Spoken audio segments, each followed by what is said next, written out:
Namaskar. Uh, Welcome to another edition of Navavimarsh podcast. So we are back as promised yesterday that we will do the continuing our lecture one of the De-Abrahamization is Decolonization. So this will be the concluding lecture of that first part. So we have with us Dr. Bijeet Prasantha with us, who is Yes. going to continue the lecture. And so, Bichinda, what was left yesterday that we had to divide into two parts? Right. So basically, we were discussing this topic, de-Abrahamization is decolonization, in the context that India basically has been invaded and colonized and looted and genocided for the last 1,000 years, and that thing, that series of events, that series of genocidal events, actually has dictated the socio-polity of this nation.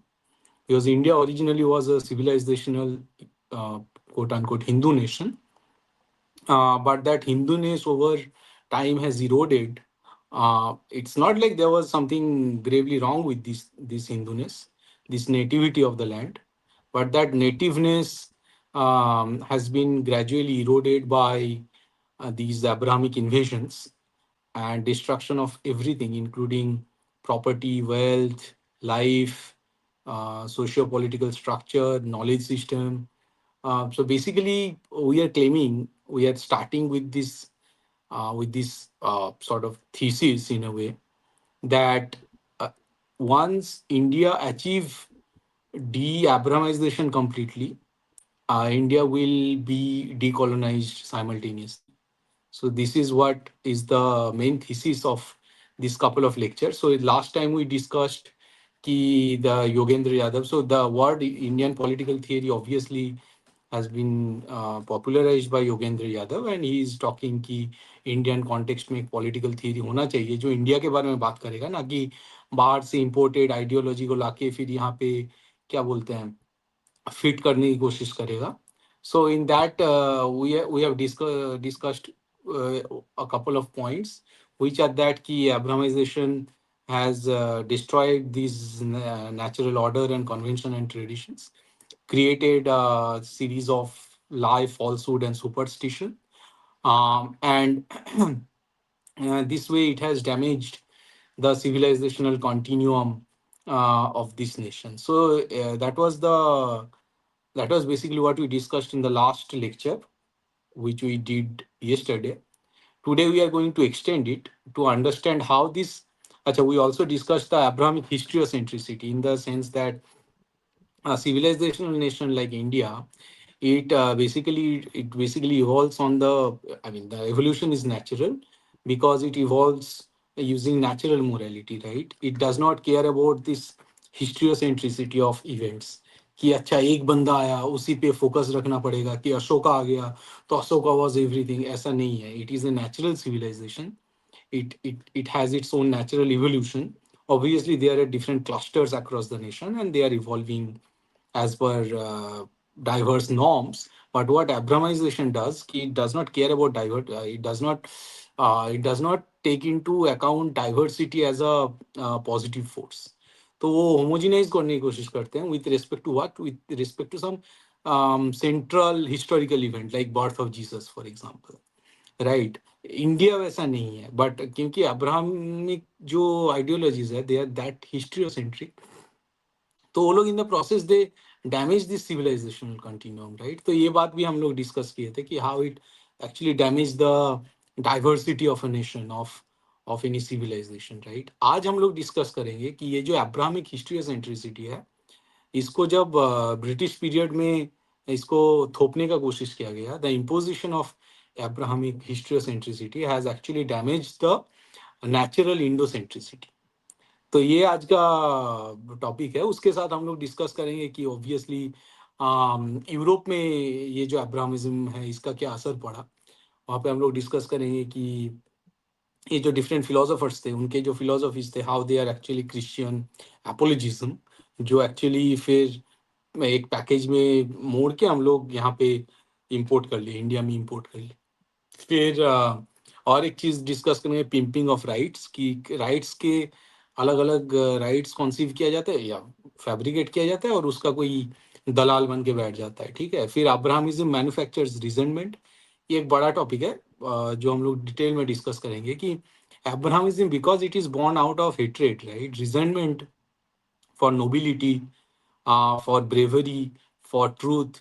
तो ab initio जो position अब्राहमिज्म लेता है, that is actually subverted, ठीक है। तो because ये जो centrist position है वहां से अब्राहमिज्म हट जाता है, इसलिए फिर इनके द्वारा किया गया इन्वेंटेड जो मोरालिटीज है, they also get subverted. Okay, they are not natural morality, but they are synthetic, doctored morality, right? तो फिर यहाँ से फिर कास्टिज्म के बारे में, कि casteism actually it is an Abrahamic concept कैसे, वो हम लोग डिस्कस करेंगे। तो ये बेसिकली हम लोग सोच रहे हैं कि आज ये टॉपिक, ये सारे टॉपिक्स कवर करें। एंड या Bhupendra, you had some question. No, no, no, not a question. Actually, for the audience, I would just summarize because correct. In the circles of intellectuals, in the circles of history, in the circles of philosophy, correct, in circles Right, of politics, correct. So the word de-Abrahamization has many connotations, many meanings and interpretations which it has. So from your perspective, the first lecture that we did, so the colonization of Bharat, correct, which started with the Islamic invasions. So this colonization is something which we now see as a kind of a slave mindset. So, from your perspective, this decolonization, correct, the slave mindset we refer to as colonized mindset in terms of our psychology, our right, thinking, the way we do things. You trace this colonized mindset to the uh, Abrahamic, what do we say, perspective or Abrahamism as a kind of a black and white kind of thinking. So right, once we de-Abrahamize our thinking, de-Abrahamize our perspective, de-Abrahamize the way we live our life, then we'll automatically decolonize. You don't need another product to actually decolonize us. So correct. So exactly, PM Modi said about Machiavelli. Correct. So we need so the Machiavelli principles, which actually destroyed our system of education. So from your perspective, the root cause of Macaulay, colonization Macaulay, was Macaulay, yeah, not Macaulay. Machiavelli. Yeah. Hmm. Sorry, yeah, sorry, Macaulay. Yeah. So Macaulay. So so from your perspective, the decolonization needs to start with de-Abrahamizing our society, our economy, our perspective, and the way we live day-to-day life. Correct? That should solve the Right, problem. We don't need any other solution. right, exactly, exactly. I mean, Okay. this is what the thesis is, and we are going to expand a little more in this episode. Okay. So what I will do is, so I am going to go into backstage. Okay. You continue the lecture, and when you are finished, just tell me. I'll be back so that audience can Sure, actually sure, listen to you without any distractions. sure, sure. So, the first point that we are going to discuss is that the Abrahamic historiocentricity has damaged the natural Indocentricity. Okay, so basically in this part we are going to discuss so initially in the last lecture what we have developed is the fact that Abrahamism has done a lot of destruction of knowledge, and destruction of libraries. They burnt a lot of books, killed a lot of pundits and scholars. They appropriated a lot of classical pagan literature, and everything happened with an intent.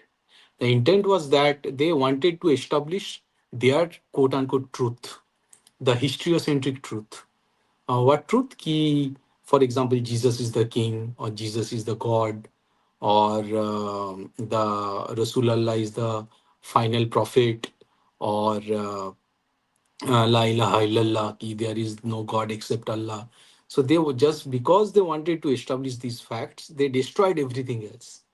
And in this regard, you may remember when Nalanda was burning, Bakhtiyar Khilji apparently said that ki we are burning this Nalanda University because every knowledge, every kind of knowledge is there in Quran. So if these guys are teaching from Quran, we don't need to know what they are teaching. And if these guys are not teaching Quran, then they are teaching falsehood. So Nalanda should burn, right? So this was the philosophy, this was the ideology that actually burnt Nalanda. And the intent was clear. They are going to, the Abrahamism is going to destroy everything which does not conform to Abrahamism, right?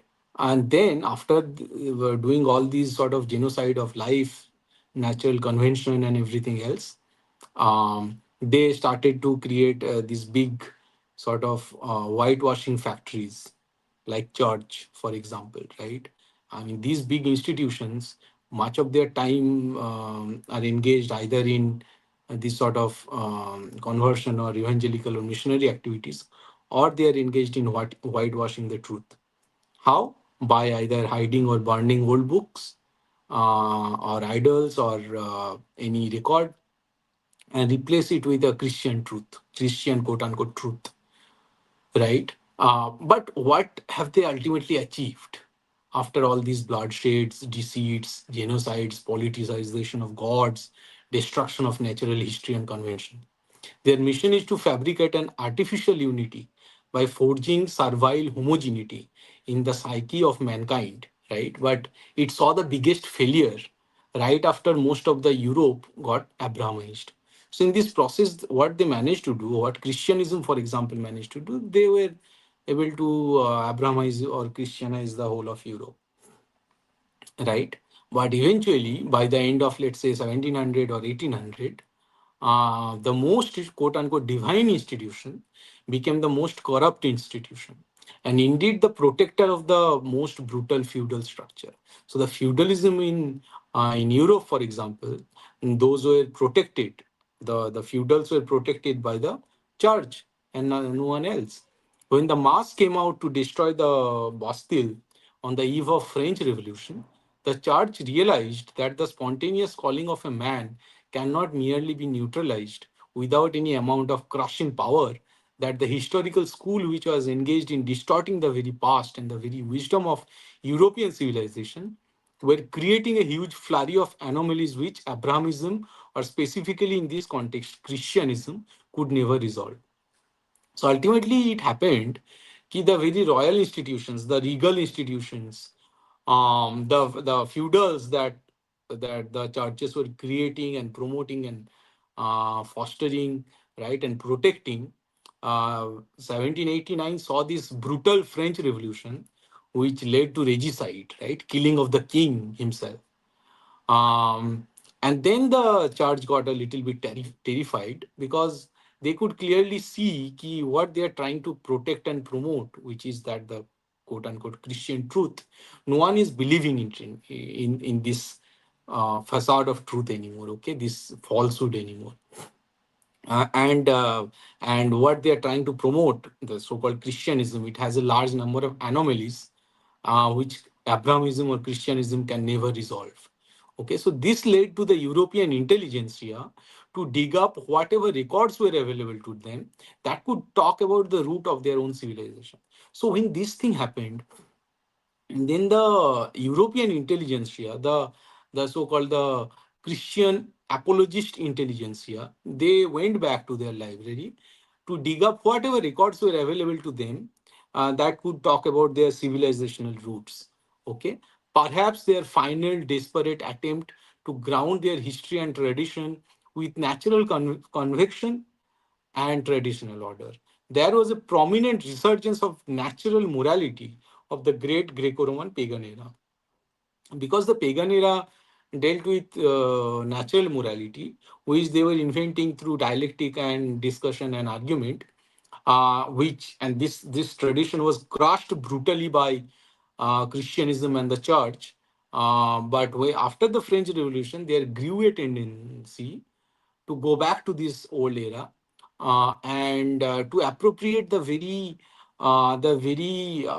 sort of tradition of dialectic. Okay, so what European Christian philosophers, the Christian apologist philosophers, what they tried to do was to appropriate the very nature of dialogue in the Greco-pagan era, okay, itself, because they needed to sort of grapple this part, because once you engage the academy, the whole of institution, education institution, in this synthetic form of dialectic, right? It gives the impression that okay, there is some argument, real argument going on about the truth, but the central position was in all this dialectic was not truth itself, but Christianism. Okay, so the whole dialectic which used to happen in Greco-Roman pagan era around the truth or around the spontaneous moral values, now after Renaissance or after French Revolution, the same discourse started to take place around the truth of Christianism. Okay, so even the dialectic in this process got subverted. They went even deeper in search of the primal of all civilizational spirits.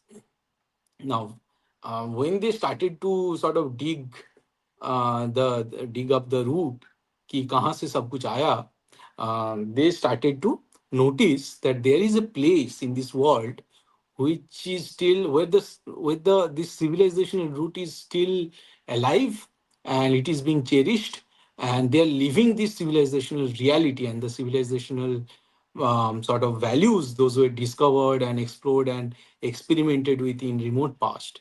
There is a place indeed who are actually living with all those old sort of natural morality that their ancestors discovered. Okay, these people, so to say, the Oriental culture, and specifically the culture that is centered around India, these people necessarily did not have any grievance as such against their ancestors for being horribly wrong or something. Okay, they saw that okay, this is a place where morality grew very naturally, very organically, and these cultures, because they have a civilizational continuum, they have the moral continuum.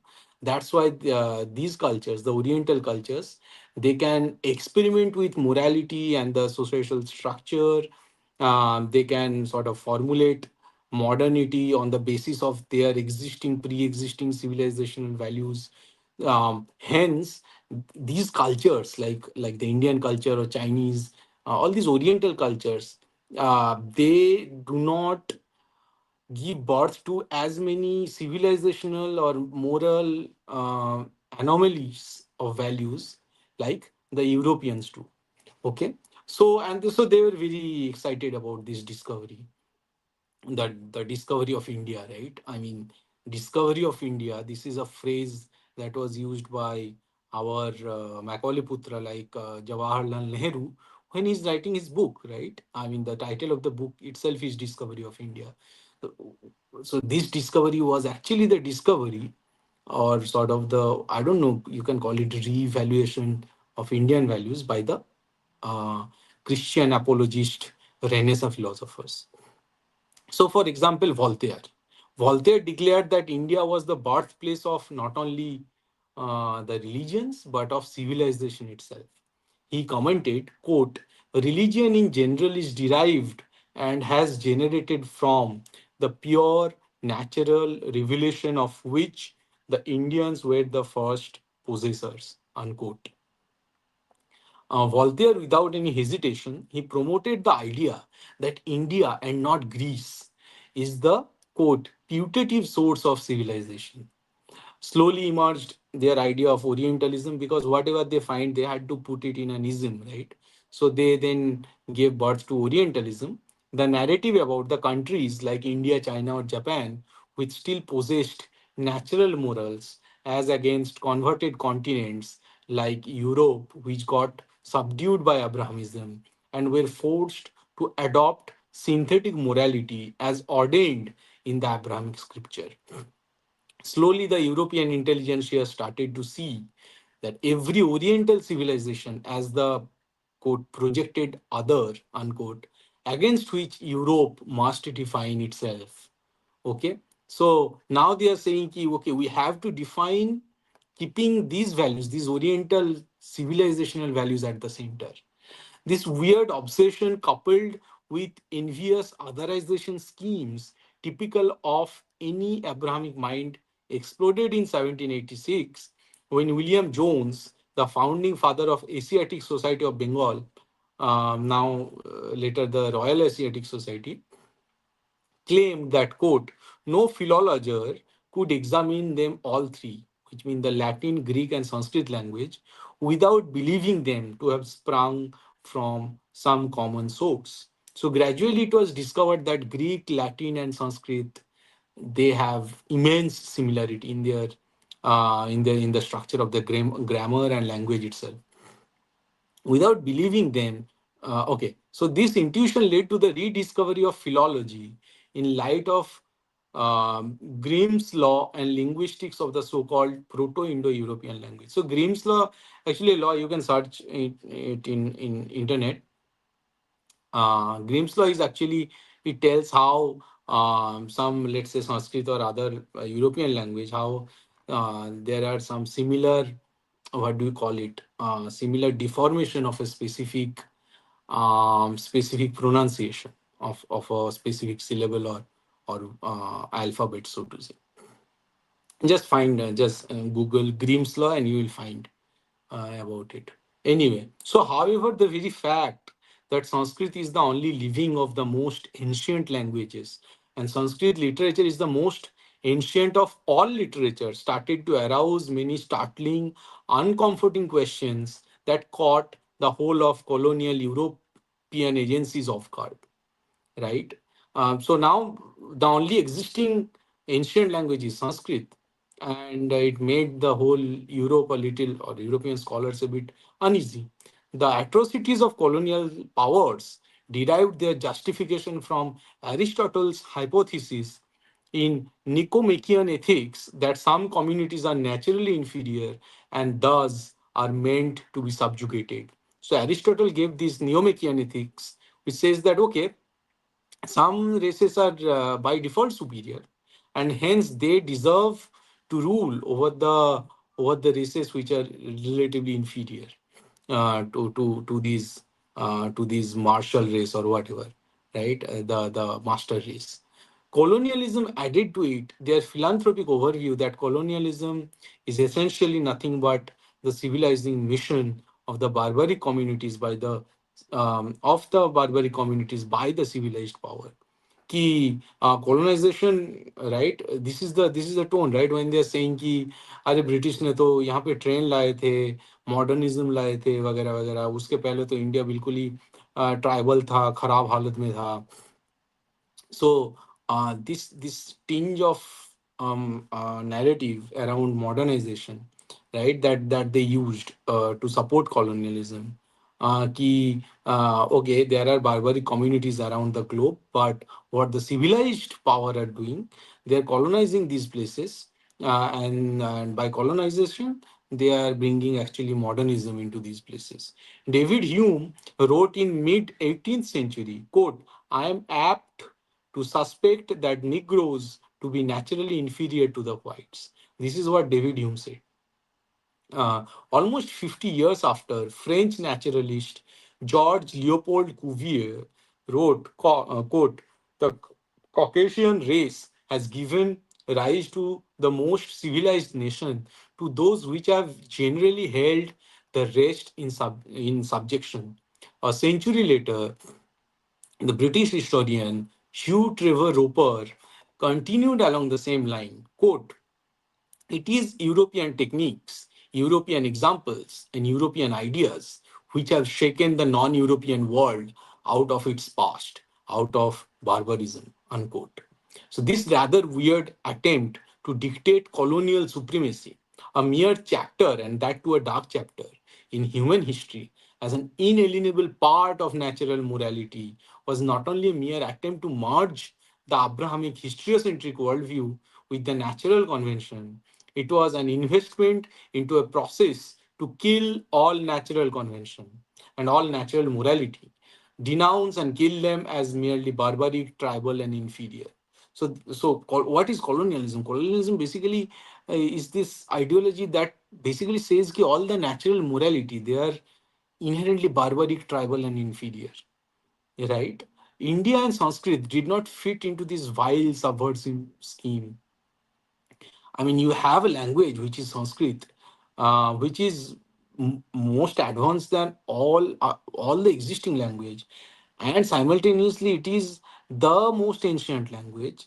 It is the most ancient language and the most advanced supreme language, right? By far, it is better than all other existing sort of European or Anglo-Saxon languages that they were using at that time. So this thing started to pinch them. This India, they have the most ancient and the most advanced language simultaneously, which is Sanskrit. So which mean ki here is a culture which has this tradition of great literature, great language, and great phonetics, great grammar. You have the vidwan like or ancient giant like for example Patanjali, right? Or you have Panini, jinka Ashtadhyayi is such a the most ancient book in grammar, and this book is actually it has stored all the basic concept of this language named Sanskrit, and it is still in use. Like 2000 years later, the same people, they're using Panini's Ashtadhyayi to understand the grammar in Sanskrit. So here is a language which is retaining its core linguistic structure, and at the same time is leading to such prolific diversity of a spectrum of Indian languages, and simultaneously using this language, these people, these Indians, they are being such prolific in creation of knowledge and creation of literature and everything else. I mean, for example, I think it was Bhavabhuti, right? Bhartrihari. Bhartrihari was at the time of Raja Bhoj, I guess. And Bhartrihari gave the idea of Shabda Brahma, ki sound itself is Brahma. And using that, he wrote a lot of poems. He worked on grammar. He was basically a polymath, right? So, and everything that he sort of borrowed was from the time of Panini, right. So Panini के बाद I think Bhavabhuti आया, उसके काफी बाद भर्तृहरि आए. But it was the same structure, same linguistic structure, जिसको use करके ये सारे जो विद्वान थे, वो लोग एक एक लैंग्वेज पे काम कर रहे थे, उसके लिटरेचर पे काम कर रहे थे. It was actually very much paradoxical to these European intelligentsia कि ये कैसे हो सकता है कि एक लैंग्वेज इतना एडवांस्ड है कि ये basically it is evolving in ever new forms, in the form of new languages में भी, और नए नए लैंग्वेज के और जन्म दे रहे हैं, but at the same time it is retaining its old ancient structure without much deformation. तो ये इनको बहुत अजीब लगा. ये इनको because Sanskrit is a living language, it is a very dynamic language, तो ये लोग ये बोल भी नहीं पा रहे थे यार, this is what ever tribal language या ट्राइबल डायलेक्ट जिसका कोई ऐसा यूज भी नहीं है, ये तो बारबरिक लैंग्वेज है, ये सब ये बोल नहीं पा रहे थे, राइट?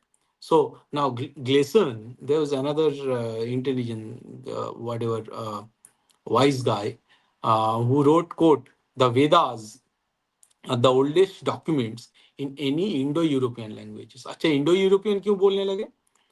बिकॉज अब जब ये लैंग्वेज के अंदर जब सिमिलरिटी दिखने लगा, so they started to form the race theory, right? Because they were working on these supremacist theories, supremacist race theories.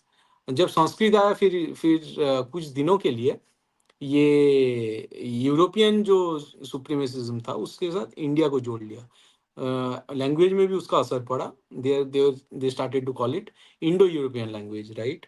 क्योंकि Veda is undoubtedly the most ancient scripture of all, right? इसके जैसे ancient scripture तो है ही नहीं. So they started to say, okay, Vedas are the most ancient in the document written in any Indo-European language. Furthermore, in terms of coherence, complexity, and originality, Sanskrit was indeed the language of the masters and not the language of the slaves. When the whole of Europe was searching for his soul, the attempt for the quest of self discovery, India and Sanskrit had all the answers. For a period between 1785 to 1820, India was at the very root of all civilizations in the globe. German literary critic Friedrich Schlegel proclaimed, quote, everything, yes, everything without exception has its origin in India, unquote. He wrote further that Sanskrit was not just the cousin or sibling. She was, quote, the mother language of Greek, Latin, Persian, and German, unquote. Philosopher Arthur Schopenhauer noticed, quote, the underlying unity in all things, to comment that both ancient Egyptian religion and Christianity had originated in India. Poet Novalis wrote, quote, the Garden of Eden to be tucked away somewhere in the Himalayas, unquote. French scholar Edgar Quinet, in his work Du Genis the Religions, in 1841, wrote, quote, in the first ardor of their discoveries, the Orientalists proclaimed that in its entirety an antiquity more profound, more philosophical, more poetical than that of Greece and Rome was emerging from the depth of Asia. The whole of Europe started to dream about an Oriental Renaissance in Europe, where the European culture would be reformed once again, where the quote Hellenized layer will be painted again with a layer of Indianization. So basically, whatever old Renaissance was, it was basically they adopted the old Greco-Roman pagan sort of advancement of ancient Europe और उसका उसको appropriate करके फिर उसको Christian एपोलॉजिज्म के वो बोल में डाल के जो क्रिएट किया उसको ये लोग रेनेसा बोलते हैं. नाउ दे आर क्लेमिंग कि भाई अभी जो हमें इंडिया के बारे में पता चल रहा है तो वो जो हेलेनाइज जो लेयर है pagan Greco European Greco Roman जो लेयर है उसके ऊपर और एक परत चढ़ाना पड़ेगा, the layer of Indianisation, to understand who we really are. This is Europeans are saying about themselves and their culture. Schopenhauer was ecstatic. Quote, Sanskrit literature will be no less influential for our time than Greek literature was in the 15th century for the Renaissance. Schlegel nodded to this when he claimed in his work, Über die Sprache und Wishet der Indier. I don't know, this is German, so whatever. Okay, so he claimed in this book that, quote, the effects of Indic studies, if taken up and introduced into learned circles with the same attention today as Greek studies had been earlier, it would be no less great and far reaching. कि अब बस Indian literature पढ़ाओ और उससे जो चीजें निकल के आएगा, it will be no less greater and far reaching than the Greek studies. Okay, so Western academia already concluded that in the early 19th century, that there must be close connections between language, ethnicity, and culture. This gave India and Sanskrit the unquestionable hegemony and started to shake the foundational narratives of British imperialism in India. If the language of the classical Indian literary history belonged to the same family of languages of the white-skinned colonizing men, and furthermore is a language which is far more ancient, far more sophisticated, far more grammatically and linguistically coherent, and far more prolific than any European language whatsoever. How can then the neo Nicomachean ethical design be applied to India? Not only that, here is a country which has a clear history of origin, a solid record of the history of its natural moral evolution, and a living, thriving, dynamic, diverse society knitted together through a spectrum of coherent natural morals, traditions, and conventions. How can these white European nations, who, in order to build the supremacy of a synthetic, flimsy superstition, namely Christianism, has burned down their own libraries, spitted on their own pagan ancestors and their traditions for a whole millennium, can convince the Indians that European morals are naturally derived, anomaly free, and spiritually superior morals. So, to this, the Romantic Orientalists like Friedrich Schlegel and Arthur Schopenhauer tried to reach a compromise, saying that Indic and European civilizations are brothers of the same mother, and both civilizations have historically dominated the whole of humanity for the largest part of history. So, this was a compromise कि दोनों भाई भाई है, right? There was another gap. There was another group, the group coming out of historical schools that promoted this, that were promoting Abrahamic historiocentricity. So these historical schools, those philosophers, they started to claim that it was the Aryan race who were white, who invaded India and colonized the whole subcontinent, then propagated their Indo-European culture in the whole land through Sanskrit, an Indo-European quote unquote white language. What was the underlying rationale? It was nothing but this vacuous white supremacy and nothing else. One British imperialist author wrote, okay, quote, ex Occidente Imperium, the genius of empire in India has come to her from the West and can be maintained only by constant infusions of fresh blood from the same source. कि पहले तो इसी जगह से गए थे India, इसी Europe से तो ये जो आर्यन थे ये इंडिया पहुंचे थे. Now India need fresh blood of the same people. That's why we are here ruling over the Indians. James Mill commented, quote, the Indian civilization never prospered except under foreign domination, unquote. To fit the scheme of the Bible, an imaginary timeline was conceived, which was not consistent with many facts in Rigveda itself. For example, the existence of a mighty river named Saraswati, or the romanticization on spiritualization of the sacred geography of India, without any attrition to any European memory of the Aryans in the Vedas. This was the origin of the historiocentric explanation of our natural conventions, natural morals, and natural traditions of the natives, the Hindus of Bharatvarsha. Right? So we did not care much about this historiocentric interpretation of our morals, but it was the this European sort of intelligentsia who started to impose these heliocentric subverted interpretation, subverted history on our academia and on our society to sort of mold the historicity of events in their own way, in the favor of Abrahamism.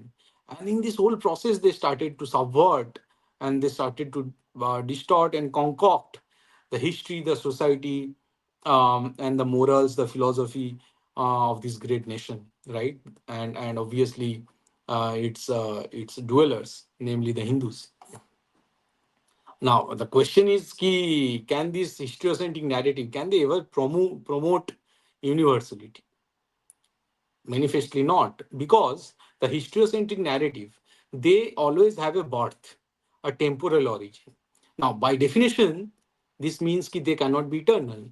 For this reason, whenever such narratives claim command over morality, something that must be eternal and natural, they inevitably erect a tall tower of anomalies. Any historiocentric design having emerged within time, they carries an expiry. जिसका जन्म है उसका तो मरण भी होगा, उसकी मृत्यु होगी.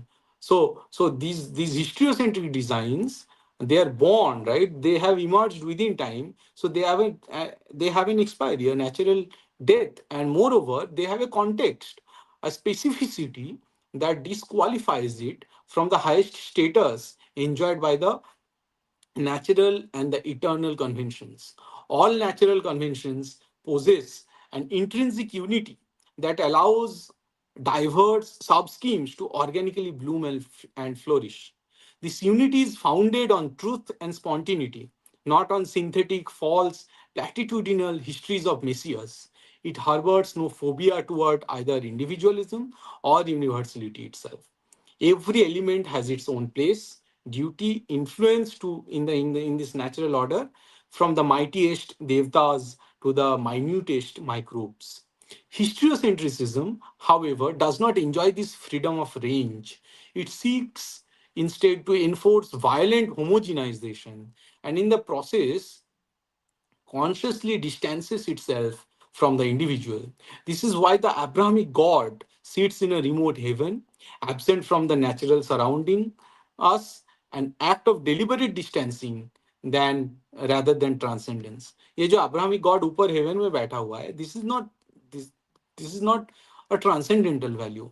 It is social distancing. Okay, this lack of spontaneity coupled with the calculated deployment of synthetic propaganda serves only one agenda: the propagation of Abrahamic cults. Such a scheme deprives man of his spontaneous natural morality and fractures him inwardly, leaving him perpetually estranged from peace.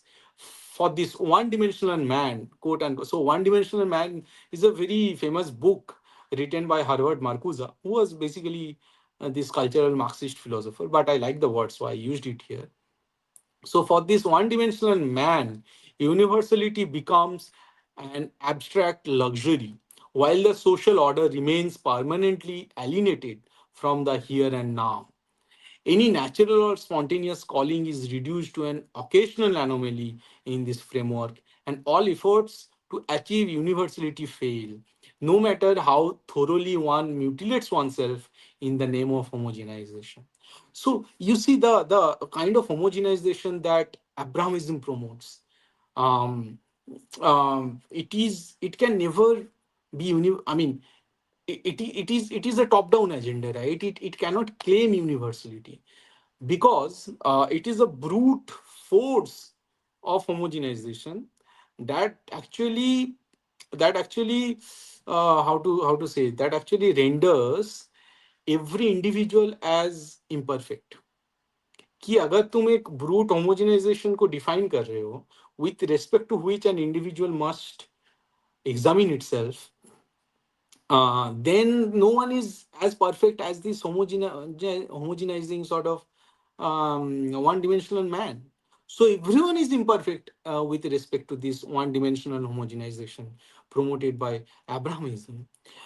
You try to compare it with the natural sort of uniformity or natural unity that is there in these natural pagan philosophies, right? Because these natural philosophies, these natural conventions and traditions, they have spaces for the diversity. So these natural morality, they actually they are this whole tree which has this beautiful flower, which are these individuals, right?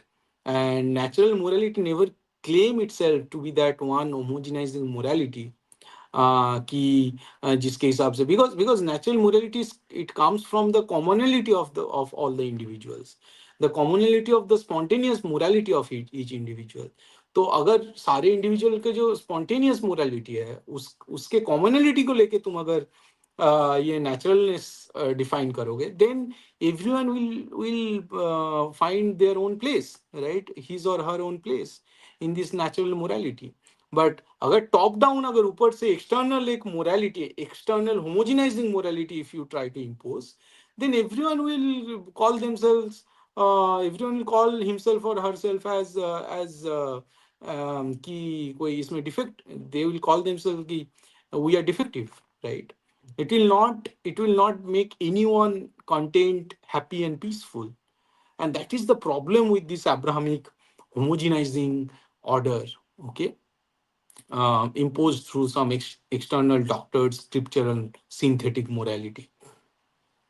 That natural uniformity can exist through the spontaneity of individual, and such uniformity can organically connect to a natural convention or even to Plato's extraneous quote unquote form as a dynamic and ever liberating force lies beyond the grasp of the Abrahamic mind. Spirituality bereft of natural beauty, Abrahamism instead culminates in a dead uniformity that crystallizes into a state ruling over the pack of individuals.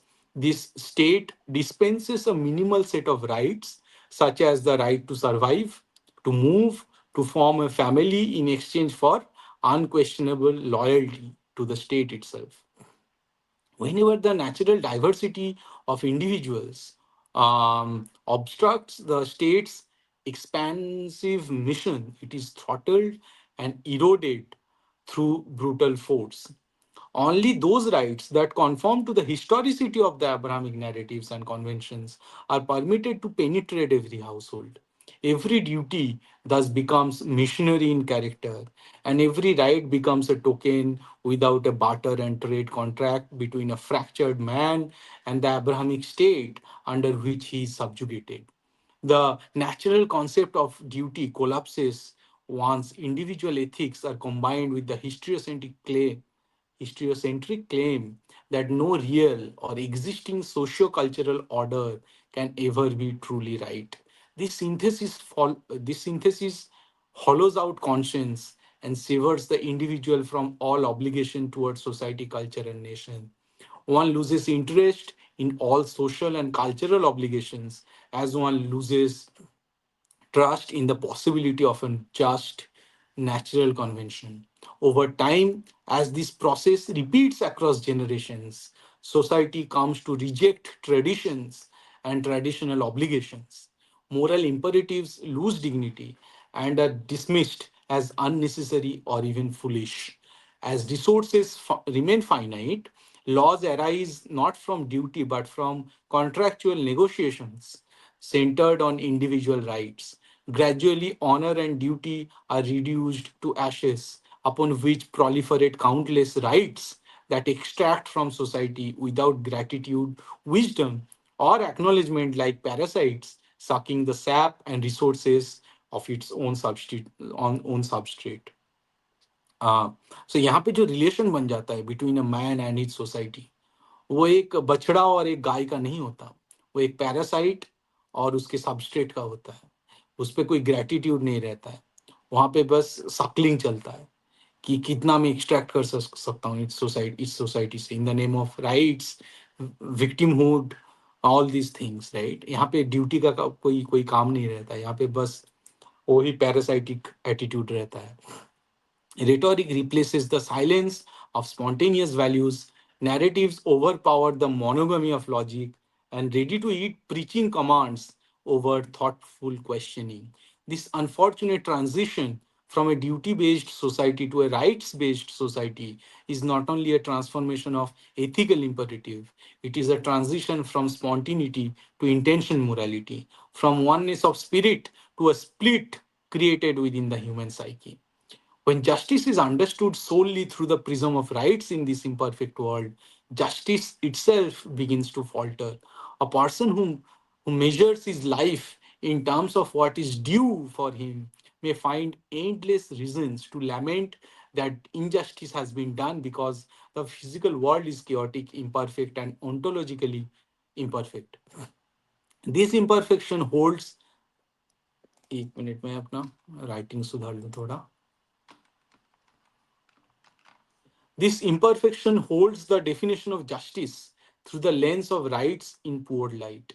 This can lead a man to always whine to his near ones, to his society, to the world, and to the universe that grave injustice have been done on him in some respect. Right, क्योंकि एक इंसान और एक society का relation जब गाय बछड़ा का नहीं रह के एक पैरासाइट और एक सबस्ट्रेट का हो जाता है, देन ऑब्वियसली वो जो पैरासाइट है, दैट इज द सब्जेक्ट, वो इंसान, वो हमेशा वो वाइन करेगा कि यार मैं तो मुझे तो ढंग से कुछ मिला ही नहीं, मुझे इस समाज ने तो मुझे नकार दिया है, समाज मुझे कुछ दे ही नहीं रहा है, मैं करूं क्या, मैं तो अनाथ हूँ, मेरा जो ड्यू था सोसाइटी ने मुझे वो दिया नहीं है. And you will create this endless loop of reasons to just lament that injustice has been done. This physical world, this society has done injustice to him, right? And because it is doing injustice to him and everyone around him, it is actually chaotic and imperfect, and obviously because this world is imperfect, then the justice that the whole world is believing in, it's actually imperfect because it is not catering to anyone, right? This imperfection hold the definition of justice through the lens of rights in poor light. तो जब right based एक society बन जाता है, इसीलिए फिर वहां से फिर जो भी definite in a right based society you cannot come up with a definition of justice which is right and which is just. Okay. This can lead a man to always whine to his near ones, to his society, that grave injustice have been done on him in some respects. किसी ना किसी तरह से तो इस दुनिया ने मुझे मेरे साथ इनजस्टिस किया है, ठीक है. This creates a rhetorical view of one's life and one's understanding of the world and may take him away from facts and objective realities. This takes him away from his pratyaksha, learning about the world from direct experience and through his own understanding. This is why it makes sense to define justice from the perspective of duties and not rights.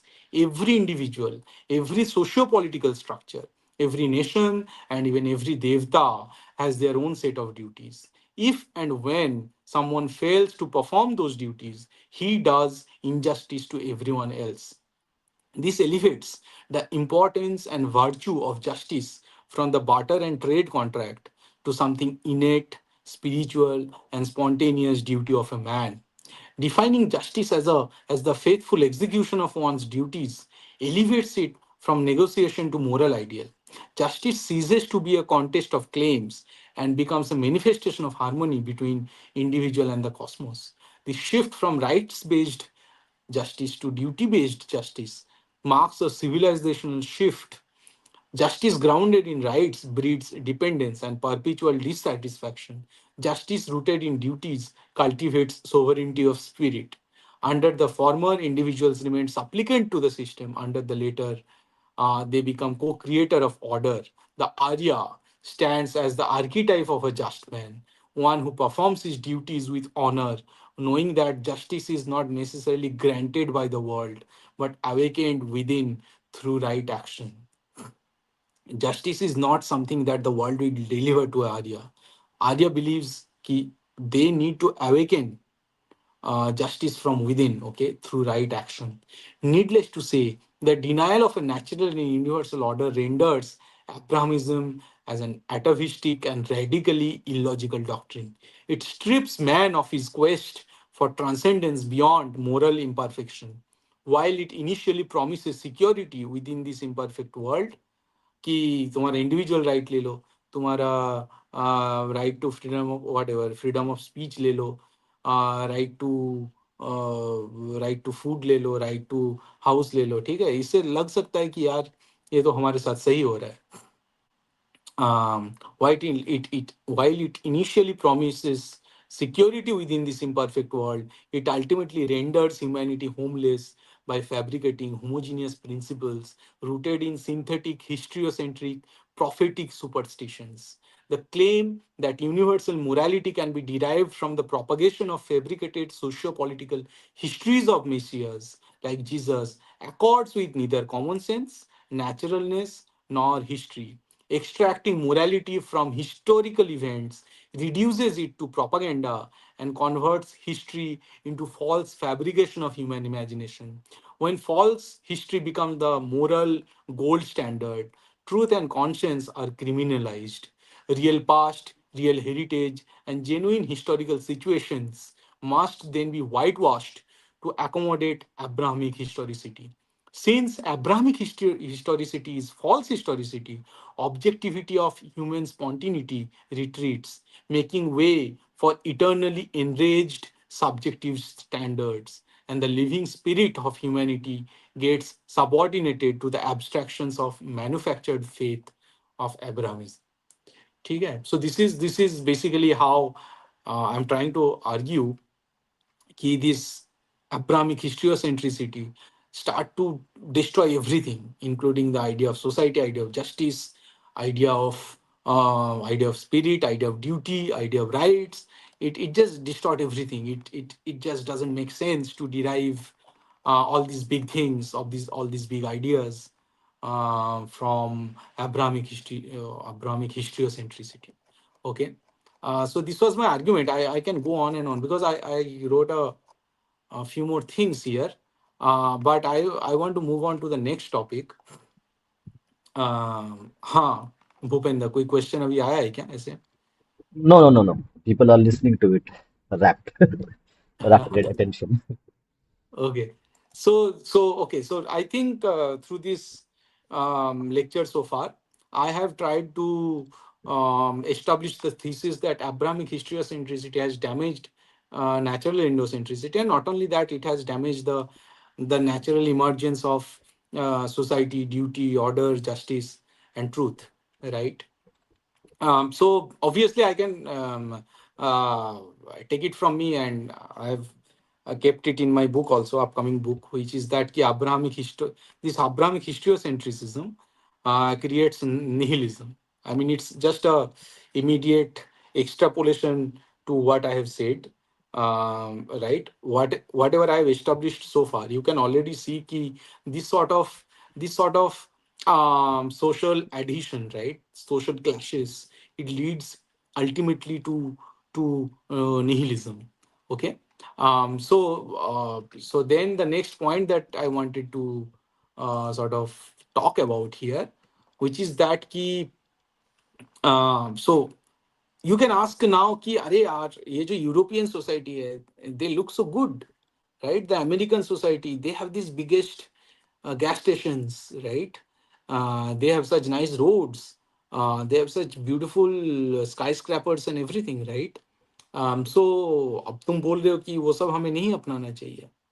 See, I'm not saying that. I'm not saying that at all. I'm वो सब जो it is a these are scientific achievements. ठीक है. I am not against any scientific achievement. It's an intellectual. So I'm not against any Ranga sir. So this is coming in my next book. So that's why I could just read out these things from there for my own convenience. Because when I write it, I just get this sequence of things right. So I thought कि चलो ये इस lecture में रख ही देते हैं just to appease and just to get appreciation from Yoya, right? Otherwise Yoya will be like ये लोग तो क्या है क्या बोलते हैं चड्डी और क्या क्या तो बोलते हैं या चट्टी अंधभक्त है। अंधभक्त हाँ ये अंधभक्त है अंधभक्त, अंधभक्त, हाँ अंध। इनको कुछ आता नहीं है सो जस्ट टू इम्प्रेस योया I have just use this rational and intellectual rap. Okay. I hope ki someone from JNU will also be impressed to sort of introduce this lecture in his or her class and to have a nice argument over this thing. But anyway, my book is coming from for all the JNU people if they are interested at all in this topic. Okay. Right.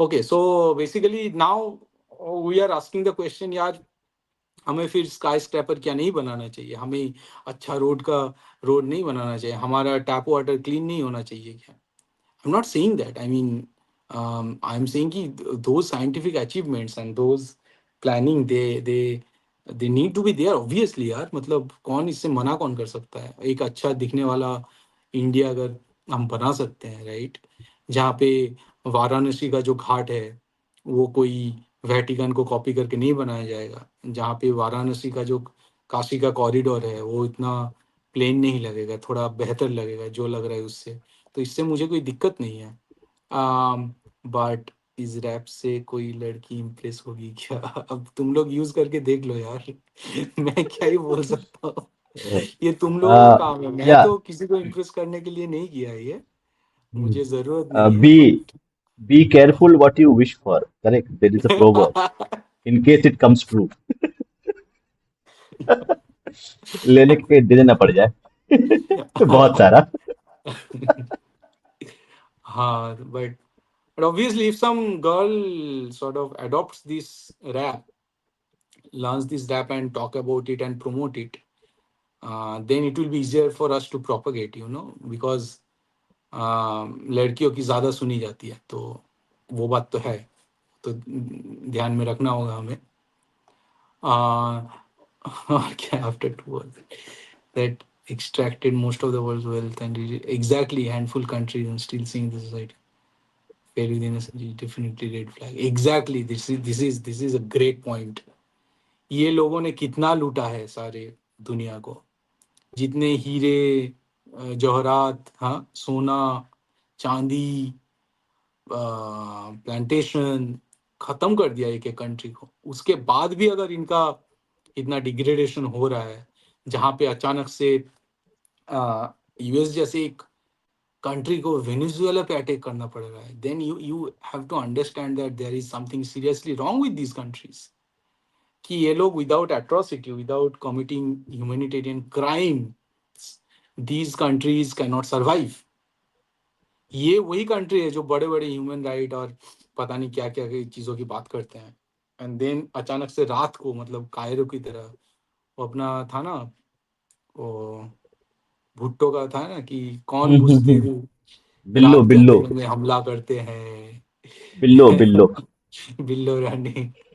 तो रात को तुम Venezuela पे attack कर रहे हो, US जैसे country, तो you have to ask serious questions कि what is wrong with this countries, why can they, एक जैसे इंडिया से इतना ज्यादा वो लोग ह्यूमन कैपिटल लेके गए, they created their whole empire, software empire, and now they are saying कि this is not a place for Indians.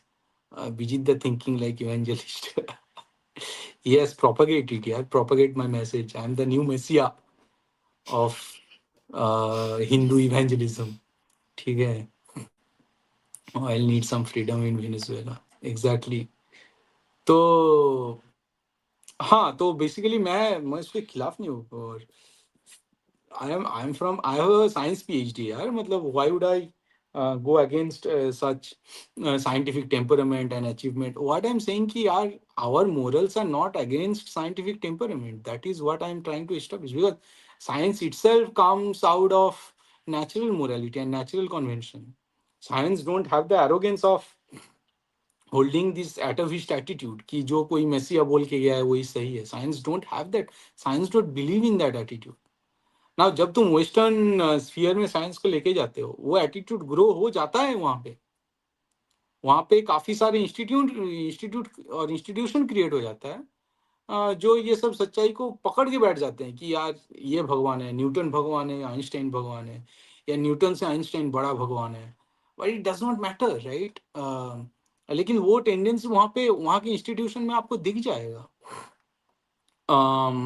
जैसे जैसे साइंस में ये सब का एक कन्वेंशन आया कि लोगों के नाम पे लॉ का नाम रखना, फॉर्मूला का नाम रखना, this is also that historiocentric morality, Newton's law. अरे जस्ट से कि this is law of motion ना, मेक इट इटर्नल ना। No, Newton's law of motion, जिसका तीनों के तीनों लॉ न्यूटन ने नहीं बनाया था, वो भी कंपाइल किया था, ठीक है, इधर से उधर से लेकर, which itself is a great achievement, but then it is named Newton's law of motion, right?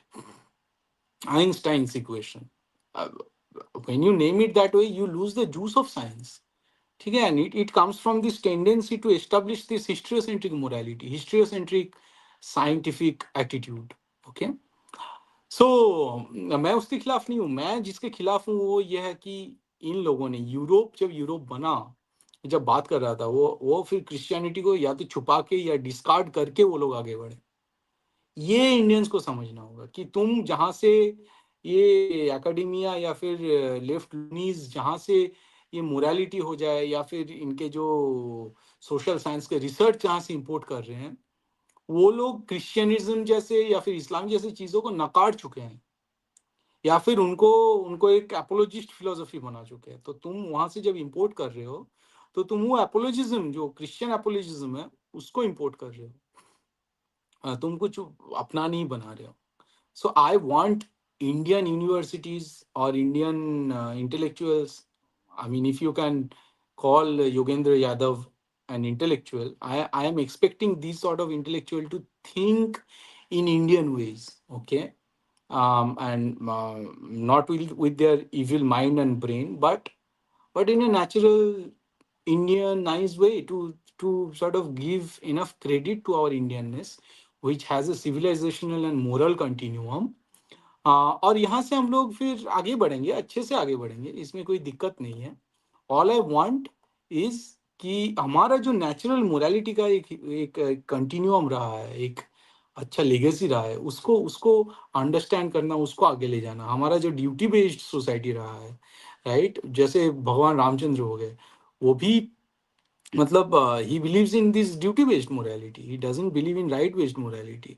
वो दशरथ से पूछता नहीं है कि यार पापा पापा मुझे क्यों मतलब ऐसे कर दिया मेरे साथ, मतलब है ना। वो he believes in his duty कि कोई दशरथ ने कोई वचन दिए होंगे और वो पितृ सत्य जो है उसे, वो एक आज्ञा है और वो आज्ञा पालन करने के लिए मुझे वनवास लेना होगा, और वो चला जाता है। उसके पीछे पीछे लक्ष्मण भी चला जाता है कि मैं भाई के साथ जाऊंगा, बिकॉज दिस इज माई धर्म, दिस इज माई ड्यूटी। सो और इसीलिए इसीलिए इंडिया का जो मोरालिटी है, मतलब it does not care about कि तुम्हारे पास कितना वेल्थ है। No matter at which point you are in life, no matter how much wealth you have in life, you have certain amount of dharma, which is your spontaneous moral calling, and you can always perform that without blaming anyone. अपने माँ बाप को incriminate करके कि तुमने ये नहीं किया, तुमने हम मेरे लिए ये नहीं किया, तो मैं भी नकार दूंगा, विदाउट इंक्रिमिनेटिंग ऑल दिस मतलब people around you. You can just maintain dignity by performing your duty and having some amount of empathy, right, and honor in your task. So it is as simple as that. इसमें ज्यादा कोई लोचा है ही नहीं। when people ask कि भाई फिर ये कैसे डिराइव करेंगे, अरे ये सिंपल बात है, ये बिल्कुल ही अंदर से आता है। थोड़ा एम्पैथी रखो, थोड़ा दिमाग को ठंड रखो, it will tell you what to do at any point in time. ये अब्राहमिक मोरालिटी की जैसा नहीं है कि तुम स्क्रिप्चर पढ़ के बाइबल पढ़ के जीसस ने उस डे में क्या किया था, या रसूलुल्लाह ने उस दिन पे मतलब कैसे रसूलुल्लाह जो क्या बोलते हैं वो कुर्ता या पैंट पहनते थे, वो हील तक नहीं लगता था, तो मुझे भी मेरे लिए मोरालिटी वही होगा होगा कि मेरा पैंट हील को टच ना करे। इंडियन कोई भी पुराण में ऐसे मोरालिटी को डिफाइन नहीं किया गया है, ठीक है। And that's why it is natural, it is easy. इसमें ज्यादा कुछ सोचने का है नहीं। और तो कोई भी नेता अगर कोई डिविसिव इंटेंशन मोरालिटी अगर इम्प्लीमेंट करना चाह रहा है, वो कोई भी पार्टी का हो सकता है। वो अगर तुम्हें दिख जाता है, call it out. You should not believe in sort of this messianic sort of structure of polity. ये सबसे बाहर निकलो। किसी को मसीहा मत बनाओ। जो तुम्हारे सामने सच्चाई दिख रहा है, सच्चाई को सच्चाई की तरह कबूल करो। It's as simple as that, ठीक है। तो नेक्स्ट पॉइंट जो है वो इसी पे है कि Abrahamism is not scientific, and hence the Renaissance and Enlightenment philosophers will mostly Christian apologist philosophers. सो एक एग्जाम्पल तो मैं बार बार देता हूँ, जैसे रूसो हो गया। Rousseau use to claim that a scientific society is a critical society and it can never be an ideal society, precisely because the individual won't be able to conform to what, to ideas like Christianism, which is nothing but a superstitious death cult of lies, falsehood and deceit, right? Descartes' idea of thinking self did not challenge the great public bodies of church or state. So okay, Descartes was sort of a promoter of individualism, but he said कि जो established order है of the great public bodies that need to be maintained, ठीक है, which is again Christian apologism in disguise. Hobbes argued that the present order should always be accepted and preserved. Immanuel Kant, following Locke, justified revolution only after it had already succeeded in creating stability and preventing disorder. कि revolution कर दो, but इससे disorder नहीं फैलना चाहिए, ठीक है। In this way their rationalism question knowledge and method, but ultimately protected the Christian influenced social order, ठीक है। सो इस तरह से मैं और भी काफी सारे एग्जांपल आई थिंक यार मैंने तैयार करके रखा था। आ, ये कहाँ पे था मैं, so I think it will come in this discussion somewhere. Okay, मैं ये बताऊंगा। I am just not being able to remember where I kept that notes.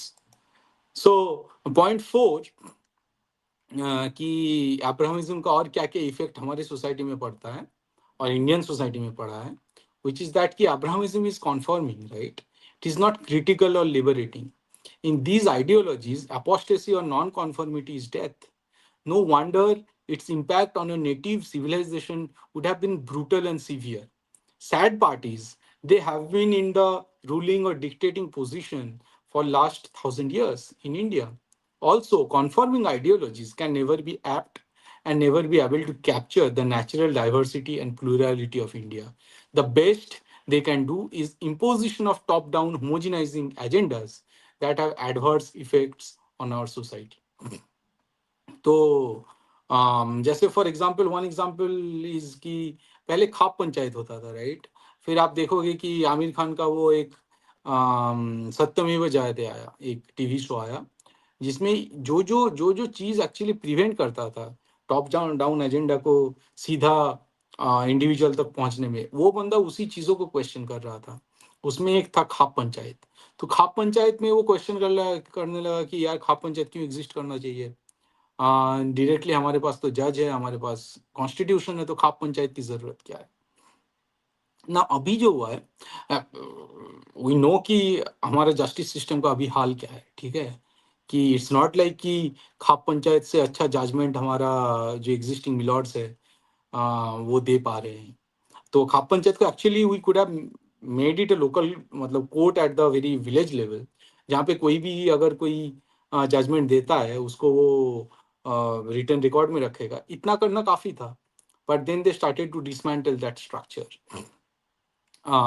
इसका असर क्या हुआ? इसका असर ये हुआ कि now Abrahamism, like the Christian missionaries are knocking every door of every village, and there is no khap panchayat to resist it. अगर गांव में कोई बंदा अचानक से आ गया जो कन्वर्टेड है, जो बाहर से क्रिश्चियनिटी ला रहा है, तो वो उसको रोकने के लिए अब कोई खाप पंचायत बचा नहीं है। So if someone is invading your space, your village with missionary agenda, from village all you can do ki you can go to a police station, but that won't do much because we know ki these missionaries, they are so powerful that they might have bought all the local stations and law and order and everything, right?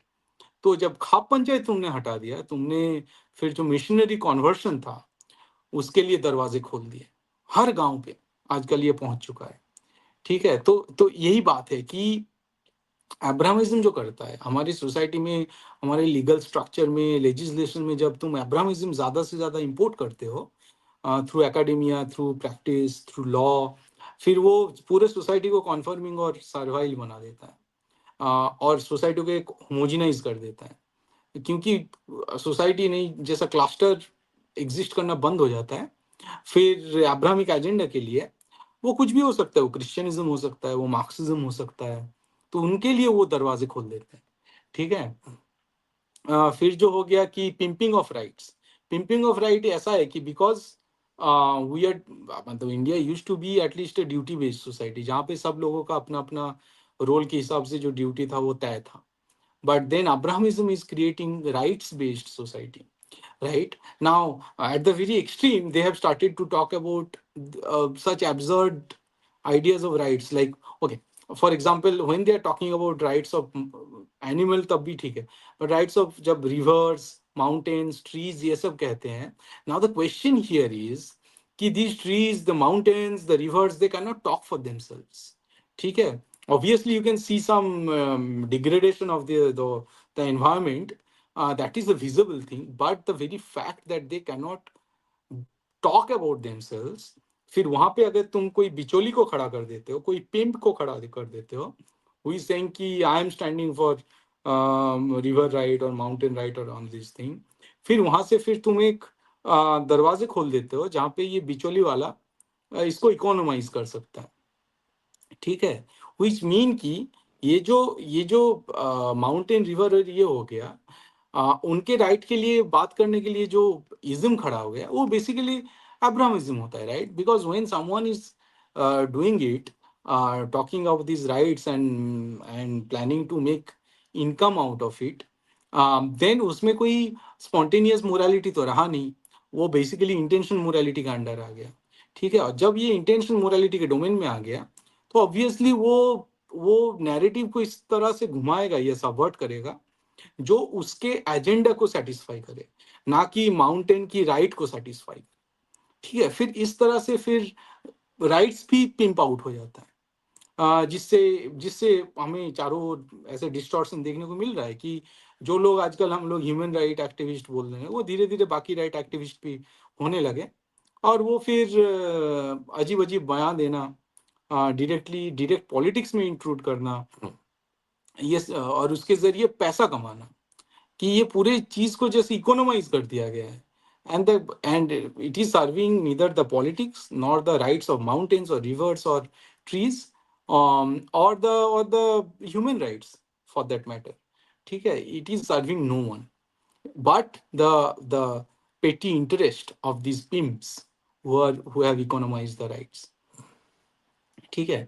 Now the next point कि अब्राहमिज्म और अब्राहमाइजेशन का और क्या असर पड़ता है। Next point is very vital and again I will go to probably an intellectual rap to establish the point that it is Abrahamism that manufactures resentment, and this quality can destroy a well functioning society। ठीक है, क्योंकि अब्राहमिज्म जब resentment create कर देता है एक society में, वहां से फिर सोसाइटी को सबवर्ट करना या फिर उसको उसको डिस्ट्रॉय कर देना, उसको सेकुलराइज करना, उसको कन्वर्ट करना, ये सब बहुत आसान हो जाता है। ठीक है, so let me go to this thing, manufacturing resentment, right. तो जैसे हमें पता है कि जो ग्रेको रोमन पेगन्स हैं उनका एक डिफीट हुआ before Abrahamism. It was probably the greatest tragedy of humanity. It was the defeat of depth and spontaneous human values before the shallow skin of a chameleon. The victory of Abrahamism created a god who sits in remote heaven and to whom a human must submit without a question. It stopped caring about the spontaneous spirit of human beings and how they could naturally conceive spirituality through connecting the natural phenomena with a higher power, and then try to explain the natural phenomena through some mechanism or some functioning of higher power for that matter. Abrahamism, in this way, tried to kill the indomitable human spirit to know the unknown, to see the unforeseen, to sell off contemporary conservatism with the hope of new discoveries. Abrahamism took a weirdly path of braggadocio that, point one, the God had sent a book from heaven to earth.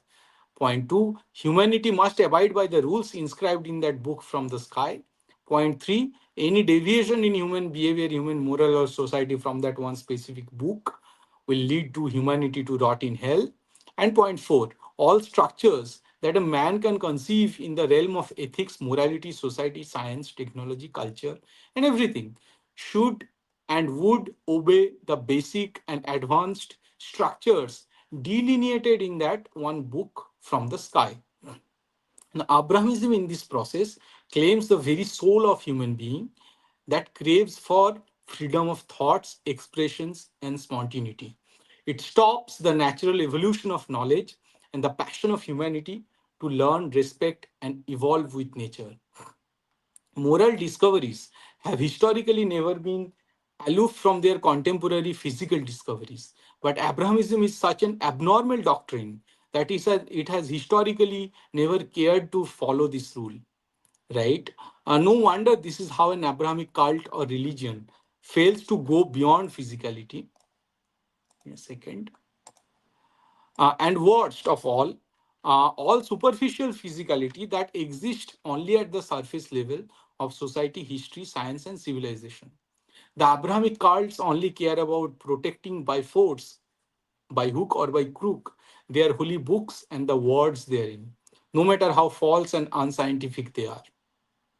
These cults go to the extent of even twisting and turning the grammar, meaning, and vocabularies of their own languages in case these verses in their holy books face any serious threats from truths and scientific facts.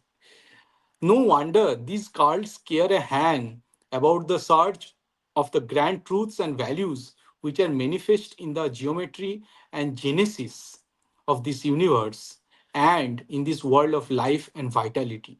These cults trap themselves into this frail functoid of creating vertical divisions within humanity in the socio-political benefit of the contemporary priestly classes. This functoid only breathes fire in that specific contemporary socio-polity out of which it was born, and it only does promise a temporary solution at best, at the cost of ruining the infinite potential of human being. Moreover, in search of objectivity that is absent otherwise between an Abrahamic and a non Abrahamic man, Abrahamism creates, in the words of Nietzsche, the values of resentment, a kind of slave morality that says no ab initio to anything outside itself, different from itself and not itself.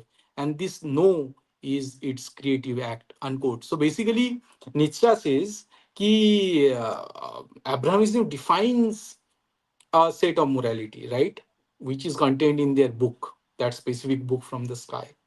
And by taking this position, it creates this resentment in the sense that it is a slave morality where nothing outside the book can be ab initio, right? So for a pagan man, everything sensible, everything natural is ab initio, but not for the for Abrahamism. No ab initio to anything outside itself, outside the book, different from itself and not itself. And this no is its creative act. कि पहले ही जो no बता देना कि ये तो मैं मानता ही नहीं हूँ. मैं तो मानता ही नहीं हूँ कि मैं वंदे मातरम गा सकता हूँ. मैं तो मानता ही नहीं हूँ कि देशभक्ति भगवान भक्ति से ऊपर हो सकता है कभी भी. मैं तो मानता ही नहीं हूँ कि मुस्लिम सोल्जर को पाकिस्तान के खिलाफ लड़के भी जन्नत मिल सकता है. मैं तो मानता ही नहीं हूँ कि काफिर को भी काफिर को जन्नत नसीब हो सकता है. मैं तो मानता ही नहीं हूँ कि मूर्ति पूजा कभी पुण्य का काम हो सकता है. मैं तो मानता ही नहीं हूँ कि आइडल वर्शिपिंग को की कोई माफी हो सकती है अल्लाह या गॉड के नजरों में. मैं तो ये मानता ही नहीं हूँ कि सोक्रेटिस या प्लेटो या Aristotle they were great philosophers. They could be great philosopher in spite of being non Christian और नॉन इस्लामिक. ये जो ये जो नो है, ये जो एब इनिशियो एक नई वाला पोजीशन है, that ab initio no, that ab initio नई is the most creative act of Abrahamism, in the words of Friedrich Nietzsche. The only objectivism that an Abrahamic man adopts is this cunningly constructed and artificially announced binarity that exists between an Abrahamic believer and a non Abrahamic non believer.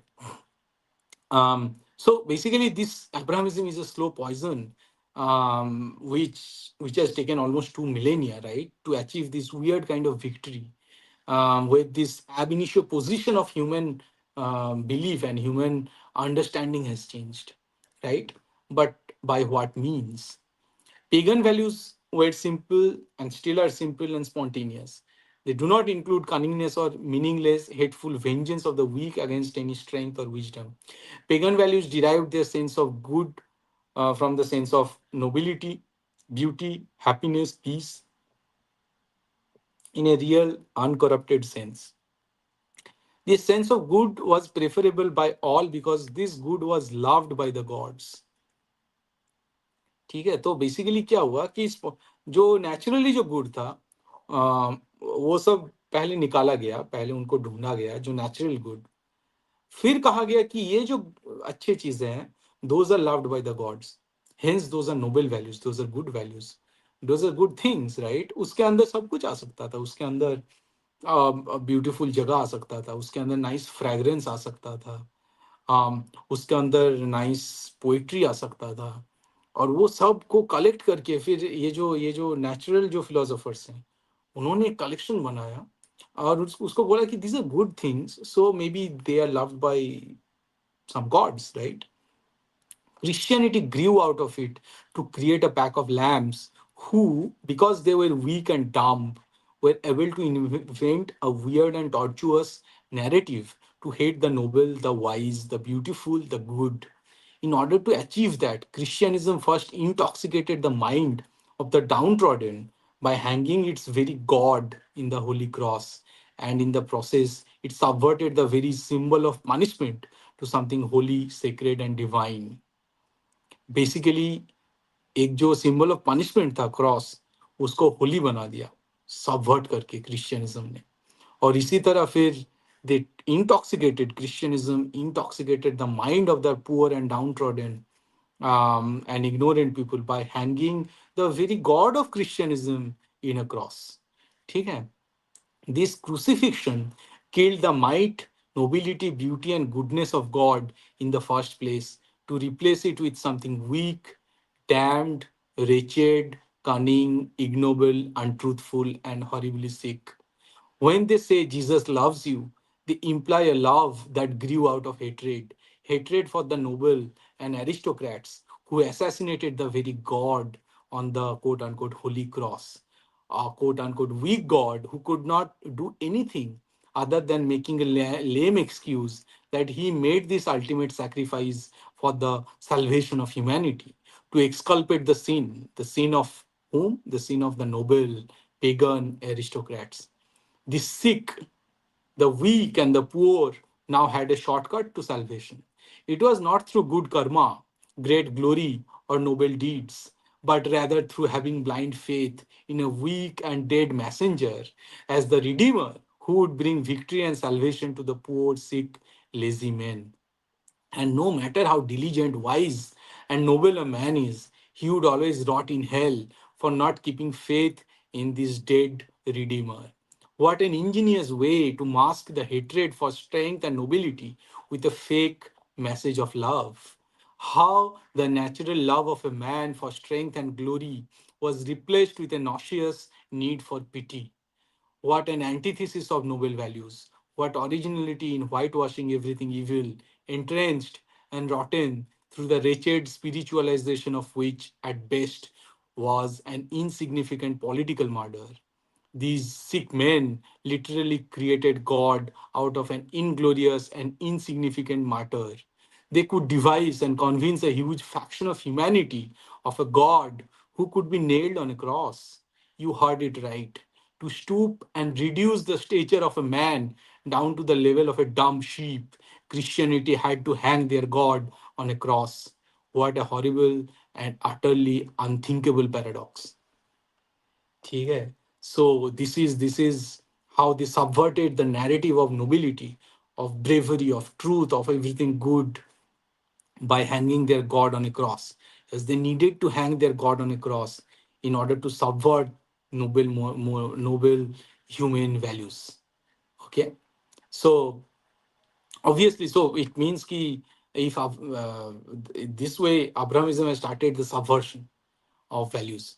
If Abrahamism has historically involved weaponization of faith and the lofty ambition to uproot the existing pagan order, one may ask, what is wrong in this weaponization? Now, you may ask, yaar, okay, if they are subverting the narrative of a religion or whatever of a set of values, what is wrong in there? Maybe they are doing something good, yaar. Matlab, maybe they are emboldening the proletariat class, in the words of Karl Marx, right?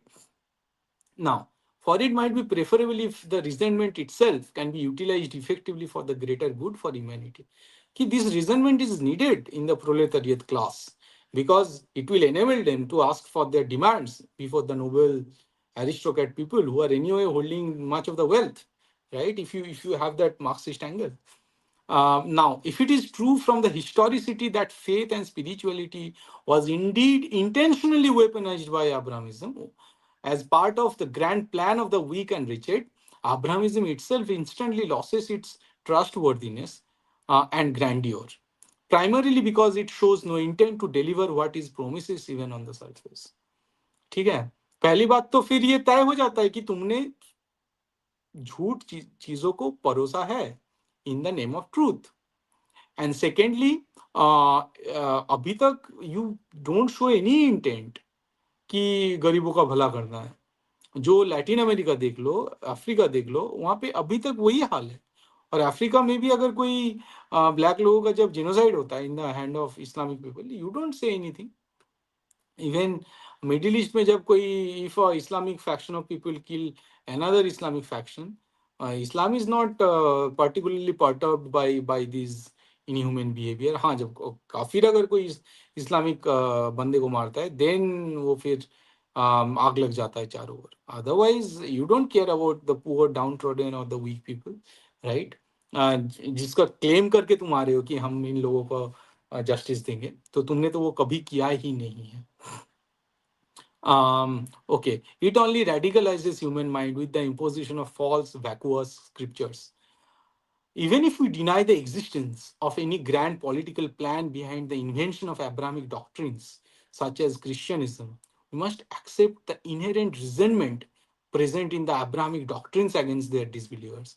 It is precisely this resentment that leads to corruption of moral values across all civilizations. This is, I mean, it just goes on because the action in of an Abrahamics is not spontaneously driven, but is manifest merely as a reaction to pre-existing pagan values out of resentment to something which is not Abrahamic. Its ethical codes are essentially external. Abrahamism grows its own emotion out of and against all emotions of the noble aristocratic pagan values, which it from its very core hates and seeks to annihilate completely. Abrahamism has only one fundamental emotion hatred for the pagan disbelievers, and that is the sole driving force of its doctrine. If you want to kill a dog, give it a bad name. This has been the mantra of Abrahamism to kill any pagan man and pagan values. Through this incessant effort to portray the pagans in a bad, low, vulgar, negative image, Abrahamism confines itself into a narrow, naysaying sphere which is exclusively political and intellectually inefficient to create its own value system from scratch. This fundamentally secondary, reactive, and negative attitude inherent in Abrahamism deprives it of any self correcting mechanism. It fails Abrahamism to look into itself to identify its own follies. It decries Abrahamism for distinguishing good and noble from bad and ugly. It disables an Abrahamic man from having a normal vision. It covers his eyes with tinted colored glasses to see and judge everything with a subverted agenda driven twist. It just corrupts the normalcy and spontaneity of a mind to create moral values from its own core, and it corrupts the society at large that emerges through the interaction of these blind, subverted Abrahamic minds, right? And then what Abrahamism does is that it externalizes resentment, right? And by this externalization of resentment, what it does, ki it so basically, if you see ki, in paganism, right? In paganism, it is said ki okay, there is something. I mean, I suffer because um, matlab, I suffer and I should be somehow blamed for it, right? कि मैंने कुछ गलती किया है तो उसके लिए शायद मैं भुगत रहा हूँ. सो ये एक बेसिक पेगन वैल्यू है. अब्राहमिज्म इसको सबवर्ट करता है. I suffer, someone else must be to blame for it. ठीक है. सो यहाँ से जब तुम सोसाइटी बनाना चालू करते हो, तो I I am suffering so I must be blame for it, इसमें तुम रिजेंटमेंट को अपने पास रखते हो. ठीक है. पहले तुम अपने आप को जज करते हो, फिर बाहर वाले जो तुम्हारा एनवायरनमेंट है उसको जज करना चालू करते हो. बट अब्राहमिज्म इसको बिल्कुल ही इसका पोल ही चेंज कर देता है. ये बोलता है कि I am suffering so someone else must be blamed for it. ये वैल्यू के साथ when you start to form a society, वो सोसाइटी फिर ऑब्वियसली एनरेज्ड, सबवर्टेड एक सोसाइटी बनता है, जिसमें जिसमें ह्यूमन इंटरेक्शन के थ्रू स्टेबिलिटी को एक्सपेक्ट करना become a very lofty dream. ठीक है. And obviously then comes the Abrahamic eschatology. Eschatology is what? It's basically this sick Abrahamic idea of a divine end. It is a poison that has seeped into the veins of the Western thought. It has wormed its way into the minds of philosophers like Immanuel Kant, Hegel, Schopenhauer, Heidegger, Nietzsche, Marx, each of them infected heavily by this poisonous doctrine. Kant, with his feeble summum bonum, dresses up divine judgment in moral robes, begging for ultimate peace that will never come. So Immanuel Kant is basically saying ki, so कि he is famous, I think, for this quote कि कि okay, if I don't believe in God, If I believe in God and then there is no God, that is fine, right? But if I don't believe in God, but there is actually a God, then I am damned, right? So basically, these were the philosophers who were forming these Renaissance philosophy at that time. Hegel. So that was Immanuel Kant. And then Hegel, the great idealist, wraps history in the rags of a final resolution. So, what does Hegel claim? So basically, it is the human spirit who are creating this huge history of humanity. And so Hegel, just like we believe in this, not just like, but Hindus believe in this Brahma, right? Um, Hegel believe in this historical consciousness, this unified historical consciousness as Brahma. ठीक है. So basically he is saying कि ये consciousness जब बढ़ता जाएगा someday in near end we will be able to touch this great sort of spirit, the great sort of God. Okay, so he's basically saying कि this historical consciousness will somehow merge and propagate in the future to touch the feet of God. ठीक है, that sort of ideology. Hegel, the grand idealist, wraps history in the rags of a final resolution, deceiving himself with a dialectical end that only chains the human spirit. Schopenhauer, the eternal pessimist, surrenders to abyss, envisioning an end of all striving, as though suffering could be escaped, a pitiful wish. So Schopenhauer went through the Buddhist philosophy, and out of Buddhism, somehow he could develop this sort of weird nihilistic philosophy. He had a large number of weirdly nihilistic quotes कि the best कि सबसे अच्छा life वही है जिसमें life ही नहीं है, ऐसा ऐसे कोट्स है, ठीक है. और सबसे शांतिपूर्ण लाइफ वही है जो लाइफ हर तरह के बेसिकली सफरिंग जो है उसको अवॉइड करने के लिए सबसे बोरिंग जो लाइफ होता है वही बेस्ट लाइफ होता है. इस तरह के वियर्ड वियर्ड आप देखोगे तो ये सारे कोट्स मिल जाएगा, ठीक है. So Heidegger, the fool who gazes into the void, equates the end with being towards death, as if live authentically means to wait for final curtain call. Nietzsche, even in his attempts to deride the Abrahamic ideologies and their eschatological finality, he conceived Ubermensch, right. Nietzsche also had this idea of superman, the overmensch, कि वो जब ओवरमेंच जब आगे बढ़ेगा तो सारे जो मतलब वोल्स है, जो बड़े बड़े जो इंसान है वो अपने सर ऐसे झुक जाएंगे और अपने सर रख देंगे, और वो जो मरे हुए जो भी कटे हुए सर है उसके ऊपर से ये ओवरमेंच पैदल चलता जाएगा. इस तरह का वियर्ड इमेजिनेशन नीचे हैड अबाउट दिस गाय ओवरमेंच, कि लोग अपना सर अलग कर देगा इस बंदे के लिए, what ever, right. A figure who transcends the crumbling morality and values imposed by society, religion, tradition. And then there is Karl Marx, the revolutionary priest, who transforms the end into a materialist utopia, hoping the death of capitalism will give birth to a classless world, deluded in thinking the revolution will be some final salvation.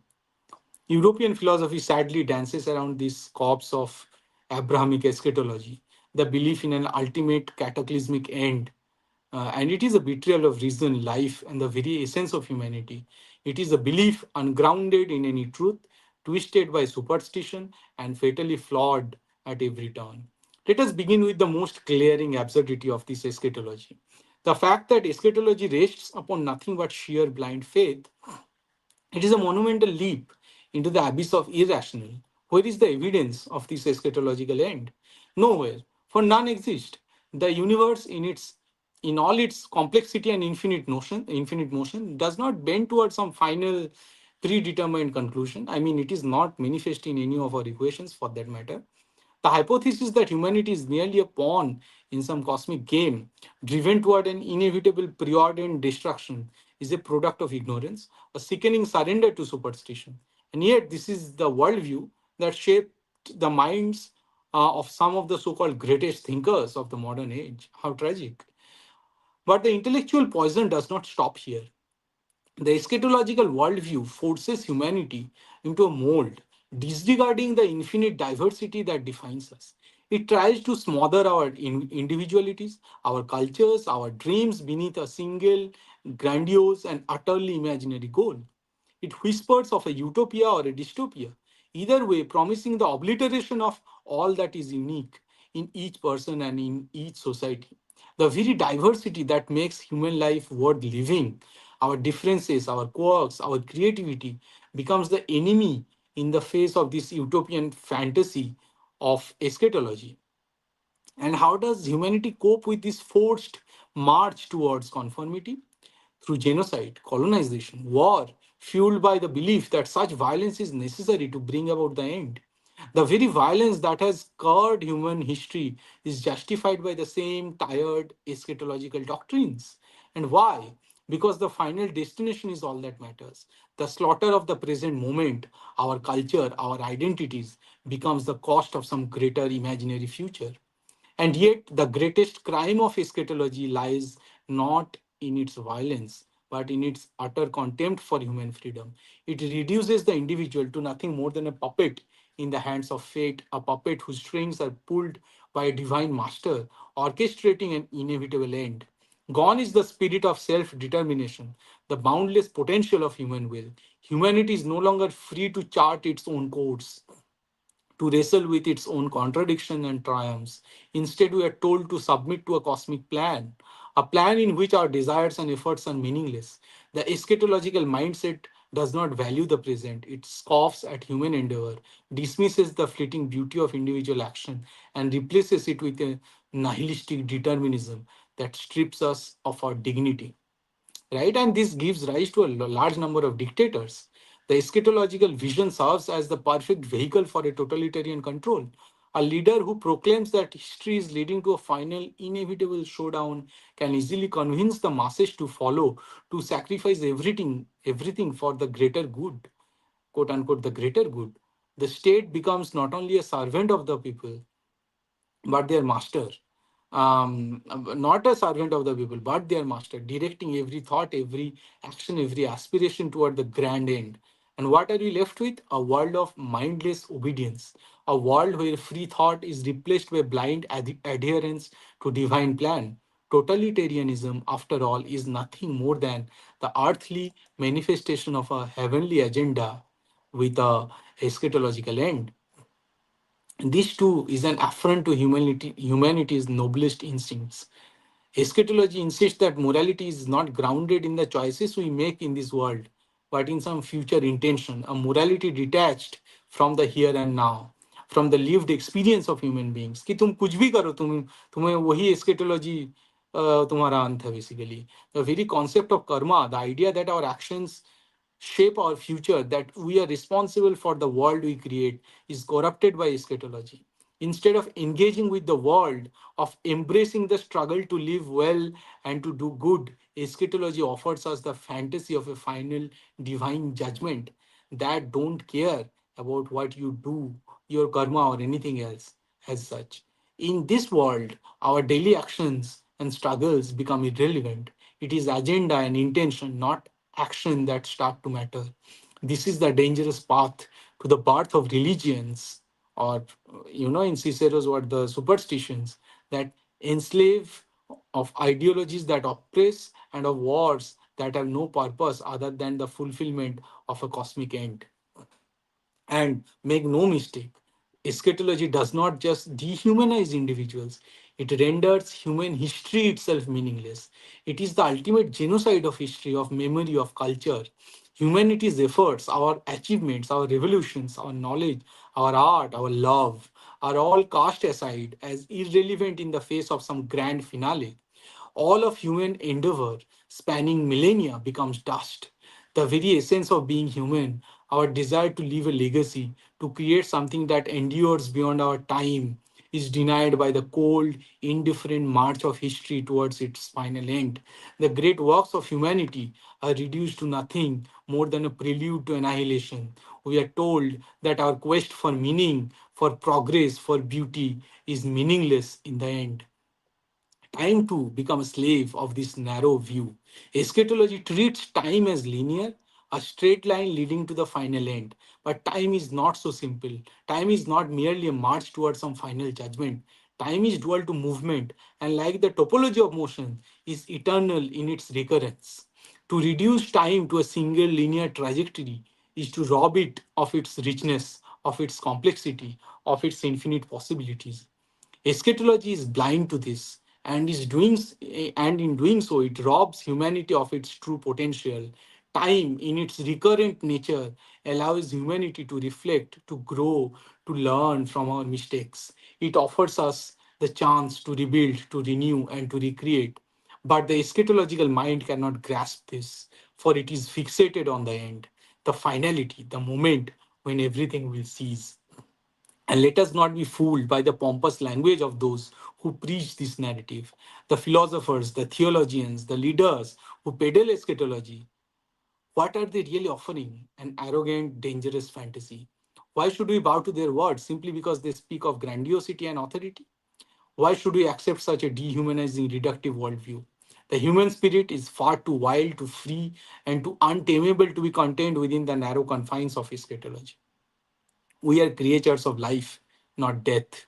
We are beings who create, who dream, who fight to live another day, not for some mythical end, but for the joy and for the struggle of the present. The end of history, the death of time, and human endeavor is an insult to life itself. It is a denial of everything that makes us human. To surrender to eschatology is to surrender to nihilism, to abandon the will to power, to deny the beauty of life in favor of a cold, unforgiving nothingness. ठीक है? So this is again Abrahamic eschatology, which which is imported to India, right? Through this Abrahamization of our culture, and we need to get rid of it. We need to get out of this Abrahamization, and you can see that how through this different perspective of Abrahamism, it has subjugated, it has captured every spontaneous natural societies, just like it has captured the spirit of India itself. ठीक है? So this is so I had to say a few more things actually. Ki, I mean, a projection of this rationale that I'm trying to develop here. You can see ki it enslaved the human diversity, agency, and spirit, right? So I'm not going in detail again. And Abrahamic ideologies make our society schizophrenic. ठीक है? That is also one more so sort of derivation from there. Further, Abrahamism leads to colonization, not only the colonization of geography, but the colonization of history itself. ठीक है? Now, I wrote something about the colonization of history. So, colonization of geography, it is obvious. Um, but colonization of history is something that we should discuss, right? So यहाँ पे मैंने लिखा है कुछ, which is that colonialism in its insidious nature does not simply invade the body and mind, it colonizes history itself. It invades the very river of time that flows through a race's soul. History becomes no longer a shared and collective memory, but a series of distorted narratives imposed by the oppressor. The true past of the colonized people, which had been hitherto rich, complex, and full of meaning, is erased, rewritten, or ignored. Instead, they are fed a history that is not theirs, a history that serves only to justify the brutality of their subjugation. The colonized then are left not only without a land, but without a past. Their history is stolen, their culture eradicated, and their very understanding of themselves is shaped by a foreign oppressive hand. The weight of this historical theft is profound. Without the deep roots of one's own history, one cannot hope to understand the full scope of one's identity. The colonized become ghosts in their own land, living in a present that is always haunted by the absence of their past. And then there is this insidious role played by the certain ideologies such as Marxism, which in their focus on class struggle and historical materialism often fail to account for the true nature of colonial oppression. Marxism, in its oversimplified approach, reduces all struggle to mere economic relations, blurring the unique horrors of colonialism. It posits that history doesn't exist in any meaningful sense beyond economic determinism, and thus specific histories of colonized people, rich with agony and defiance of centuries of oppression, are washed away. Marxism, in this view, unwittingly participates in the whitewashing of colonial crimes, reducing them to nothing more than economic byproducts. What an insult this is! The deep wounds inflicted by colonialism, wounds that are racial, cultural, and spiritual, are dismissed in favor of a simplistic materialist narrative that fails to acknowledge the full brutality of the colonial project. The Marxist view, by stripping away the complexities of history, serves only to further entrench the very system it claims to oppose. The intellectual cowardice this intellectual cowardice, this refusal to confront the full scope of colonialism's crimes, is one of the most damaging aspects of Western thought. Only by confronting the totality of colonialism, the political, racial, and historical, can truly process the decolonization. Can the true process of decolonization begin? The colonized must reclaim not just their land or their bodies, but their very history, their very soul. They must confront the lies that have been told about them and demand the right to write their own history, to create their own truth, to live their own reality. What is more painful though, what cuts to the very heart of colonized experience is that there are those among the colonized who, rather than rebel, having fully embraced the colonizers' wisdom of the world, right? So, the intellectual class of India, the English speaking class, they have embraced the colonizers' vision of India and the world itself. These are the Machiavellian or Mac loyal, in my word, Mac loyal Zimmi, those whose loyalty to the colonizer runs so deep that they abandon their own culture, their own identity, and their own people in favor of imperial masters. A MacLoyal Zimmi mind is one that has become so thoroughly colonized that it no longer sees any value in the indigenous self. The colonized man who submits to this loyalty is not just an obedient subject, he becomes an agent of his own destruction. This form of mental slavery is perhaps the most tragic. To be not merely oppressed, but to embrace one's oppression willingly. To see the colonizer as the bearer of truth, progress, and civilization. The educated MacLoyal Zimmi believes that the paths laid out by the colonizer, those built on centuries of exploitation, are the only true routes to success, ignoring the richness of his own history, culture, and self. In this light, an uneducated man is still preferable to an educated, colonized, and MacLoyal Zimmi mind.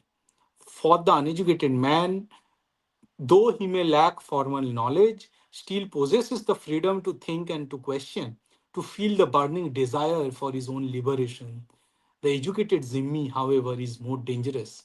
His education has not liberated him, but has instead bound him tighter to the chains of colonialism. He may know how to read the texts of his masters, how to recite the histories of his oppressors, but he remains a slave to their truths, a mere puppet in their hands.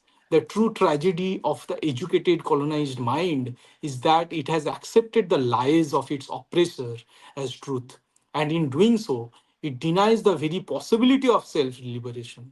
The uneducated man, though lacking in formal knowledge, still carries within him the seeds of rebellion, the seed of a mind that can be awakened to its own worth, its own identity, its own power.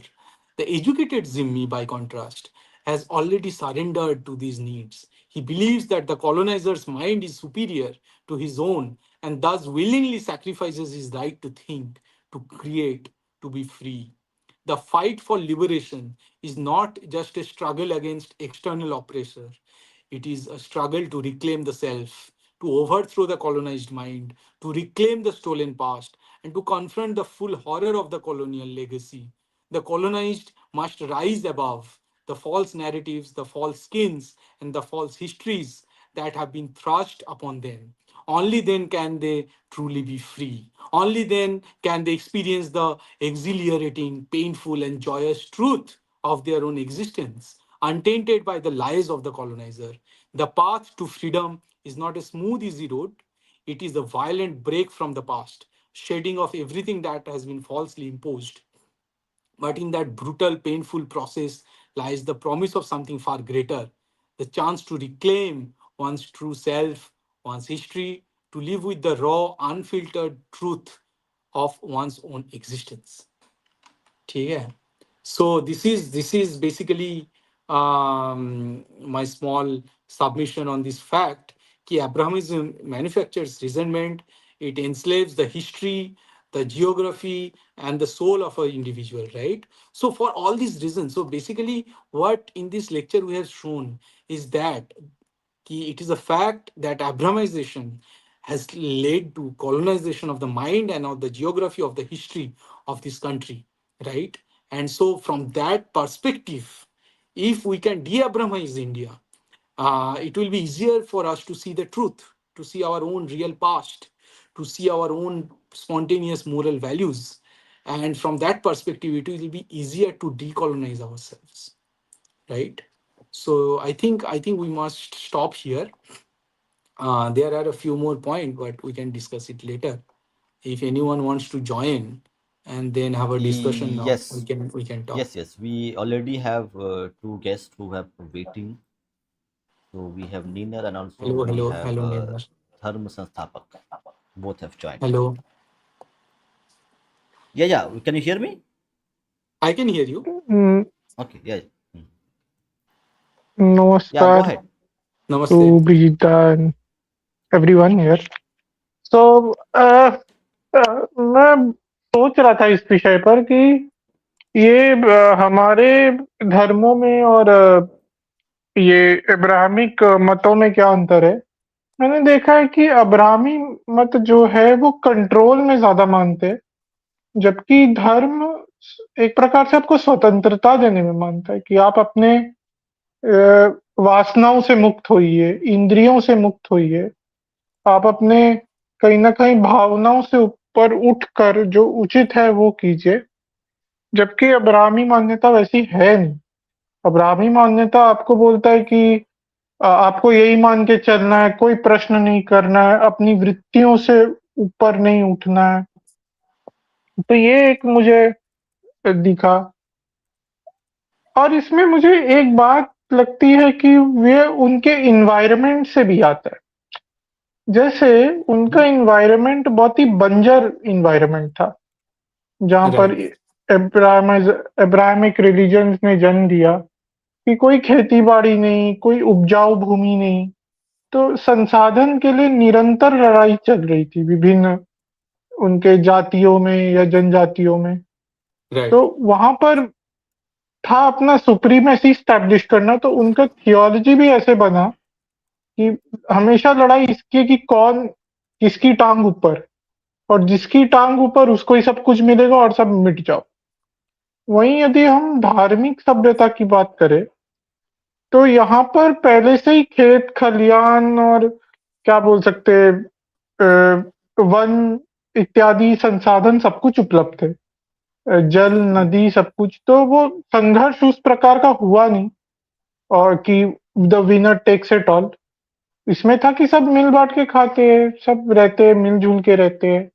और जो युद्ध हुआ भी था जैसे ऋग्वेद में लिखा है the battle of the 10 Kings या 12 किंग्स, अंत में सभी को बुलाया गया, जो जीता उसने बोला सभी आओ, सभी अपने देवी-देवता लाओ यज्ञ में और हम सब एक-दूसरे के देवी-देवता का सम्मान करेंगे और अपने परंपरा में उसको पूजेंगे। तो मुझे लगता है वो आधार में ही अंतर है, आधार ही ये सही दोनों बात का है. अलग है। तो यहाँ पे वो उतना एक है। ये जंगल हुँ, का मतलब यहाँ पे सब कुछ था, right? It was a tropical, still a tropical tropical region. Affluence था यहाँ पे. तो कि वेल्थ के लिए लोगों को मारना, ये लोगों के दिमाग में आया नहीं कभी. यहाँ पे कभी फेंस लगाने की इतना ज़रूरत नहीं पड़ी लंबी टाइम तक. तो उस हिसाब से फिलोसफी भी डेवलप हुआ. जो जो हम आज भी देखते हैं कि बोला जाता है ना कि हिंदू फिलोसफी इज, जैसे लगता ही है कि हिमालय से निकला है, कि इतना ऊंचा फिलोसफी है. Where as you see this text like this बड़े किताब्स right of Islam and Christianity, जहाँ पे खुदा खुद को बोल रहा है कि मैं तो चालबाज हूँ, कि ये लौंडे भी चाल चलते हैं और मैं भी चाल चलता हूँ, बट मेरा चाल ये कर देता है, तो मैं तो सबसे बड़ा, बोलता है कि मैं मक्कार हूँ, मक्कार बोलता है यहाँ पे खुदा खुद को. ठीक है, मैं सबसे बड़ा मक्कार हूँ, कि इंसान भी मक्कारी करता है, मैं भी मक्कारी करता हूँ, बट मेरे मक्कारी से के सामने इंसान का नहीं चलता, तो मैं सबसे बड़ा मक्कार हूँ.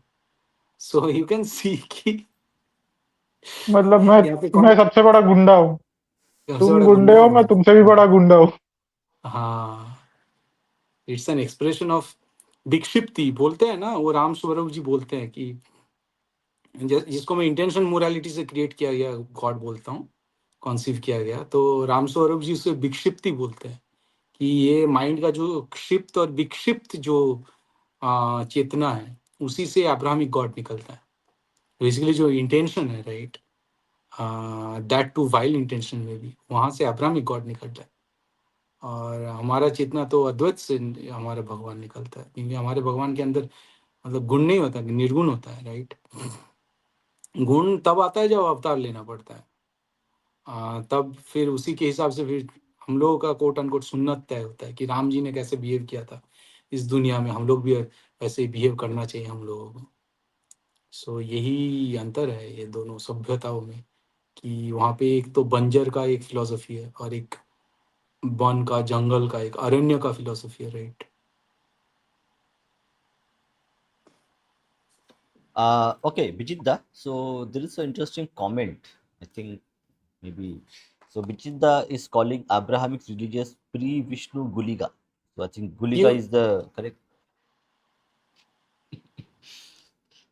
नहीं, प्रीवियस में भूलेगा क्यों बोल रहा हूँ मैं, ये समझा नहीं, मैं I am not being able to connect.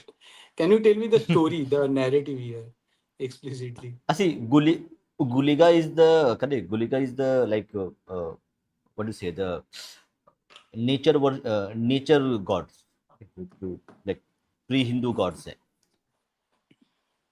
So he's in that correct. So एक तो correct. We have the correct पिंजौली Mridumai थे, और Devi. नहीं, एक पिंजौली Ah, थे, गुलिगा थे राइट. तो गुलिगा yes, was yes. The Varaha वाला जो I think भगवान था. हाँ, या दोनों में से कोई भी एक होगा. तो वही है, कहते हैं यू आर सेइंग दैट. नहीं भाई, गुलिगा तो नेचुरल गॉड थे यार, वो लोगों की रक्षा करते थे राइट. और उसके या लिए वो बट करेक्ट हफ्ता, देयर इज, यस बट नहीं आप देयर देखो, इज अ ये काइंड. एक्चुअली इस क्वेश्चन का मुझे now I know the answer.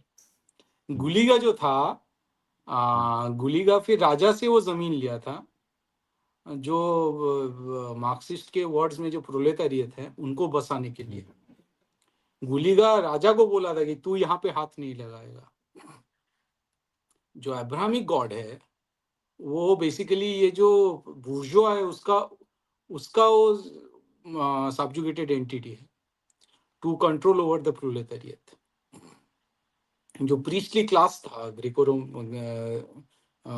Abrahamic priestly class, उनके सब्जुगेशन के अंडर आ जाता है Abrahamic God, to rule over the proletariat, to rule over the poor downtrodden Roman aam aadmi. तो गुलिगा एक्चुअली इनको रक्षा करता है, प्रोलेतारियत क्लास को. और जो अब्राहमिक गॉड है, वो रोमन बुर्जुआ को वो रक्षा करता है, जो टोटलिटेरियन पावर है उसको रक्षा करता है. तो this is the main difference between Guliga and Abrahamic God.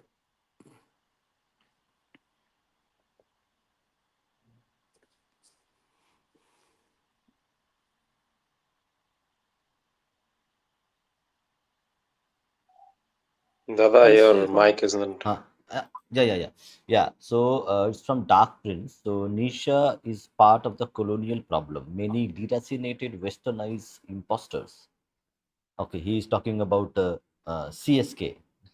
Okay, who is our friend, who अच्छा अच्छा. favor uh, who favor West. Its self-image, Nietzsche, and atheism are trying to hijack decolonization. Actually, see, the thing is, the diversity of opinion, correct, that the natural morality gives us, correct. So if the end goal is to decolonize, and if you're able to decolonize using Nietzsche, do it, correct, because there are multiple. If the dharma is upheld, okay, the path you take doesn't matter that much if the end goal is to actually uphold dharma. So even if CSK is using Nietzsche to actually decolonize, okay, let that be. Why I have to impose my point of view or Vijita's point of view onto some person? Let people be free. Vijita. Point यहाँ पे ये है कि यहाँ पे दो तीन चार अलग अलग क्वेश्चन को इम्पोज किया गया है, ठीक है। एक क्वेश्चन ये है कि नीचा, राइट नाउ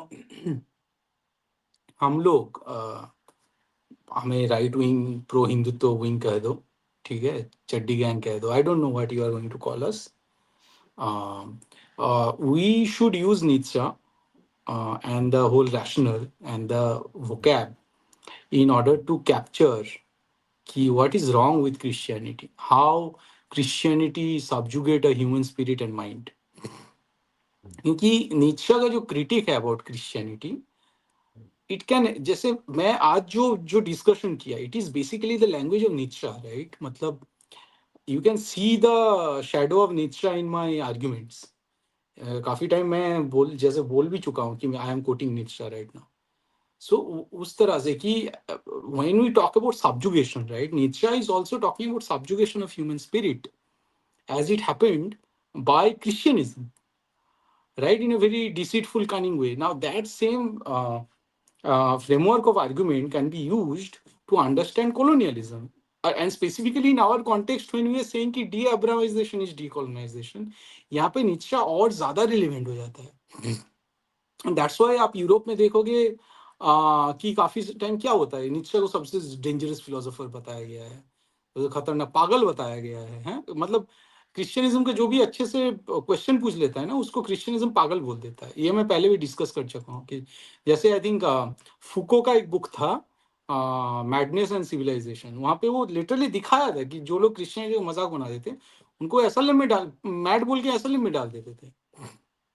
सो इसीलिए निच्चा के लेके, मतलब आप देखोगे यूरोप जैसे क्रिश्चियनिज्म जो निकल रहा है, ऑब्वियसली वो तो इसलिए नहीं हो रहा है कि because they had the guilt of being white and being oppressor, and उस गिल्ट को लेके वो लोग क्रिश्चियनिज्म नहीं छोड़ रहे हैं, वो छोड़ रहे हैं because they know Christianism is subjugation. They were also colonized by an ideology, a very fake, whatever, मतलब deceitful ideology. सो उनका जो डीकोलोनाइजेशन का तरीका है, यूरोप जिस हिसाब से डीकोलोनाइज हो रहा है, वो अपने आप को डी अब्राहमाइज करके वो आपको डीकोलोनाइज कर रहे हैं। यहाँ पे फिर वो एक्स्ट्रा लेयर चल जाता है कि वो लोग तो उन लोगों को सब्जुगेट किया क्रिश्चियनिज्म में, फिर वो लोग इधर आए और इंडिया को कॉलोनाइज किया। तो हमारे हमारे पास एक्चुअली दो लेयर है, ठीक है, जिसके थ्रू हम लोग अपने आप को डीकोलोनाइज करना होगा हम लोगों को, ठीक है। सो ये एक पॉइंट है। दूसरा क्वेश्चन यहाँ पे है कि एथिज्म वाला, right, atheism are trying to hijack decolonization. I mean it is partially true statement, I don't have any problem with this statement, but in my belief atheism is a projection, मतलब atheism lives in the same physical level, right, it has the same physicality as abrahamic god. अगर अगर presence of Abrahamic God से थिज्म निकलता है, सो उसका उसका dual reciprocal space क्या होगा? एथिज्म होगा। So it is the same space who are reciprocal to each other, but they are sitting at the same level of physicality. सो उस तरह से ना अब्राहमिक गॉड इस चीजों को सुधार सकता है, ना एथिज्म कॉलोनाइजेशन को सुधार सकता है। ये जो फ्रेमवर्क है, इस लेवल ऑफ जो फिजिकलिटी, इससे निकलना होगा हमें टू अंडरस्टैंड कि ये दोनों जो फिजिकल थियरीज है, these are theories of intention morals, right. इससे हम लोगों को भला नहीं होगा, हमें इससे थोड़ा ऊपर उठ के देखना होगा, टू द एक्सटेंट कि कोई अगर कोई लिटरेचर लिख रहा है, उसके पीछे उसका इंटेंट क्या है, ये हमेशा हमें क्वेश्चन करना होगा, राइट। आप जब एक बुक पढ़ते हो, उसका नैरेटिव पकड़ने के लिए उस बुक का जो लेवल है उससे ऊपर उठना पड़ता है ना. You need to grow to the level of the mind of the writer itself, कि इसका इंटेंट क्या है, ये बोलना क्या चाहता है. तब आपको समझ में आता है अच्छा इसलिए ये इस तरह से लिख रहा है. आप अगर जैसे बॉलीवुड देखोगे, बॉलीवुड को देख के आपको तो एजेंडा नहीं लगेगा ना कि नाइस स्टोरी एंड ऑल. जब एक ही राइटर का, जैसे जावेद अख्तर का 100 जैसे 20-30 फिल्म उन्होंने लिखा था, बाकी के साथ ये जुड़े हुए थे, देखोगे फिर पता चलेगा अच्छा ये नैरेटिव ये बिल्डअप करना चाहता है. जब जावेद अख्तर के लेवल ऑफ रियलिज्म पे जाके मूवी को देखोगे तब आपको जावेद अख्तर का एजेंडा पता चलेगा. राइट. डीडीएलजे देख के तो आपको करण जौहर या जावेद अख्तर का उर्दू उड़ का एजेंडा पता नहीं चलेगा. मूवी देख के एंजॉय करके आ गए हो. एजेंडा देखने के लिए एक लेवल ऊपर जाना पड़ेगा, आपको क्वेश्चन करना पड़ेगा, पैटर्न देखना होगा. सो वही बात है कि एथिज्म लेके आप डिकोलोनाइज करोगे तो that will be a frail effort. you have to basically question atheism and Abrahamism simultaneously, because atheism is a projection of Abrahamism itself, जो हम लोग पहले इस चीजों के बारे में बात कर चुके हैं. राइट. आई थिंक आनंद उस टाइम पे था ना हमारे साथ, तो हम लोग इस पे बात चर्चा कर चुके हैं.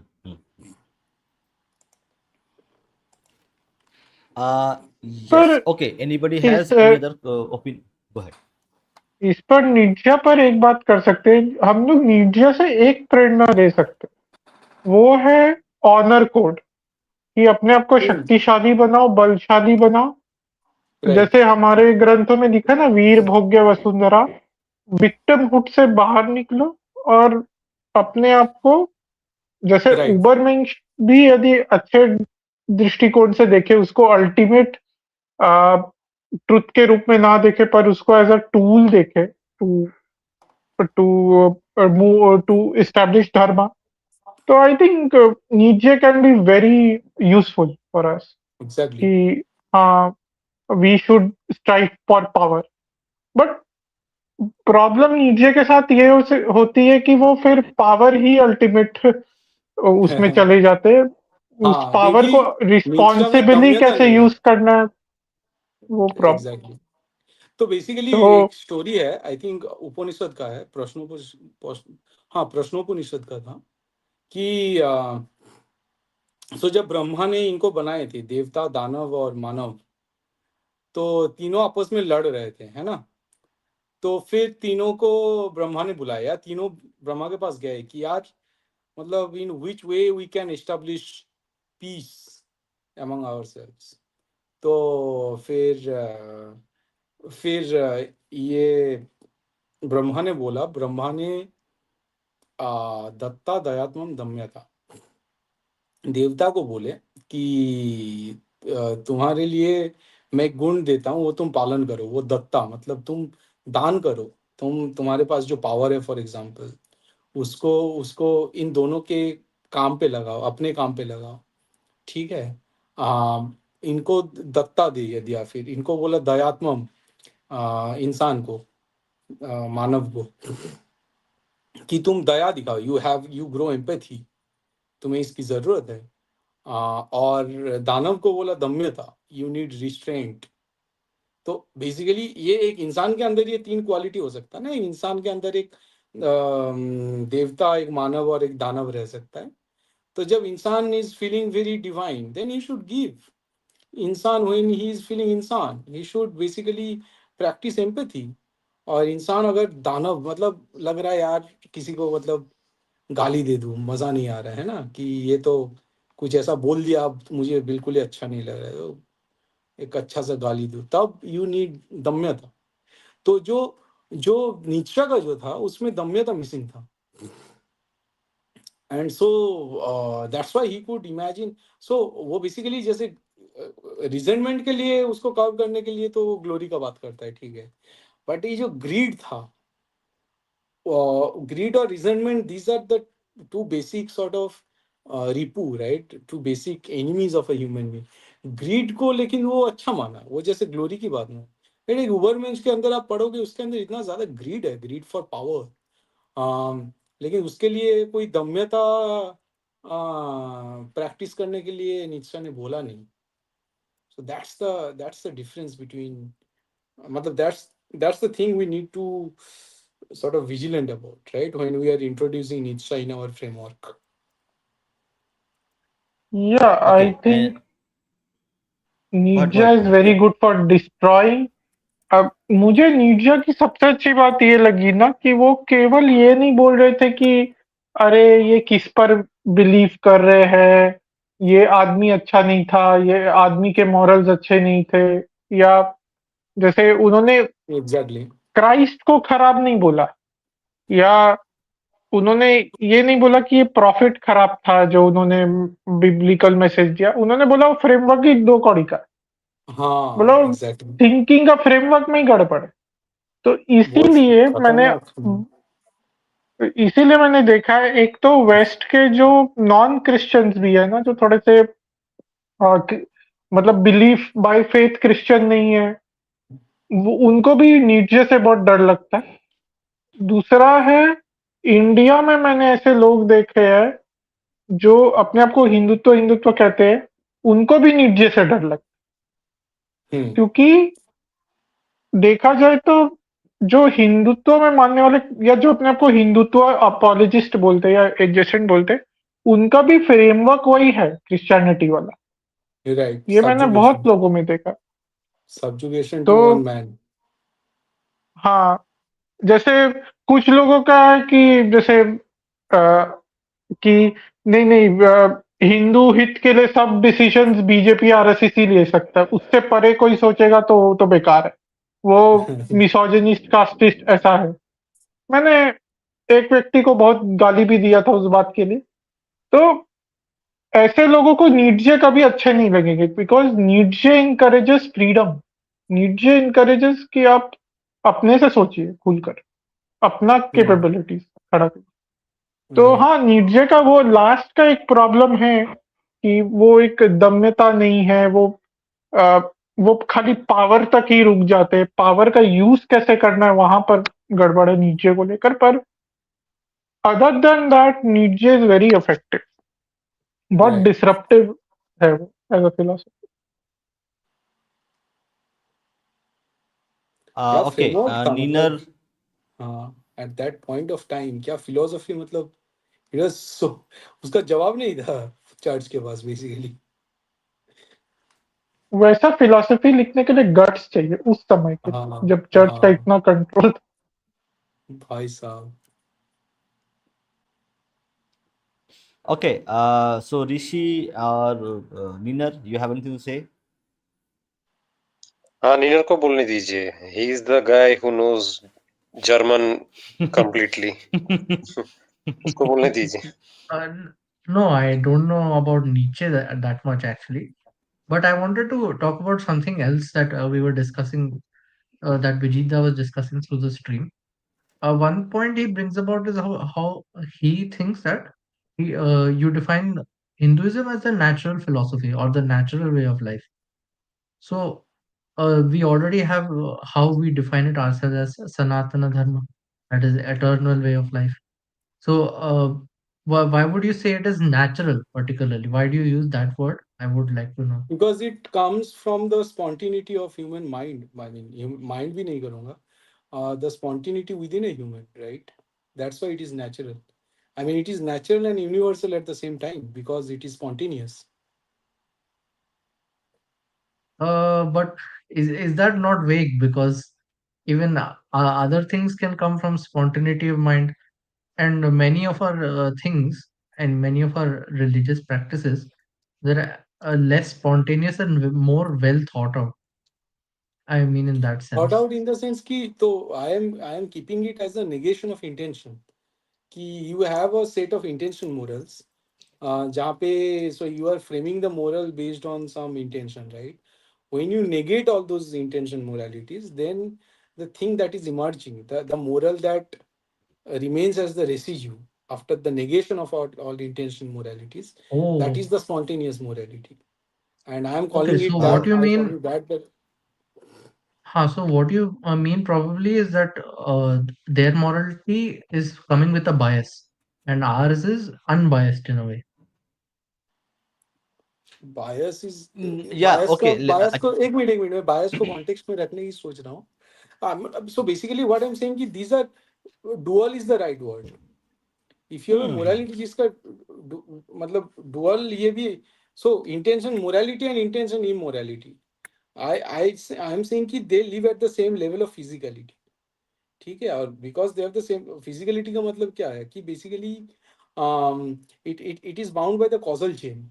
ठीक है, कि because intention Yeah. Itself is bound by the causal chain because it is a projection of your mind, right? Mind live in a physicality which is living in that dual causal world.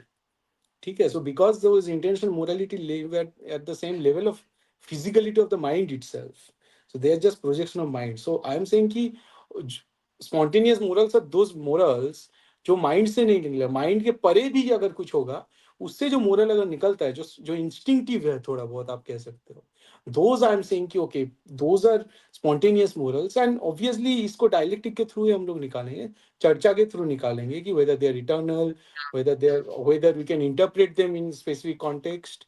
I'm not saying Yeah, I ki think we need to yeah. find more good terminologies because I understood what you're saying, but natural made it a little confusing in beginning. Mhm. Yeah, Nina, actually, let me give an example. A bit more. So, take a correct take example of tiger. Correct. So, tiger is a carnivore animal. Yes, yes. And when he feels hungry, okay, because his body needs energy, it will go and hunt. It will hunt whatever animal it can find. Correct.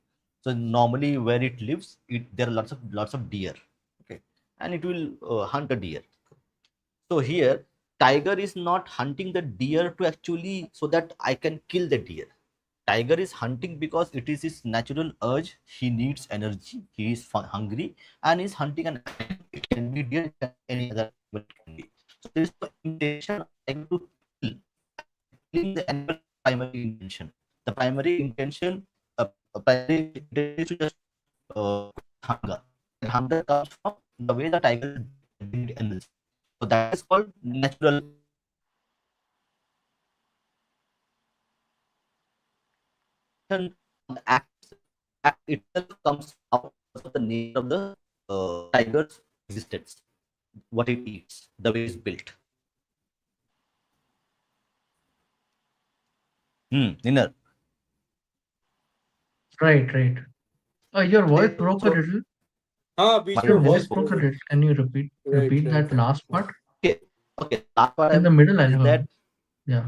yeah, yeah. So the last part was that फिर से cut रहा the है, फिर से natural. Cut रहा है. फिर से कट रहा है. Okay, I'm sitting here. Okay, I don't know what's happening. Okay, now it's better.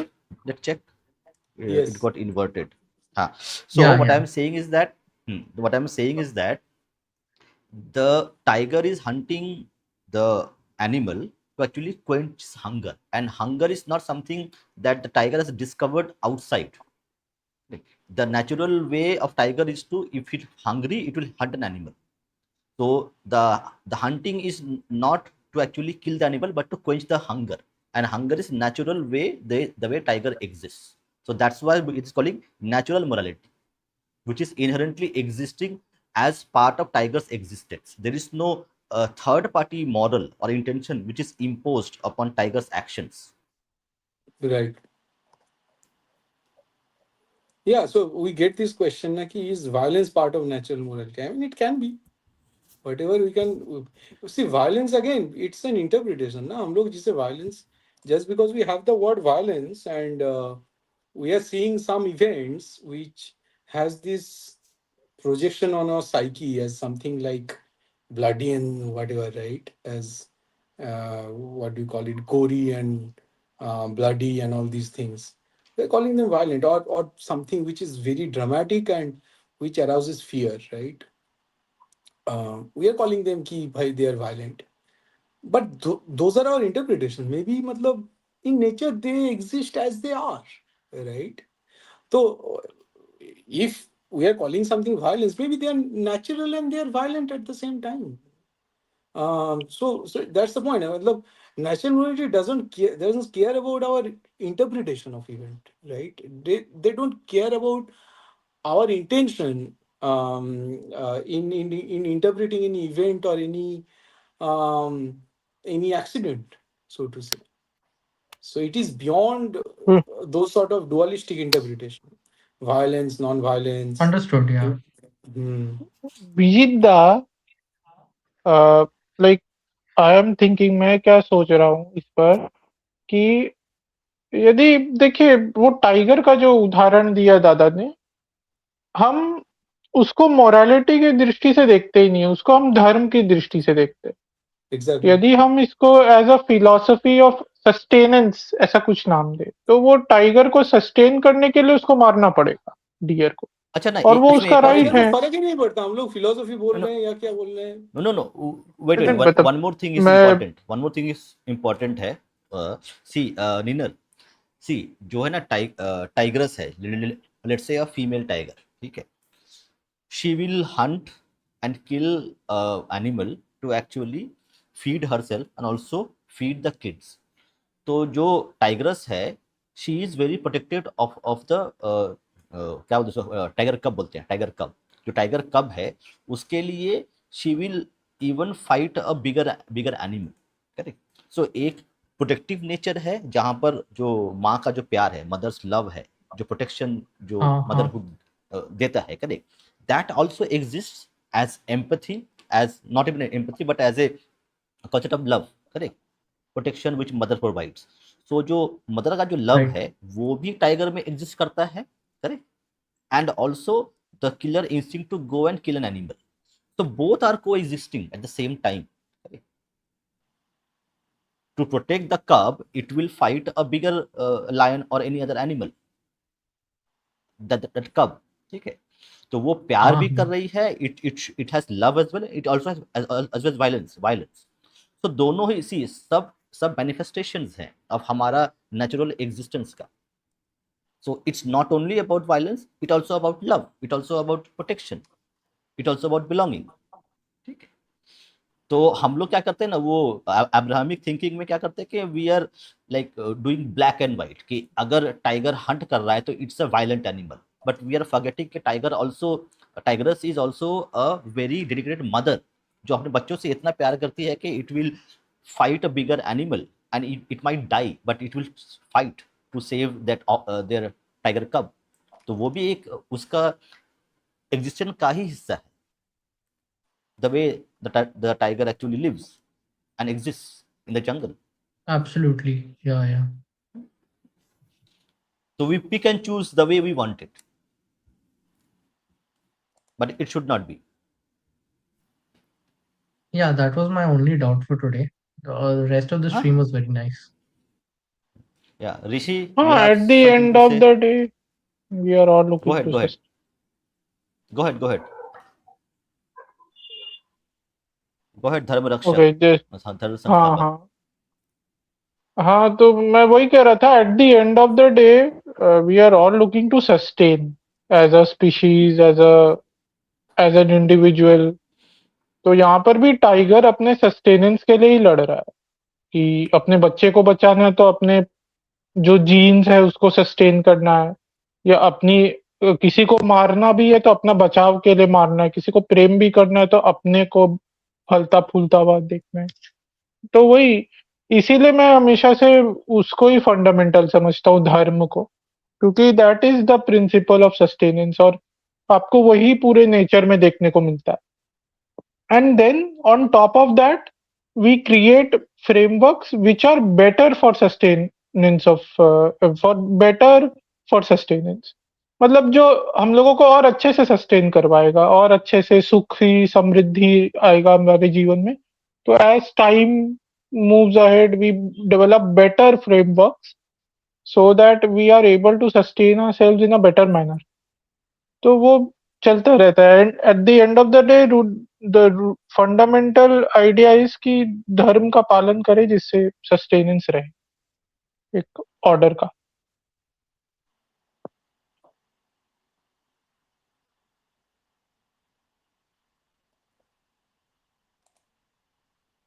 Rishi,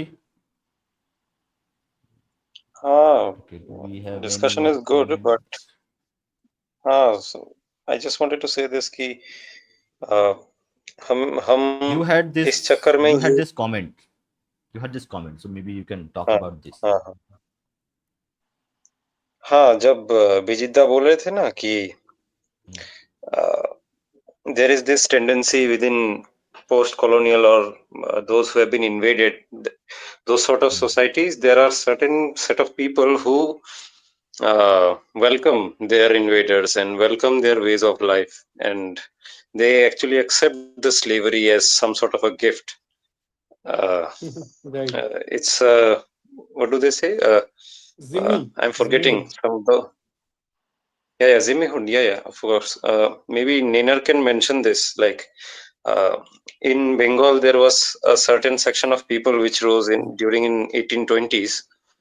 They used to say this as Bankim also quoted that Babus, line actually. sahibs, babus and sahibs. हाँ हाँ हाँ हाँ, radicals उनके lines थे ना वो क्या बोलते डेस्टिनी डेस्टिनी है हम लोगों का कि we had this colonial power upon us और उसके वजह Oh, से right, हमें right, इतने सारे गिफ्ट्स मिले हैं हाँ हाँ हाँ right, right. so so that sort of sentiments that creep in. So to that I actually said this below कि individualism paves way for materialism क्योंकि उनके जो आर्गुमेंट्स होते थे मैंने देखा है फ्रॉम दोज रेडिकल्स इवन कि अरे ब्रिटिश आए हैं इसलिए हमें गाड़ी मिला है हमें हैंड पंप्स मिले हैं हमें टैप वाटर मिला है all all of it is about कि हमें कंज्यूम करने के लिए बहुत से प्रोडक्ट्स मिले and we have now ease of travel we have now ease of sustaining ourselves yada yada yada you know the everything कपड़े बहुत अच्छे मिल रहे चीप मिल रहे कुछ कपड़े obviously for the higher section of societies बाकी तो भूखे प्यासे मर रहे थे they don't care about them but कि दिस कंज्यूमरिज्म जो है ये लास्ट में जो आता है कि consumerism for those set of let me begin. So consumerism is basically a philosophical position where you are only justifying consumption of products as the greatest goal of life,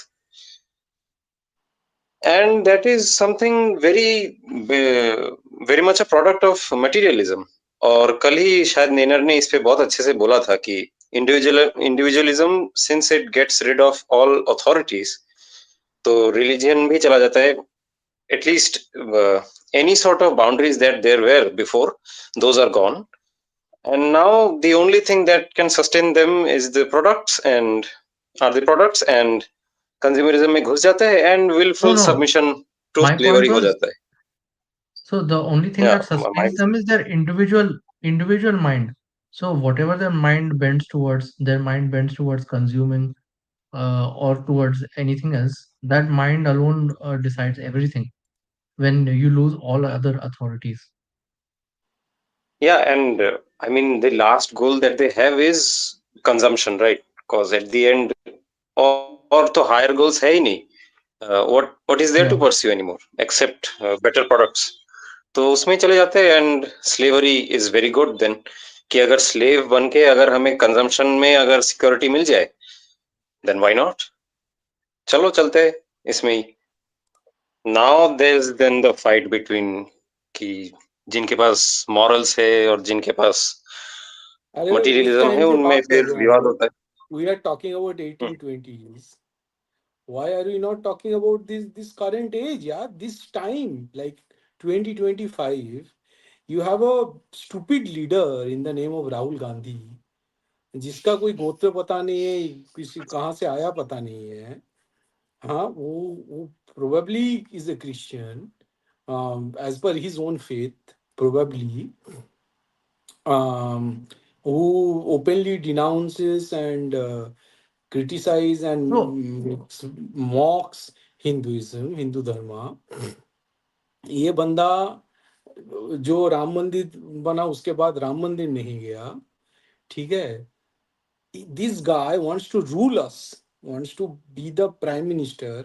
ये बाहर जाके बोलता है कि इंडिया में फॉरेनर जो power है, foreign power है, उसको इन्वेट करना चाहिए. बाहर के लोगों को इसमें दखल अंदाजी करना चाहिए कि इंडिया में डेमोक्रेसी खत्म हो गया है। इस तरह का एक लीडर जिसे कोई क्वेश्चन नहीं पूछता कांग्रेस के अंदर कि साले तू कर क्या रहा है, तो ये सब्जुगेशन नहीं है। ये जो इंडियन नेशनल कांग्रेस हाँ बोलता है, जो जो बोलता है कि वी हाँ, आर तो Bijit national party. that 1800 mindset, that was the same one which formed the Indian National Congress, which was the safety valve, and they are the exactly, same people ruling it. जो That's why literally Rishi's मतलब ये पूरा bringing up that spectrum of example is politics को, very valid here. Congress को इतना left तक लेके जा चुका है जहाँ पे सेंट्रल स्पेस पे कोई पार्टी बजा ही नहीं। अभी कोई पार्टी सेंट्रल या राइट की तरफ कोई पार्टी है ही नहीं, सारे लेफ्ट पार्टीज है भाई। तो ये जो पॉलिटिक्स का हालात हो गया है, क्योंकि उसने राइट की तरफ इतना जगह छोड़ दिया है, पूरा स्पेक्ट्रम मिल गया है ना बीजेपी जैसे पार्टीज को।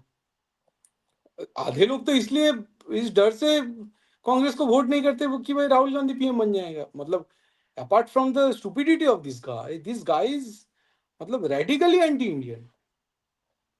उसके बातों से झलकता है how much he hates Indians. तो इस Yeah, तरह का general बंदा। public feels like yeah, general public feels like that whole proverb, right? बंदर के हाथ में उस्तरा, मतलब कौन दे अभी, ये अगर हाँ करने गए मतलब तो just imagine how compelled we are कि भाई कांग्रेस को वोट नहीं दे सकते, right, because this guy is there. ये हटके Shashi Tharoor, just imagine the scenario कि इसके जगह शशि थरूर आ गया, शशि थरूर इज डिक्टेटिंग कांग्रेस। फिर ये जो बीजेपी में जितने गवार लोग बैठे हुए हैं वो भी तो हट जाएंगे ना। एटलीस्ट इंडिया का पॉलिटिक्स बहुत अच्छे से सुधर जाएगा। एक तरफ अगर आई एम नॉट सेइंग कि शशि थरूर इज द भगवान विष्णु और समथिंग, आई एम सेइंग कि एटलीस्ट थोड़ा एजुकेशन तो आएगा ना, ढंग की बातें हो सकते हैं। Right, right. तो just because this Rahul Gandhi is there, India का पॉलिटिक्स उस हिसाब से खुल भी नहीं रहा है। Just the presence of this guy is confining Indian politics to a level की जहां पे हमें कोई आशा नहीं दिख रहा है। और बीजेपी को इतना मौका मिला, बीजेपी इसलिए राहुल गांधी को मतलब इसको जेल वेल में नहीं डालता क्योंकि इट रियली इज ए साफ। हाँ, it keeps BJP perpetually in a very comfortable position कि ये पप्पू बना दिया एक बंदे को। और वो पप्पू तो अब जोकर बन, लिटरली जोकर बन गया है, वो बैटमैन वाला जोकर कि मैं No, तबाह कर no, no, दूंगा। no. He is much smarter. That Joker was very smart and also intellectual. That Joker in Batman. मतलब being that joker is the aspiration of Rahul Gandhi, na? That's the problem, right? Because you go through the recent conversations and speeches by Rahul Gandhi, you can see that that joker is actually the aspiration of Rahul Gandhi nowadays. So इसके लिए Indian politics That भी उस हिसाब से खुल नहीं रहा है। नहीं, वो जेन-ज़ी रेवोल्यूशन करेगा जैसे नेपाल में किया था, वो क्या है? वो तो जोकर हिसाब ही है, वही क्योंकि तो बोल रहा हूँ ना। जोकर भी तो पूरा अराजकता ही चाहता था गौतम सिटी में, तो ये जिम्मी नहीं है तो कि ये राहुल भी तो गांधी जैसे अराजकता ही चाहता है। एक गवार विदेशी बंदे को, फॉरेनर को इंडिया के पावर स्ट्रक्चर के टॉप में रखना, ये इंडिया के लिए जिम्मीहुड नहीं है क्या? इनका औकात क्या है? कौन सा डिग्री? ये लोग मान लो कि मोदी को गवार बोलते हैं, मोदी को बोलते हैं अपना सर्टिफिकेट दिखाओ। राहुल गांधी का कौन सा औकात है? ढंग का तो उसका कोई भी लैंग्वेज में दखल नहीं है।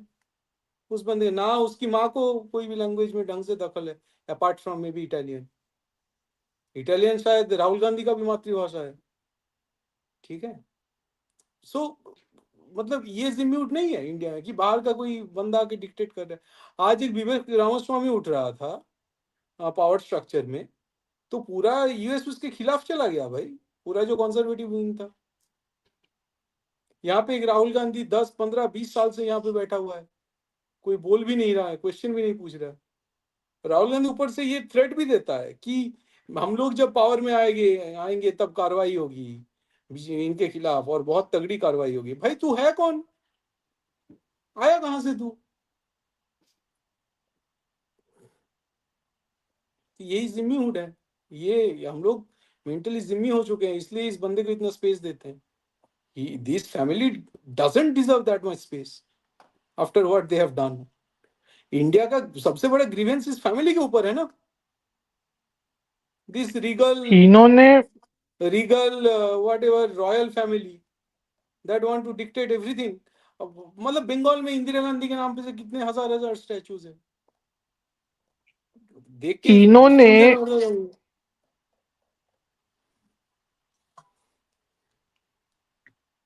इन्होंने जिस प्रकार से कॉन्स्टिट्यूशन लिखा है, हमारा संविधान जैसे लिखा है, जैसा तंत्र बनाया है, जैसा प्रशासनिक तंत्र बनाया है, प्रशासनिक तंत्र का जैसे ट्रेनिंग होता है, जैसे प्रशिक्षण होता है, सब तो उनके अनुसार होता है ना, दिखता जो है, ये हाँ दिखता परिवार है का कि महिमा मंडन करे। ये दिखता है कि ये विजिबली, मतलब कोई स्टूज ने बनाया होगा, वेस्टर्न स्टूज ने बनाया होगा विजिबली, ये दिखता है हम लोगों को। Any educated guy can see this कि ये स्टूजो का बनाया हुआ है, ये कोई And नेचुरल यहाँ फिर का लोकल बंदे का नहीं बनाया हुआ है। and one more thing, see, the way the constitution is designed, that जो वो बना कर गए हैं, if you want to make any changes, fundamental changes into the constitution, you need like 2/3 majority, which to get that kind of mandate, correct, in a diverse country like Bharat is next to impossible. Exactly. So, so we see. Actually, I was listening to Mr. Pankaj Saxena, okay, one of his podcasts, and he gave a very like good comment. He made a very good comment and analysis that we have to give to these monstrous, okay, monstrous Asuriya energy, correct, which was there. They could actually think 200 years beyond their time and build systems, institutions which will keep us uh, like in chains of like a mental slavery or a physical slavery, correct. से 200 साल पहले वो आए थे, उन्होंने उन्होंने जो system design करके गए हैं, हम उससे आज भी निकल नहीं पाए हैं, we are unable to escape it. That shows that at least they have put their energy where what they wanted to do. Now it is our job to actually learn or maybe understand that energy and do something which will again build something which will again last for 200 years. Unfortunately, for whatever reason, we are unable, we have become reactive in so many ways, but slowly as a society, as a country, we need to focus on building long term institutions, systems which is going to sustain these, rather than reactivity will be a part of it, but we have to come out of this reactive phase. दादा, even to set up these institutions, हमें यदि ये Hmm. संस्थाओं को भी निर्माण करना है, तो ये हमारे विचारों पर इनका निर्माण होना चाहिए। इसके एग्जैक्टली। पीछे का जो वैचारिक आधार है वो हमारा होना चाहिए। अब इसके लिए मुझे लगता है हमें हिंदू थ्योरेटिशियंस की बहुत आवश्यकता है, क्योंकि एग्जैक्टली। अभी मैं देख रहा हूँ ना कि राइट विंग की भी जो बात होती है, वो ज्यादातर इतिहास के पुस्तकों में क्या लिखा है, ये लिखा है या वो लिखा है, उस पर ध्यान अधिक है। जो कि ठीक है, इतिहास के भी विषय पर बात होनी चाहिए, पर ये भी हम भी कहीं ना कहीं हिस्ट्री सेंट्रिक ज्यादा हो रहे हैं एग्जैक्टली, कि हिस्ट्री इतिहास में ऐसा सेंट्रिसिटी लिखा इससे, है, हाँ ये हटना इतिहास में पड़ेगा वो यहाँ से। लिखा है। सॉरी। इतिहास, ये जो हिस्ट्री सेंट्रिसिटी है, यहाँ से हटना पड़ेगा इस कल्चर को। हाँ, तो लेकिन ये जो लेकिन जब तक सच्चा हिस्ट्री दिखाओगे नहीं, तब तक उससे हटोगे कैसे? वो जगह हाँ, पहले वही ऑक्यूपाई करके फिर वहां से हटना होगा। वही जैसे मुझे लगता है हिस्ट्री का वॉर राइट ने मोर और लेस, मतलब जीत तो लिया, ये तो नहीं कहूंगा, पर एक अच्छा काउंटर कर दिया है, क्योंकि अब पूरा मेन स्ट्रीम में एक हिस्ट्री का नैरेटिव तो बन गया है कि इन लोगों ने घटिया हिस्ट्री पढ़ाई अब। पर मैं बार बार ये कहता आ रहा हूँ कि हमें इससे आगे बढ़ना होगा, जैसे सोशियोलॉजी में घुसना होगा, एंथ्रोपोलॉजी में घुसना पड़ेगा, क्योंकि राइट। यहीं से फिर थ्योरीज आते हैं आपके, पॉलिटिकल थ्योरीज, सोशल इसीलिए थ्योरीज। सी जब तक my first book was on genocide. मैं उससे हट गया यार, मैं कहा यार इतना हिस्ट्री क्यों लिखूं, मुझे ये सब देखना हो, मुझे फिलोसफी, सोशियोलॉजी, ये सब यहाँ पे भी लिखना होगा। हिस्ट्री तो सारे लोग अब हिस्ट्री करने लगे हैं इंडिया में, वही ना, इसका बाढ़ आ गया तो सारे लोग अब हिस्ट्री लिख रहे हैं। नहीं, उससे भी ऊपर तो फिलोसफी बैठा हुआ है भाई, उसके ऊपर सोशियोलॉजी, साइकोलॉजी, सारा कुछ बैठा हुआ है। जितने भी मॉडर्न एजुकेशन, जो जो भी डोमेन है, मॉडर्न नॉलेज डोमेन, सारे हिस्ट्री के ऊपर बैठा हुआ है। तो उस लेवल तक हमें जाना पड़ेगा। और वहीं से फिर नई नई थ्योरीज निकल के आएंगे। हम लोग नई नई थ्योरीज के बेसिस पे अपने इंस्टीट्यूशंस खड़े करेंगे। यदि वो हमने नहीं किया फिर तो ये चर्चा ही व्यर्थ है। मतलब जो इतिहास को लेके चर्चा हो रही है, क्योंकि इतिहास को ठीक भी कर देंगे पर आपके स्ट्रक्चर्स ऑफ पावर यदि ऐसे ही रहेंगे, जो ऐसे थ्योरीज पर आधारित है जो आपके वैल्यू सिस्टम के अगेंस्ट जाते हैं, तो फिर उसका कोई फिर फायदा नहीं। मुझे मतलब लंबे समय के लिए उसका कोई ऐसा लाभ नहीं। फिर वो आप ही के बाद आप ही को क्षति पहुंचाएगा आगे जाकर, जैसे जैसे भविष्य में आप जाएंगे।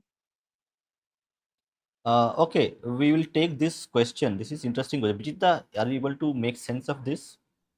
Tangential question. When Abrahamics managed to become religio, it managed to negate two crucial aspects of order. One, order interact order interacting outside the group, and two, order with nature. What was the impact? I think Vijita will be able to answer this question better. Now, with the nature, their point was कि you have to dominate over nature, ना कि ये जो paganism है यहाँ पे you have to, the point is कि अगर पेगनिज्म नेचुरल मोरालिटी या नेचर को टेम्पल मान के वहां से फिर उठ के आ रहा है, their point was we will dominate over it, हम लोग इस पे राज करेंगे। और इसी तरह हम लोग पेगनिज्म पे राज कर सकते हैं। और उसके अंदर सब कुछ आ जाता है, डिफॉरेस्टेशन आ गया, पेड़ अगर है तो उसको काट के खत्म करो, ठीक है, जानवरों के ऊपर काइंडनेस दिखाने की जरूरत नहीं है। ये जो जो भी मतलब जो नेचुरल जो मोरालिटी, अगर ह्यूमन एम्पैथी, उसके ऊपर जाना चीज़ों का। Order interacting outside the group, वही फिर बिलीवर काफिर वाला जो डुअलिटी है कि तुम्हारे ग्रुप के जो बाहर है और उसका जो बिलीफ है, those are those you have to discard. इसका मतलब जैसे हम लोग डिस्कस कर रहे थे ना कि जो एब इनिशियो जो पोजीशन है, इन्होंने वो चेंज कर लिया कि हमारे स्क्रिप्चर के अंदर जो है कोई भी इंटरप्रिटेशन या नैरेटिव उससे अगर मैच नहीं कर रहे हैं, then it's a evil interpretation, not only wrong interpretation, those are evil interpretation। ठीक है, तो राइट एंड रॉन्ग को फिर गुड एंड इविल फ्रेमवर्क में डाल देना, और उसके बाद जो एब इनिशियो पोजिशन होता है मोरालिटी का उसको बदल देना, these are the greatest sort of invention of these Abrahamic cults। और उसका असर फिर ऑब्वियसली फिर अगर जो आउटसाइडर है, जो काफिर है, जो हिडन पेगन अनबिलीवर है, उसको फिर गलत और इविल मानना, राइट, क्योंकि वो उस बिग बुक के हिसाब से नहीं चल रहा है। ये दो पॉइंट आई थिंक सबसे क्रुशियल है। डिस्ट्रक्शन ऑफ फैमिली स्ट्रक्चर, वो भी द उस पे। हाँ हाँ हाँ, right Hmm. Right. He was the central tenet of Abrahamics, then at what critical mass would it begin to counterproductive to So them, us to versus whom, them, मतलब to us them। no no us versus them मतलब correct वही मतलब काफिर नहीं and नहीं, ये मोमिन question और जब देम पूछा, ये देम वो आज वाला हम्म, देम है क्या, मतलब टू द अब्राहमिक्स पूछ रहा है। So let okay. So is this innate? Then what critical mass would it begin to counter product? अरे from the day one ना भाई, अगर कोई ग्रुप ये जो सब्जुगेशन के अंडर आ जाता है, फिर उसका तो उसमें तो बिद्दत हराम हो जाता है, इनोवेशन हराम हो जाता है, उसमें इंक्वायरी हराम हो जाता है, उसमें नया कुछ इन्वेंट करना हराम हो जाता है, पनिशेबल बाय डेथ हो जाता है, उसमें आर्ग्यूमेंट हराम हो जाता है। अम, तो फ्रॉम डे वन, और इसका असर दिखता है ना कि ये जो सब्जुगेशन के अंडर, क्रिश्चियन सब्जुगेशन के अंडर जो यूरोप था, very good amount of time, right, कुछ भी इन्वेंट नहीं हुआ था। अभी मैं एक एपिसोड देख रहा था जहाँ पे ये दिखाई दे रहा था कि मतलब वो लोग अपने घर में जो सॉर्ट ऑफ कैबिनेट होता है उसके अंदर टट्टी करते थे ये लोग, ठीक है, और धोते नहीं थे क्योंकि क्रिश्चियनिज्म में नहाना और वो धोना हराम है। यू सी, जो वेस्टर्न कंट्रीज है वहां पे वो क्यों यूज करते हैं वो टिश्यू पेपर, क्योंकि वहां पे धोना हराम है भाई, understand that. It's a Christian thing that they use the tissue paper. और फिर 1940 से पहले वहां पे इतना ज्यादा टिश्यू पेपर आया नहीं था. तो उनके घर के अंदर कैबिनेट होता था, वहां पे टट्टी करके फिर सीधा जो भी पहनना होता था पहन लेते थे. क्योंकि as I have already discussed in one of the episode in Christianism, right, वो बोलते थे कि जीसस तो तुम्हारा सब कुछ धो रहा है, तो तुम्हें धोने की जरूरत नहीं है. Because bathing is a pagan practice. You can not, मतलब it is not healthy for you to bathe. Taking shower is हराम in Christianism. You have to understand that. There is actually a story, like an incident I heard. Correct. There is a very famous Hollywood actor. Okay. So somebody said to him, "Anand is back. Welcome, Anand. Only rich put अरे आनंद join करो यार, मतलब हाँ, only the rich Anand." Put in cabinets. Exactly, exactly. ये जो Elizabeth, queen Elizabeth था, इसके बारे में कहानी लिखा गया है भाई. उसका बेड No, के no, बगल में एक वो पूप करने का जगह था, और वो एक हफ्ते तक वहां पूप करते थे, फिर वो बाहर लेके जाते थे. the link is there in the Memathuli post. So you will find it. Yeah. See, so that's a very famous Hollywood actor. Okay. So somebody said कि अरे तुम्हारा कपड़े बहुत गंदे हैं, जाके नहा धो लो, ठीक है, you are smelling bad. You know what he did? He went to a shopping mall and bought some very expensive perfume and put it on his body. They didn't take a bath. वो उसने perfume लगा के बोला चलो अब मैं I will smell good. भाई मैं एक बात So बताऊं सीधा. आई don't know whether anyone has experienced this, but you get to know all these things when you date any white woman. You get I to know. I know. Well, I have not Why like do French people have such good perfume? There's a history to it. अच्छा, French से याद आया, तो Napoleon बोल रहा है, Napoleon उसका एक क्या रखेल थी, ठीक है, क्योंकि शादी वादी तो नहीं किया था, रखेली थी. तो उसको नेपोलियन लेटर लिख रहा है कि मैं इस तारीख को आ रहा हूँ, तो तुम गर्म पानी में अपना जो लोअर बॉडी है उसको धो के रखना. सी यू सी दिस इज, ठीक है, ये बोलना पड़ रहा है भाई कि धो के रखना, मैं आ रहा हूँ. Anand. Hello. Yes. Sorry, I was missing in action. I was actually family and stuff. So, uh, yeah. So this is a interesting topic actually because there's actually an explosion of anti-Indian racism, right? Just on this topic itself, Right. by mostly Christians and mostly Abrahamics. Okay. And this all the irony is that if you look at historically the cleanest societies, they were Asians. Okay, Asians were the cleanest. Their obsession with cleanliness has been every Asian society has been extremely obsessed with cleanliness, right? Then comes Yeah, Africans correct. and When then you comes the when you go Europeans. to a temple, correct. When you go to a temple, you wash your feet. That's a any No, I'm temple not, you I'm go, not you need to talking about wash your temples. feet. I'm talking about even rural areas, right? If you look at ancient China, ancient India, ancient Southeast Asia as well, ancient Japan, like the obsession with cleanliness was predominantly very important, right? Even in so-called non-religious spaces. And अरे I हमारे yes, कई सारे घरों में आनंद बिना नहाए kitchen में जाने की अनुमति नहीं थी. yeah, but आप that's what I'm बिना saying. नहाए रसोई घर में नहीं जा सकते. But it's being ऐसे बहुत framed सारे as. घरों में नियम हुआ करता था. But look, it's so smart. It's being framed as something to do with untouchability, when technically it's nothing to do with untouchability. It's to do the fact that you want to be clean and you want to get disease and you want to be fresh for your family. You want to spread disease to your family.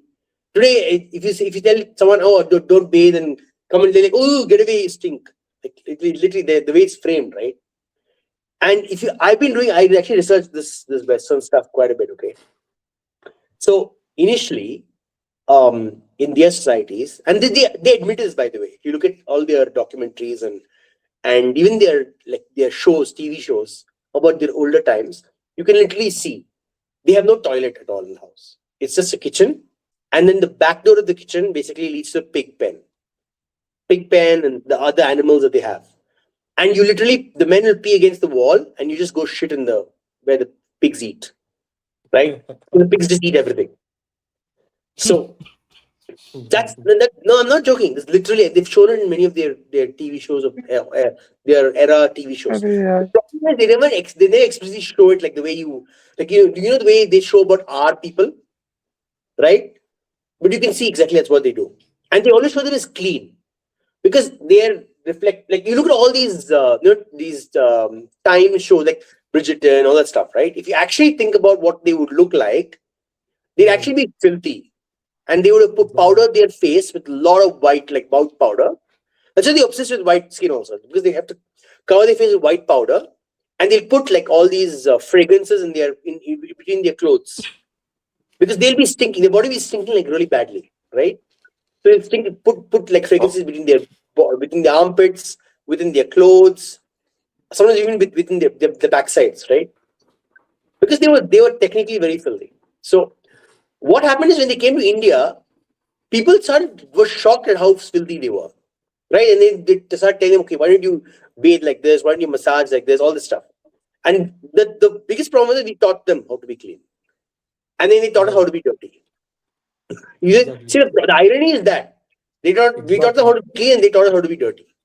Exactly. So Anand, And now they just wanted to ask look you. back us and they quote these things basically. So ये जो let me tell you one more thing.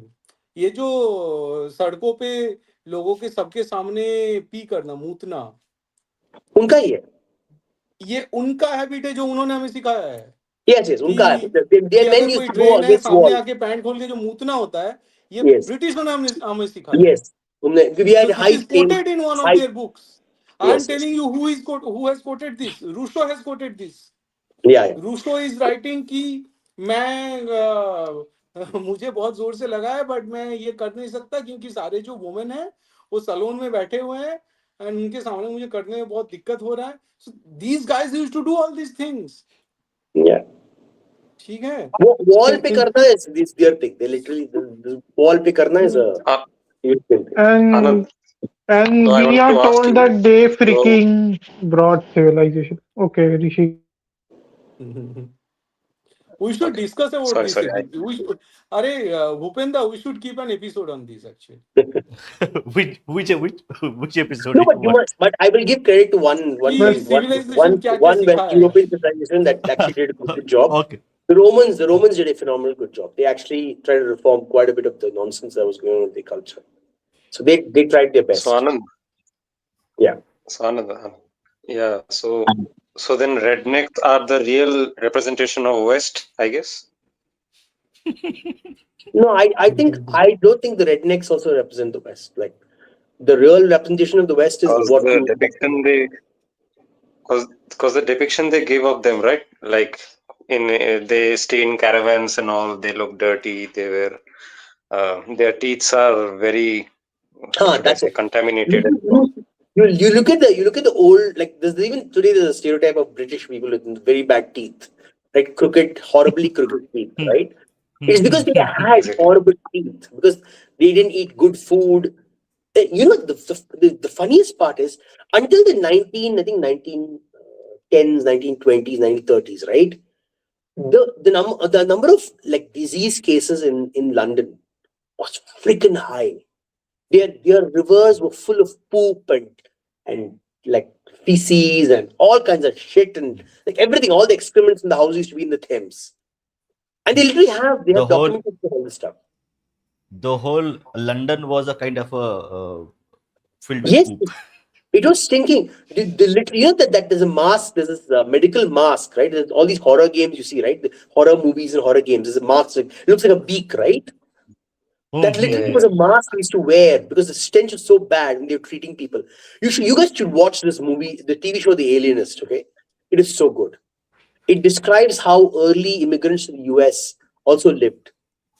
Really sad, really pathetic. They had lots of diseases, and even the rich people, right? Because they used to frequently, like a lot of these rich people used to live in the upper parts of New York, right? Because it was layered almost. The poorest people lived at the Hmm. bottom, and the rich people lived on the top. So this is traditional European drainage. No pumping, just dropping. So the sewage from the upper parts will flow to the lower parts, and the sewage from the next lower part will flow to the even lower part. And the people who live at the bottom of the society, right? All the sewage comes there. Right? Means everything there is contaminated. So, so all the rich wasps, the rich white people who came initially, right? Germans, even not much so much Polish, the Germans, the Brits, they just all live in the upper part of these apartment complex or complexes, whatever. Okay, and the people who came later, the Irish, the Italians, and some at some level the Poles, they all used to live at the lower part of this hierarchy. So the amount of like the what do you call it disease in these communities was really high, and because they were so diseased, they were treated like not being white. When technically, if you look at it, I mean, I don't consider white being universal representative of anything, because Italians are not like what do you call it, Norwegians. They're completely different, right? Iberians and Italians have a significant difference. Italians and Greeks have different stuff. Like, so we should stop using the word white. They're not unified in any essence in a way, right? So yeah, लेकिन this is what लेकिन needs to Anglo-Saxon. happen. ज्यादा dirty शायद ये British वाले होते थे जो British French they had this extra whatever Hey, Babarika, I'm talking about the New York's. I'm talking before that it was flung out, of course. But in New York during the Gilded Age, there was a lot of. There was some piping, and most of it just went downhill. Yeah. All of this reminded me of a fact that Kanoji Angre, one of the greatest Maratha naval leaders, it said that he had a policy never to touch carcasses of the Portuguese or the British officials that he would kill because they smelled Yeah. so bad. So he So used to have a stick and he that's some used of to the big criticism of push their carcasses. another big criticism of Kantara. You could have that criticism that they represented the Portuguese as clean, like the trader. He was clean. He was filthy. उन Because लोगों को they साफ would be कैसे traveling दिखाया for months on the sea. shit yaar They would have yes we horrible should have teeth. brought this up yeah how could you They would have forget horrible my friend teeth. The teeth will be yellow. Most of them would have scurvy. So the representation of a Portuguese trader is extremely good in Kantara. gentrified gentrified It's slum true. Dog millionaire Portugal ऐसा होना चाहिए slum dog millionaire Portugal Have you seen Pirates of the Caribbean? No, I I do not watch not the any movie movies. But Oh a yeah, few yeah, scenes completely. Yes In Pirates of the Completely. Caribbean, some of the pirates, right? That's exactly how all traders in Europe used to look like. Like most of them used to look ugly as fuck. Like their hair will be like shit, and teeth were horrible. They had scurvy. Their bones will be weak. They'll be deformed. Ugh. So it was horrifying. Yeah, the monkey guy and all. Yeah, yeah, we've seen them. the Yeah. harbinger of Decrepit and all. modernity the harbinger of modernity So that's what I'm saying. When they're not when they're not being openly called out, they're actually kind of honest about their history. But the problem is they still see the problem is a lot of these young girls these days, right? Young white girls are enamored with Bridgerton and all that. But if they actually looked at what the people look like back then, right? They'll puke, like literally puke. And they were like the amount of inbreeding. They make this comment about Indians being very endogamous, right? But the amount of inbreeding they had was freaking really bad. Ugh. They had a lot of diseases just because of inbreeding. That's why the Great Irish Famine literally it's so effective on them because the inbreeding was so bad, right? Even one staple crop is taken out of their system, they are in trouble. They can't replace it with something else. It's really bad. The modern, good-looking, what do you call it, healthy, what do you call it, clean Westerner is a very modern. It's a very recent phenomenon. It's like I'd say 70, 80 years ago, even 100 years ago, max. Even the US, if you look at early US, it was really disgusting. Yes, By actually, the way, I don't you watched think one that movie long our time ago. Yeah, Anand, I think on American part, correct, there's one movie I watched long time ago, correct? The Gangs of New York, correct, where you have the Mm, Leonardo. mm. In the Gangs of New York, correct, it shows it was like as the way the movie is portrayed, the slums are as bad as what we see in Dharavi, It would be the much worse. slum life. It would have been much Ah, yeah, worse. much worse. But because it's a movie, Western movie, they have to keep it not make it too disgusting. Because they don't like to see gross stuff. You have to understand Westerners, even when they see reality, they want to see like only 10-15%. Right? Like for example, when they watch Indian movies, and this I think I was watching Salvatore Babona's criticism of Dhurandhar. He's like, I don't want to see broken jaws and bones of human beings. I'm like, that's the what happens when a body hits against a sign. Like, I'm sorry, that's what you have to see. We literally accept this phrase. I appreciate it. He doesn't want to see it, but we want to see it. But Indians want to see it. but Anand, here I don't think so. It's not like the Westerners don't watch movies with a lot of gore and graphic No, violence. no, but they put it I in one mean, separate category where only really like die-hard fans of that can go see it. They don't common like people to see that if shit. you watch some of the movies by Quentin Tarantino or Martin Scorsese, they had shown graphic violence in stylized, very massy, mainstream manner. The Uh, key, this key is stylized. It's not gritty. It's not realistic. They don't want to see so it realism. was not. So it was not even realistic like Durandar. I think That's Durandar. that's I my didn't. point.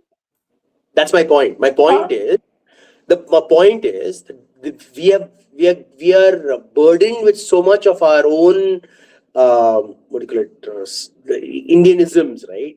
Technically, that for example all the South Indian movies, that they're overly gravity defying nonsense, right? The point is yeah. even Westerners have overly ridiculous, like okay, give you an example. You take Die Hard, right? Have you seen Die Hard? Yes. No. In Die Yeah, No, yeah, Hard, of I, the, course. Why the not? main character should die like 20 times in everything he does. Literally, there's Yeah. literally every single action he takes, he will die. Okay, there's a high chance of him being dead. But he's still standing and powerful, strong at the end of the movie. But because Americans, at least, like you said, they like to see 10% realism. The 10% realism is so well done, it doesn't look cartoonish. Like, they don't go into the cartoon gravity defying stuff. But all of their stuff is fantasy. Like everything, even the realistic movies are fantasy, right? And this is the problem. We make this mistake. We have gone into cartoonish and action in such a way that they're able to criticize us when their movies are also unrealistic. Like, you look at any of the action movies, none of their stars should be able to survive. They all will be dead, right? So they are just as realistic as our star, and then their actions just as realistic as ours. It's just much better produced, and they understand like gravity and physics much better. That's the only thing. So, from this conversation, are you saying that uh, जैसे मुझे यदि धुरंधर की बात पूछे तो मैं बहुत सुना था कि बहुत ज्यादा वायलेंस है, ग्राफिक वायलेंस है, नहीं था पर मैं जब देखा तो I didn't even feel it. मतलब कुछ एक दो नहीं. सीन इधर उधर even दिखा. the even the bloody scenes, that is just, you can literally make out their props being thrown against surfaces and being filmed. ये I can make out Dhurandhar their में ना. props. Yes, in Durandar. Actually, my biggest criticism of Durandar was the props didn't look very well. They were not well done. I think they were too properly. Like for example, there's the scene with his father, right? There's one scene when the auto flips over. I can literally या see या the prop flying. I can see the body, this stiff prop flying through the air. That didn't look like a human body. So my criticism was whoever did the prop work did a bad job. Right? Same thing with the part हाँ, but where the driver of the car at the end with the final death scene, he flies out the window.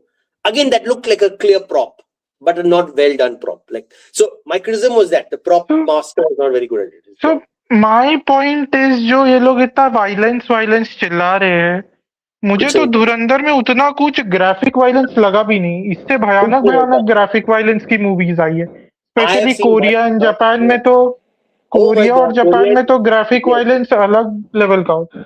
तो Absolutely. Then no one criticizes them. No one criticizes them for being like, oh, that what the old boy. मुझे What movies? What movie is that? They copied. John Abraham copied it, right? He made that copied movie. He made. He just copied the movie, the whole premise. Like he couldn't even create his own bloody movie. That could have he could और have literally taken the character's motivations and placed him in और a proper Indian setting. Just copy the whole shit movie. Like seriously. And और these people मुझे can लगता lecture है to others about good filmmaking. Like seriously. और मुझे लगता है ना आनंद कि जो दूसरे लोग हैं, जो गोरे लोग हैं और जो विदेशी लोग हैं, वो भारत को या हिंदुओं को हिंसा करते हुए नहीं देख सकते। उनको थोड़ा चुल मचता है कि हिंदू लोग हिंसा क्यों कर, या नहीं भाई, हिंदू it's not लोग about अपने हिंदुओं को नैरेटिव हिंसा के करते हैं. हिसाब से No, RRR नहीं did really नहीं well. RRR नहीं did really नहीं well. नो नो मेरी मेरी बात समझिए पहले कि Hmm. वो लोग हिंदुओं को ग्राफिक वायलेंस करते हुए नहीं देखते हैं क्योंकि उनको चाहिए कि एक शांत हिंदू हो, उग्र हिंदू ना हो, एग्रेशन ना दिखाए हिंदू। क्यों इनको जिम्मी हिंदू चाहिए, जिम्मी महाअवतार, जिम्मी हिंदू चाहिए, जिम्मी हाँ हिंदू। महाअवतार नरसिम्हा के एक्शन से भी इनको प्रॉब्लम था। उसमें तो No, उसमें क्या ही दिखाया था, no, but I had no वो तो problem with कार्टून था। no, I had no problem with the violence there. That's fine. The problem with तो me was that they could have done better job with their rigging. Their rigging was not great. The rigging no was no very weak. Those are technicalities, I am Yeah, not talking about technicalities यार। मैं बोल रहा हूँ वो concept कि हम लोग भी मतलब जो हिंदू साइड है या धार्मिक साइड है वो भी वायलेंस कर सकता है जब of जरूरत course पड़े, कर तो सकते हैं. You वो should not भी be अपना apologetic. एग्रेशन दिखा सकता है। वो नहीं, because मुझे you're लगता है obsessed with उस Gandhian nonsense, ना इसलिए there's some this हाँ student कैसे भेजा जाए वहाँ गया है that they think that Hindu means peaceful, saintly, all kind of nonsense shit. वो weak वाला just yoga pose में बैठ के very happy and gives you happyisms and truisms and then tatastu. That's what they really think Hindus are. Yeah, they need the dal sims, तो right? वो street fighter वाला जो character है, दाल SIM चाहिए उन्हें. The अरे lanky guy yoga position में रहता है. Dalsim at least stands for like his if you look at the Dalsim story, right, his motivations, they're very good. They represent Hinduism much better than the other shit. Okay, other places I've seen it. That's what they always do. Like the aesthetic, they want that. Dal SIM वाला aesthetic चाहिए उन्हें हिंदू में हमेशा. But Street Fighter didn't come from Westerners; it came from Eastern Obviously. Asia. So it is much better Okay, by the way, represented. yeah, by the way, there was a comment in our comment section. Great guy. So Nike, I guess. So he mentioned in Pirates of the Caribbean there was a what should I say? There was a Sri parody बोले क्या इसको पता नहीं. Sambhaji. Yeah. So Sri Sambhaji was a caricature of Kanoji Angre, which was made in that movie. So I guess our great Maratha generals still have some memory over there in the West, and they made a caricature out of him. One thing I'll tell you with how Westerners look at anything Indian or anything Asian in general. So either they are completely involved or immersed in the culture and the lore. Okay, so Japan has been able to do that conceivably really well. Korea is doing a little bit of that right now, but Korea is mostly westernized. They don't even care about their own lore too much. Okay, and you look at Thailand. So there are some Westerners who actually get completely immersed into Asian lore. Okay, but most Westerners, what they will do, they take a smidge of the the trappings of an Asian culture. They will place westernized ideas on top of the trappings. So they take the out facing visual. They place their morality, their ideology into that person, and they will place them in the character. Right? They rarely will delve into why an Asian would do what they would do. Right? That's why you get person like you get movies like what's that? The Indiana Jones Temple of Doom. You get and the problem is, yeah, sorry. Yeah, I have a point on this this one thing I've seen with American movies is many times when they have to show a Chinese American character or even an Indian American character, quite often they will show them as Christians and Yeah, not as indigenous or Hindu. Even when they are showing Indian character, they will name the character as Alex. There was a yeah, show done by Priyanka Chopra. The name of her character was Alex. I yeah. was wondering why not a Hindu character. Because So that's my there is point. a reason No, they have to go into behind it. the family. They have to go into the interactions. Let's see. The point is, if you just give and also the thing is, they want Western audience to know the character very well. And I have no idea why Westerners can't pronounce Indian names. It's just I still don't get it. But there's something in the fact that we have not forced people to learn our names properly. We basically Yeah, capitulate, right? अरे हम लोग का ऐसे ऐसे मतलब हीन भाव से भरे हुए लोग हैं ना आनंद, जो अवतार को एवतार अनाउंस करते हैं हम लोग में, ठीक है। अब किसी गोरे ने अवतार को एवतार बोल दिया तो हम भी एवतार बोलेंगे, अवतार नहीं बोलेंगे, जबकि No, वो but हमारा शब्द है। the ऐसे reason, चमन लोग हैं हमारे यहाँ। no, the तो reason why हम it लोग becomes अपना नाम कैसे उच्चारण करवाएंगे उनसे? no, the reason हमारे why it देश में becomes ही the हमारे देश reason. में ही लोग अपना नाम उच्चारण नहीं कर पाते। अब मैंने कितने लोगों को देखा है कि जैसे अपर्णा, ये एक नाम है, ड़ होता है उसमें, तो अपर्णा अपर्णा बोलते हैं। तो एक तो इंग्लिश स्पेलिंग के कारण भी we have lost a lot of our pronunciation, क्योंकि उसको हिंदी में लिखते तो वो उच्चारण स्पष्ट होता है, No, तो no, हम अपनी भाषा में भी नहीं लिखते, तो हम लोग अपने ही नाम को ढंग से उच्चारण नहीं कर पाते, कोई दूसरा क्या उच्चारण करे? no, तो ये एक है कि that's a minor thing. That's a minor thing to worry about at no, this not stage. Really, I'm talking that about is I'm talking not about really deeper. Minor. No, no, I understand, but I'm saying you tackle challenges from a hierarchical level, right? Because this is like the last stage where you focus on small differences in pronunciation. Because for example, maybe in South India people can't say up that maybe they may say aparna No, still, right? No, in Tamil, for example, many no, no, many it's characters in North I'm India not are not talking good. about South India Anand, मैं हिंदी भाषियों की ही बात कर रहा Oh, okay. हूँ।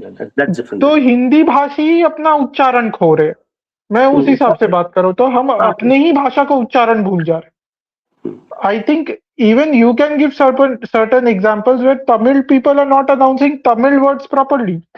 वो जो जो शब्द होता है ZHA वाला, बोलते हैं कि बहुत सारे तमिल लोग वो उच्चारण करना ही भूल गए, अब वो No, ढंग से नहीं कर पाते।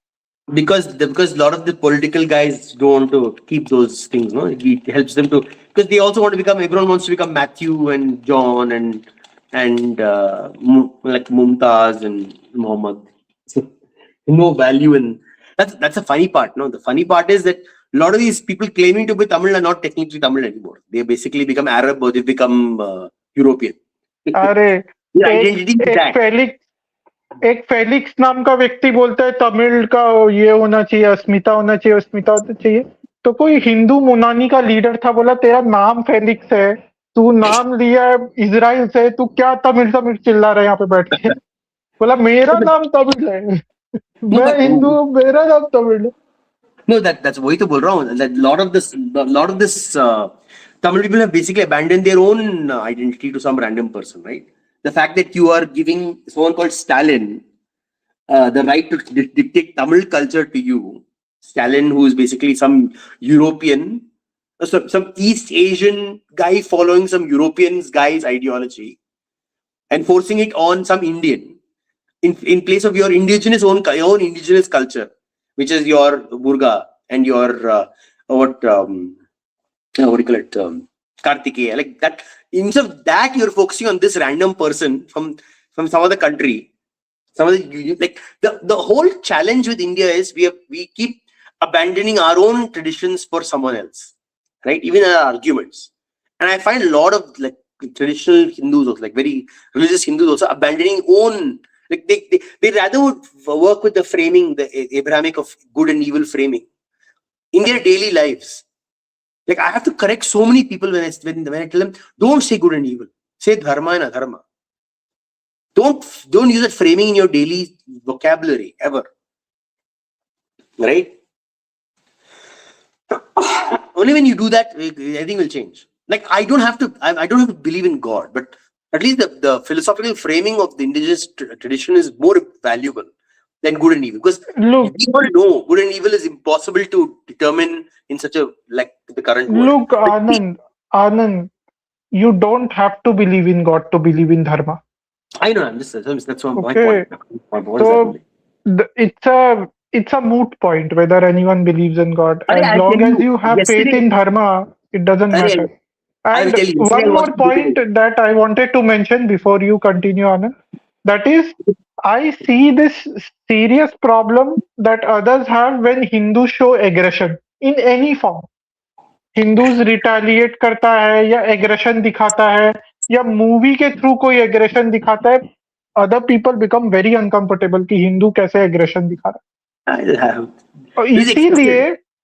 इसीलिए आप देखते हैं ना, कोई कोई मूवीज जो हिंदू नैरेटिव पर बनी है और जो रिवेंज बेसिस पे बनी है, जैसे धुरंधर एक उदाहरण हो गया, या महाअवतार नरसिम्हा, जहाँ पे आपको हिंदू नैरेटिव के बेसिस पे एग्रेशन दिखता है, वो बहुत हिट हुई है एकदम, मतलब आकाश छूने वाला हिट हुई है। या कांतारा, कांतारा में भी हिंदू एग्रेशन दिखता है, Yes, मतलब exactly. हिंदू नैरेटिव के बेसिस। तो वो कहीं ना कहीं लोगों में वो इंस्टिंक्ट छुपा है हिंदू साइड में कि we want that aggression to come out, पर दूसरे लोग उसको दबाते हैं, उस aggressive instinct. No, but I will ये give you मैंने one. देखा है। I'll do one. I'll do one counterfactual in this. Okay, just to push back a little bit. So because or else we'll only be talking about like positive thing among ourselves. Now, see, Hindu aggression is fine, but is Hindu aggression being used in the right way? So, for example, let's take the case. Okay, these all these Kannada warriors in Karnataka, right? They're going around assaulting people, saying, "Oh, speak Kannada." That's also Hindu aggression, but that channeled in the right way. Is it channeled for dharma or adharma? Think about No, it. no. That's the problem, right? What I am No saying, one's Anand, framing it is correctly. not that. No, no. What I am saying, Anand, it's. I'm not saying that Hindus who are aggressive. That's not my point. Aggression used for Hindu cause. That's a different thing. Okay. That is something people cannot digest. Many people. But या Dhurandhar is not aggression explicitly जो Hindu cause. Hindu, हाँ, for Hindu cause या Hindu perspective से, मतलब जो हिंदू हित में है या हिंदू नैरेटिव के अनुसार जो दिखाया जाता है एग्रेशन, उससे बहुत लोगों को प्रॉब्लम है। ऐसे तो हिंदू नाम से बहुत कम्युनिस्ट भी भरे पड़े, वो भी तो एग्रेसिव है, वो भी तो मार वही काट तो कर। वही मैं तो उसकी तो problem. बात नहीं कर रहा हूँ, No, but मैं that is उसकी more बात नहीं कर important. रहा हूँ। But that is more important. वही no no, the biggest problem for the Hindu so-called Shatru Bodh is there are a lot of people in the mask of Hindu or the mask of Hindu or technically a dharmic Hindu, right? So we have to be able to make out what is dharma and what is adharma in a civilizational context right now, right? So for example, let's take it. Kailash Vijayvargiya, he made a statement in Madhya Pradesh. How would you qualify the dharmic Hindu or adharmic Hindu? Be honest. यार मुझे तो वो चमन आदमी लगता है, वैसे अधर्मी है उसने जो किया, पर है एक नंबर का चमन। वो Correct. बंगाल हरा के भी चला गया था 2021 में, तो Correct. No, that's one thing. That's one thing. Let's take another example, like the difficult examples, right? Now we have Yogi Adityanath, right? He's doing the demolition of all the bad, like all the people are illegal, all the illegal buildings. Is that dharmic Hindu or adharmic Hindu? I think that is धर्म। Correct. That is dharmic Hindu, right? Some are very easy to identify. Now let's take for some more examples, right? There is this guy in again take Kannada again, DK Shivkumar. He's a bhakta.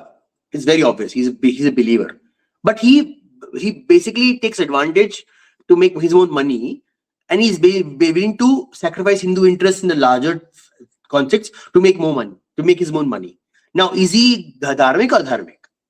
And how will he frame that in the right way to criticize him? Because he'll say, I go to temple, That is I do good adharma. works for Hindus. That is dharma, because whatever bhakti he is doing, he won't be able to sustain that bhakti by harming the larger Hindu society. He But what won't if be he able to says, sustain those but what values. if he says, my technique is actually benefiting Hindus? How will we able to frame? That's my point. No, the fundamental problem is, our challenge is that a lot of people are sitting on that fence very smartly, and they're able to tweak left and right as required. Right? Like they'll do some things, build some temple, go to some like go and do some good works, Hindu good works. If Hindus get affected, oh, ye kar rahe hain aise. How can I deny him that the right to consider himself dharmic? No, Or no. वो problem है. The thing is, Anand, यहीं पे गड़बड़ है कि Hindus confuse tokenism with policies. Yes, got it. Tokenism is not policy. Got Tokenism it. is not institutionalization of a particular policy which will benefit Hindus.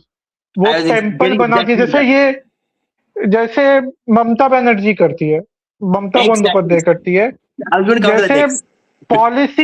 Policy सब अल्पसंख्यकों के पक्ष में बस एक मंदिर बना देगी।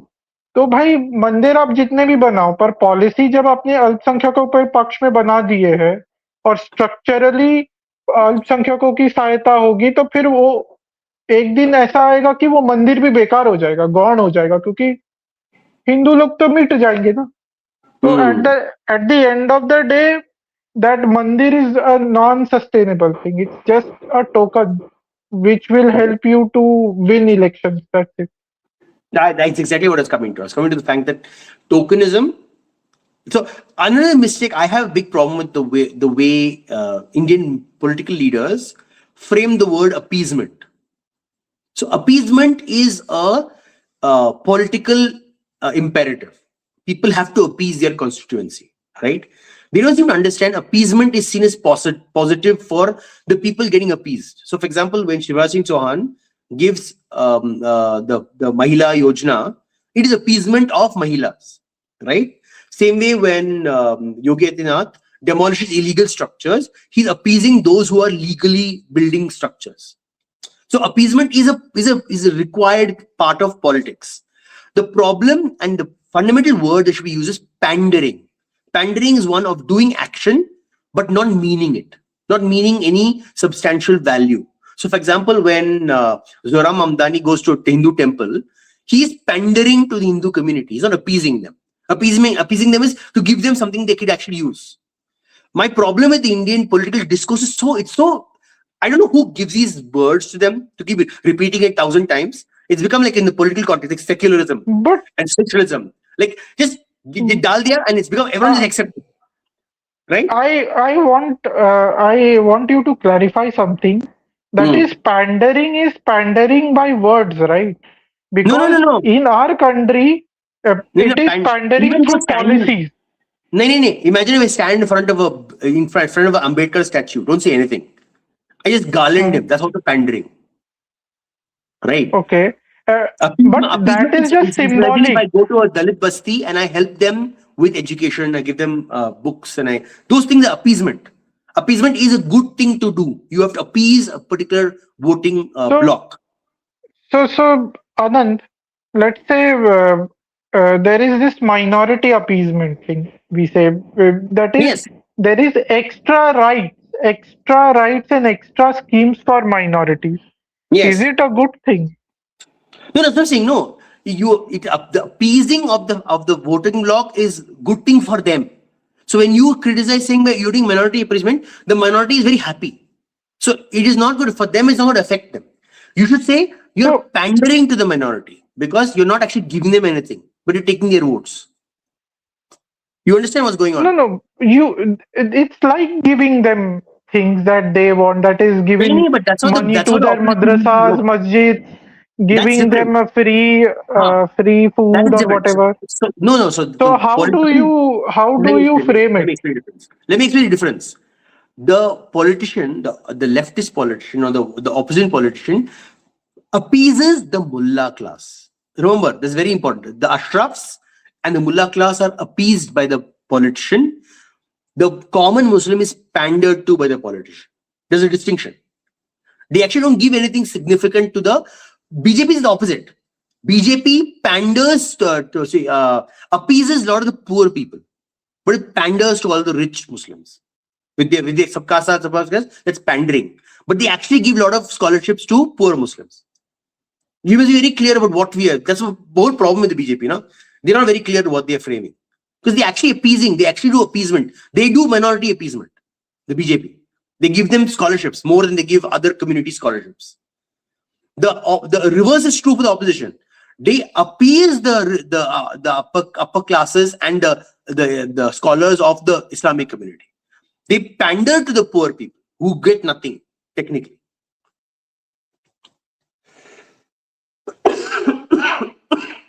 That is the distinction. Sorry, I went off tangent, I guess. Yeah. My last question on this would be: how would you frame an argument where you say that there is discriminatory form of appeasement, like you are appeasing Muslims by providing them special schemes, or Don't you are even use, appeasing don't even SC/STs use by appeasement. providing special schemes? Don't Okay, even use sorry. appeasement.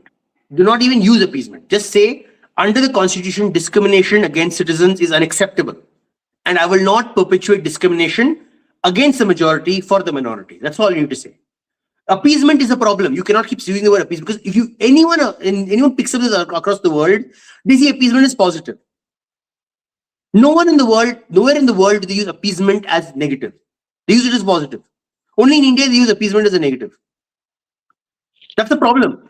None of our messaging goes abroad, because our messaging is only for an Indian audience, and the Indian audience don't even understand words most of the time. Like secularism, you go tell a Western audience, say secularism is being propagated in India. They will not understand. They'll say, why are you so criticizing secularism? Nowhere else in the world, even Asian societies will not say, why are you criticizing secularism? You go to a Thai person who's very religious, the state is extremely religious, like the king dictates policy, and you tell them, we practice secularism in India. They'll think, so what's wrong with that? Because the most of the world understands secularism in a different way than we understand secularism. That's the whole problem. Same with socialism, right? We don't seem to understand what socialism entails in India. No one seems to I understand. think it also is a problem of a country where English is not the first language, but our language of intellectual discourse is English. So we have distorted all the words That's after my point. borrowing them from the West. That's exactly my point. My So, point is the political class should be clarifying it, not propagating the nonsense. That's the whole point of political class is not to propagate nonsense. The point of the political class is to guide its citizens. The problem in India is that political class does not guide its citizens. So in our country, the meaning of every word is very distorted. So in West, secularism is something else. But I mean, originally, secularism is West, something else. anywhere in But the in world. India, Anywhere in the world, you go to the Africa, you go to meaning of India, you go to Europe, you go to South America, you say secularism, they all understand the same definition of secularism. It's only in India. That's my point. No? Christopher Hitchens talks to Shaji Tharoor, okay?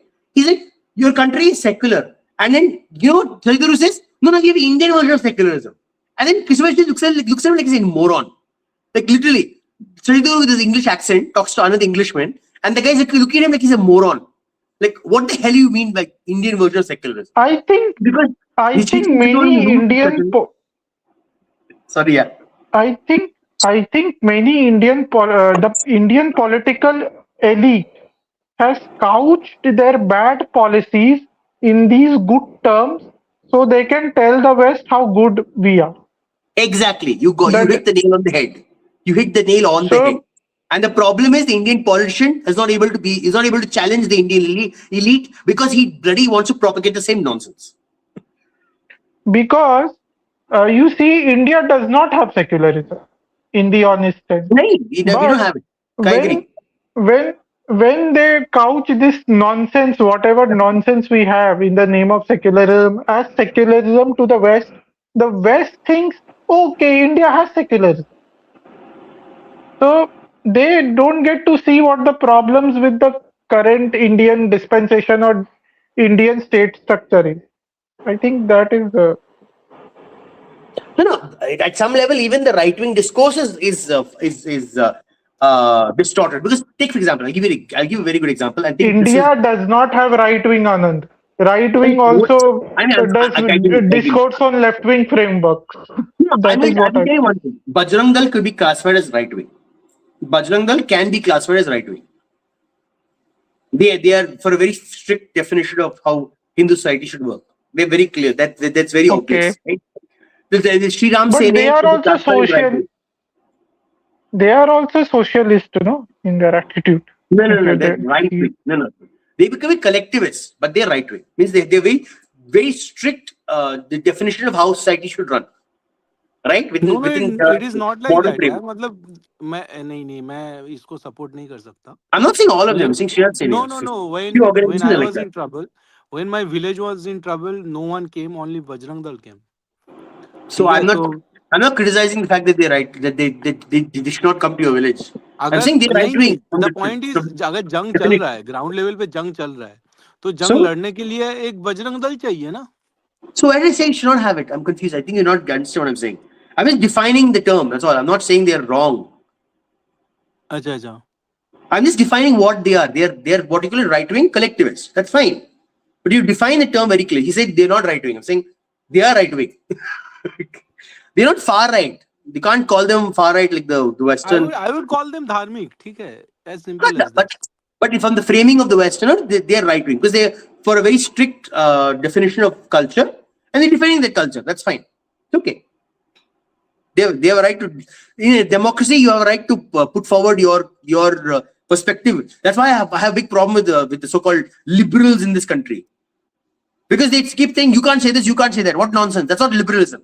Liberalism means you allow for all ideas to be go to public square, and the ideas that are successful will convince the others who are not that should join my idea, and you change society. Right? Shashi Tharoor, again, my biggest criticism of Shashi Tharoor, he's like, oh, there's no one idea of Hinduism. Yes, that is true. So why are you preventing other ideas of Hinduism from speaking? Why are you saying they can't speak? Why are you saying the RSS idea of Hinduism can't be spoken? What nonsense.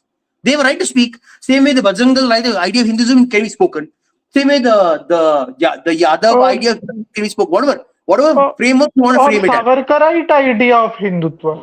Exactly. Why do they have so much of problem with Savarkarite idea of Because Hindutva? they're intellectually dishonest. See, that's the problem. The problem is fundamentally that we don't have the words to call them out. We call them out on the basis of what they are telling us to call them out on. We should say, no, you are saying there are multiple versions of Hinduism. Yes, we agree. But we have a right to speak our version of Hinduism to people and convince them to join our group. Who are you to stop us from having the conversation? That's what you should be telling. You should be saying, oh, you shut up. The problem is we go with, oh, you shut up. The thing is, like, we have a right to speak. You are literally admitting that we have a right to speak. And So do let's you speak. know why this happens, Anand? Do you know why this happens? Oh, you shut up. This happens because people don't have knowledge, they don't read, they don't gain knowledge. So what happens is that they can't debate, therefore shut up. They can't explain, therefore shut up. This is what happens. You So cannot debate unless you have knowledge. You cannot develop a society where you don't have free discussion. You cannot develop ideas without. that is So why. That's why I But say. basically when anyone is asking ना, if a Congress is asking कि अरे ये सावरकर वाला हिंदुत्व है, then we should ask what is your definition, what is Congressy definition of Hindutva, does it exist at all?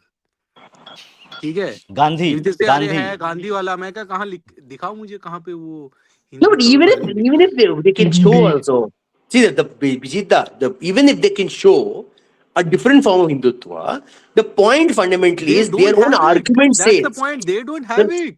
even if they do, let's assume they do, because they always be ready for plan B. Remember, always be ready for plan B. They may suddenly come up with a definition, you should be ready. There's a lot of these TV show hosts, right? All this Arnab and all, they're not prepared for plan B. They हाँ, will they will say challenge कि and guess. The guest Hinduism, will we say have Hinduism something and then they, in. oh shit, oh my, I can't say anything now. Let's go, move on to the next guest. Always have plan B, always have plan C. And plan B. So if they say they have a definition of Hindutva, you say, yes, Hindutva can mean many things to many different people. This is my definition of Hindutva. We have a right to tell it to the people and the people should vote on it. Who are you to stop democracy? That's the argument you should be making. or we can simply say the original definition of Hindutva was given by Savarkar. This Yeah, is what that's it what I'm is. saying. Exactly. Now you Exactly. can come up with whatever you want to, but Yeah. Right. Savarkar, the original person, said this. That's it. बिल्कुल बिल्कुल End of discussion. बिल्कुल Okay, You so must not say okay, it is burden. The burden of proof is on you to prove that your definition of Hindutva or Hinduism is better than mine. You prove why yours is better. Define the terms very accurately. Define the framework of what it is, and then tell me why it's better and why it benefits Hindu society better. That's the question you should be asking. Every debate with such a person, you should be asking this question. Define why is what your ideas of that you're pushing forward are better. So, for example, there's this thing about KKR, right? KKR, KKR. So they're getting rid of this Bangladeshi player, right? They are the Bangladeshi player. So Shashidhar says it's very in poor taste for us to kick out a KKR player. So our argument should be, seeming that point, say we should make an argument of why it is better to kick out the player, why it benefits Hindu society. That should be the argument, not that Shashidhar is anti-national. The mistake a lot of people make is Shashidhar is anti-national. No, you show why he is wrong on the fact that the player should stay, and you defeat him. He can never come back. He can never come back for an argument. But the anti-national argument, he can come back. He say, "Oh, it's ad hominem. I can't talk to you. You people are fascists." That's literally what they're banking on. The opposition is banking on the fact that you don't have a conversation. Defeat them and you see what will happen to them. They can't come back. वापस नहीं आ सकते. हाँ सीधा बोलो Bangladeshi player को हटा रहे KKR से हमको क्या मतलब कोई No, no, भी टीम में वो बांग्लादेश का I प्लेयर will आता tell तो you. हम विरोध करते I will tell you. You know why they keep saying this? Because you want to have cordial relations. You have to ask, give me substantive metrics on what cordial relations have achieved for us. I want substantive No, metrics on no. what I've achieved with cordial relations. What cordial relations is he talking about? Even during What? Hasina Sheikh's rule, Hindus were not having a gala time in Bangladesh. No, I was think India having a gala time in Bangladesh? Forget about Hindus. Was India getting a benefit out of it? Bangladesh is benefiting from us. We are barely benefiting from Bangladesh. yeah, we sort of shackled or we put restrictions on our textile business so that Exactly. Bangladesh could benefit. What Exactly. did we That's get an out of it? argument. Yeah, that will keep him tied up in knots because he has to explain why Tirupur shouldn't be should be sacrificed for Bangladeshi textile exporters, and he's in trouble because he's South Indian. You always catch your enemy in a place where it hurts him the most, right? That's how you do it. Yeah, I think it was southern part of India which was affected the most Yes. because of this policy. I think Yes. Tamil Nadu was highly affected because they had a booming textile business. So now I want to tell you about this debate I was watching yesterday. Today morning, on modern day debate between this guy claiming to be basically saying he's a theist versus an atheist, okay, a philosophy atheist. Initially I was like, what the hell is this guy? Because this guy started talking about consciousness is universal, okay. And I'm not joking. This is shocking. I was like, and then later comes out he's a Christian mystic. I was surprised. He's using all Advaita terms, Advaita concepts. These people are stealing Advaita, man. Now they're stealing Advaita and calling it Christian mysticism. Even I was thinking about it. They are now trying to appropriate Advaita Vedanta. Because they're losing to atheists. Okay, they're losing to atheists like crazy. And atheists have no problem with Advaita Vedanta. They have no problem with universal consciousness. They just have a problem with the definition of God. That's it. अरे कैसे appropriate कर लेंगे हम लोग बैठे हैं ना इधर अरे वही तो बोल रहा हूँ Bijeet da. My point is the problem is जब this तक big मैं ball जिंदा ना. हूँ 50 से 100 बुक निकलेगा भाई अरे इनके ऊपर वो अकेले आना हावी चाहिए रहूंगा जाना मैं चाहिए ना US में Western circles में. I would suggest Bijeet da if you can get on modern day debate and kick those people's ass. Like it would be मजा आ जाएगा नहीं प्रिपेयर करके जाऊंगा फिर मैं बुक लिख के आराम से एज के सिनेरियो सारे कवर करके फिर because आप you know शायद- he did debates went on modern debate. He didn't do. He did an okay Bijeet job. He da. did a good job. He could have done better job, but Bijeet you need da, to go. Bijeet da, आप तो Cambridge से पढ़े आप Cambridge से ही तो आपने PhD नहीं नहीं किया मैं ना कार्नेगी मेलन से हूँ कार्नेगी मेलन Wow, तो Carnegie वो Mellon is a कहाँ है great school. वो यूके में है क्या नहीं नहीं, यूएस में है US. पिट्सबर्ग यूएस में है यूएस में, तो आपके यूएस मैसेच्यूसेट्स में तो कॉन्टैक्ट्स होंगे कोई ना कोई, तो मैसेच्यूसेट्स हाँ बट यार ये डिबेट में कहाँ से तो मत- कोई ना कोई कॉन्टैक्ट के थ्रू आप ट्राई कीजिए ना यूएस इंटेलेक्चुअल उसमें एंटर करने का, अरे modern intellectual debate circles very में। Easy to go, you go to modern debate and set email the host, email भेजना होता है हाँ email the host, tell him you want correct to debate हाँ वो भी debate ठीक है, this पर extremistic. वो राइट ठीक है। मैं अब उनको कितना ईमेल आता होगा कितने लोगों से, हजारों लोगों से, तो मैं यही कह रहा हूँ कि आप जान पहचान के थ्रू जा सकते हैं, तो एक बार ट्राई कीजिए उनके डिस्कोर्स में घुसने का, मे बी हाँ वो ये मैं ट्राई यू करूंगा कैन अभी हैव अ ये वाला मेजर बुक इम्पैक्ट। निकलेगा ना स्प्लिट वाला जो बुक है वो तो बिल्कुल ही मैं अटैक कर रहा हूँ अब्राहमिज्म पे so it will wholesale attack है ना ये Array, so I'm telling you, the nonsense they're doing there, like seriously, they don't understand Advaita at all, but they keep quoting it like as if they think they have a right to quote it, like, you know. ये अरे लोग जो It's soul करते हैं soul का तो इसने ही काट दिया था नीचे ने काट दिया था कि there is not one soul there are many souls because souls are basically response to externality right externality change होता है सोल भी चेंज हो सकता है एंड अरे इस तरह सो हाँ बोलिए डुअलिज्म बोलिए वहां पे बीजी। दिखा दिया है नीचे ने कि Hey, it is basically Vijita, what is your opinion on panpsychism? I don't no man ये सब क्या है Huh? इसीलिए नहीं जाता मैं I don't like pancakes, so No, panpsychism is a westernized idea of Advaita.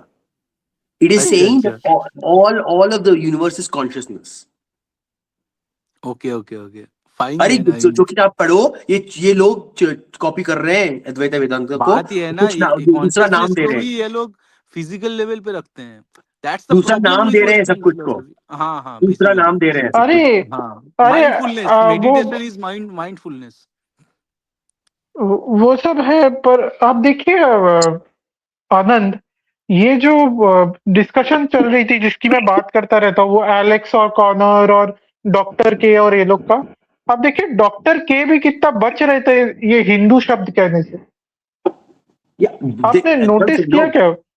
अब बहुत वो नोटिस किया भाई. वो नॉस्टिज्म वो नॉस्टिज्म कह रहा है, वो नॉस्टिज्म कह रहा है, वो सब कुछ बोल रहा है, पर हिंदू कहने से वो बच रहा है। अरे I am telling you dude, the NRI is the most scaredy cat of all scaredy cats. They're freaking terrified of saying Hindu. They're terrified. You know why? Because the minute you say Hindu, no, in the Western psyche, it is cows, caste, and curry. Do you understand? People turn off there. I'm not joking. Westerners turn off when they hear Hindu. They like, oh, Hindu aa gaya. He can't make a serious debate because people. You know what Hinduism comes to compared in the West? Deepak Chopra. And you know how useless Deepak Chopra is. He's a fucking moron. अरे यार Right? He had a debate. He Robin, had a debate with some atheist, and I was like, "Can you shut up about Hinduism? You are embarrassing all of Hindu thought. Right Debating exactly यार atheists, that nonsense he's talking. Like it's so frustrating. It's like because even though I don't know anything about everything about Advaita, I know some things about Advaita. Okay, and this guy just right what nonsense mumbo jumbo just comes out of his mouth. कुछ भी Deepak Chopra. बोलता है यार वो इंसान मतलब उसको इसको okay. इसको पागल कर दिया था यार अपना जो एथिस्ट बंदा था उसके साथ जो डिबेट चला था एक अपना Yeah. द सेल्फिश जीन वाला रिचर्ड Yeah. Dawkins Exactly. वो बंदा घबरा गया वो पागल हो गया वो बिल्कुल ही मतलब बाल खींचने लगा वो बंदा कि भाई Yeah. कुछ भी बोलते ही ये छोड़ दे बंदा कुछ मुझे भी बोलता है. कुछ या तो मम्बो जम्बो बड़े बड़े वो हाई फालतून वर्ड्स या ये कुछ बोला था कुछ या भी तो आता तुझे है मुंह मारूंगा से. या खुद मरूंगा आज मैं और कितने कितने साल से वो कर रहा था. You have to understand. Many decades of this nonsense he was doing. Okay, and Westerners have been experienced. People, Oprah and all had them on a TV show. Like this, is literally what how the Westerners learn about Hinduism through morons like this. Okay, बंदा पगला गया वो उसके बाद debate करना बंद कर दिया रिचर्ड डॉकिंस ने ये बोल रहे हैं ना डॉक्टर के बारे में, हाँ वो बोलते हैं कि वो हिमालय गए थे, तपस्या किए थे, हिंदू लोगों से प्रेरणा लिए थे, पर वो वो स्पष्ट नहीं बोलते कि वो मैं हिंदू हूँ, या आप यदि मेडिटेशन करेंगे तो आप हिंदू हो जाएंगे, अरे यूएस में उसमें हिंदुइज्म उनका को वो बुद्धिस्ट नाम से क्लैरिटी नहीं चलता है। रहता है हिंदू सारे उनका। प्रैक्टिसेस करते हैं, खुद को बुद्धिस्ट बोलते हैं। ठीक है, हाँ कि आई ये एम भी जेन है। बुद्धिस्ट। जेन हाँ वो बुद्धिज्म चलता है हाँ वो उधर। अरे हाँ वो डॉक्टर के जेन जेन बहुत बोलता है, जेन हाँ, बुद्धिज्म, जेन जेन बुद्धिज्म फिलोसफी। चलता है उधर। वहां अरे पे हिंदू बोलने से बहुत बचता है Array, डॉक्टर because के, मैंने देखा है notice. people don't even know what Buddhism is. I'm telling you, most Westerners do not know what Buddhism is. They think Buddhism is sitting in a corner, being in calm state, and looking very peaceful. That's it. That's Buddhism. Okay. Not hating the world, loving everyone. That is Buddhism. They don't know shit about Buddhism. Like literally, they don't know about any of the Vajrayana Buddhism. They don't know what Mahayana Buddhism is. They know what Theravada Buddhism is. They don't know any of this stuff. They just know Buddhism means, oh, mindfulness. Let us put some chakras around and let's have put some flowers and put some fragrance and oh my god, this is so great. That's Buddhism for them. Okay. Like you'll ask even the most atheists, right, in the West, they're so used to debating Christians, Muslims, even Jews sometimes. But you ask them one line about Hinduism, they will think, oh, thousand gods, what do you call it, caste, what? That's all they know. Even the atheists, okay, well-read atheists. There's one channel called Rationality Rules, and one more guy called Amazing Atheist. This is what I followed a long time ago when I was younger. I don't follow him anymore. He did a review about Hinduism, and everything in his Hindu review was just the same nonsense. Okay, I expected him to do a proper deep dive on theology, on philosophy, breaking down Astika, Nastika, breaking down what are the six forms of Astika, what are the distinction between each of them. कुछ नहीं किया, कुछ नहीं किया. You ask him to do research on Christianity, he would have done it. Islam, he did. He all that they did. Okay. But इसके बारे में कुछ नहीं किया. There's enough documentation on this. Okay. There's enough documentation on it. करते नहीं, उनका interest नहीं है. They don't want to discuss Hinduism because उनका अरे sorry. अरे their small brains can't take all these things ना, they No, are it's not they about are it's not the small. No, they actually, a lot of the atheists in the West are actually very good. If we can get them onto the Hindu track, we can literally make Nyaya, we can make Vaisheshika, we can make Samkhya worldwide. And that's our in. That's our in. We should get it done as soon as possible. But that's for the Hindus to make the effort. I mean, Yes, that's my point. that is where That's why I want we lack Bijita. the effort. That's why I want Bijita to go on this modern debate and destroy a few of them. The problem is what happens again. Like I have no shade on heated debates, but the way he frames his debates is based on what do you call it, theology, right? He goes from the perspective of theology, not on the perspective of defeating. I can give you some channels to refer, Anand, here. Okay, don't watch heated debates. Try No, but watching he's only one who Vigyan debated Darshan. on. But I think he's only one who debated more on modern day debate. Daniel Hakikachu. I watched the debate. He did a really good job of challenging Daniel Hakikachu. But the problem is, again, he fell into the same tropes because you are going on theology, right? When you go on theology, it's difficult to talk to other theists because what they'll do is they'll pick and choose books, right? And he spent a lot of time because he's not even fluent in English, and it was very visible the way he was challenging him. But doesn't matter. He did a good job. In terms of, I was very happy with what he did, but he could have done a better job. But we need actually someone who's proficient in debating their style of conversation. And I can't Yeah, debate. I can't debate because I'm not a scholar. If I was a scholar, I would have gone. I'm not a scholar. There is this new budding philosopher kind of a guy, and he's very good with his philosophical ideas, and he can give it from the Hindu perspective. That is Bhargav Joshi. He has recently opened his YouTube channel. He also came on this Hindi channel called Chal Baat Kar, and they do some great discussions on Indian philosophy and various philosophy. You should check it out. This Bhargav okay. Joshi guy is quite talented, Sure. quite good. Okay, hold on. Boshalidi, yeah. So I am here namaskar. to namaskar. I'm here to tell you a funny story. Okay, एक बार long back. Okay, I'm much older than you guys. So long back when I was doing my PhD, I was sitting in at the university commons room chewing on my chicken sandwich. Okay, suddenly two people came. Okay, and they just started asking, "Hello, do you have a few minutes? We are students of some subject. I don't even remember." Okay, they asked me, "Do you believe in God?" अभी मुंह में chicken sandwich है, अभी मैं answer क्या करूँ यार? "Do you believe in God?" You know, or ये ना, I'm telling you, since my teenage, I have had this significant irritation for this Abrahamic idea of God.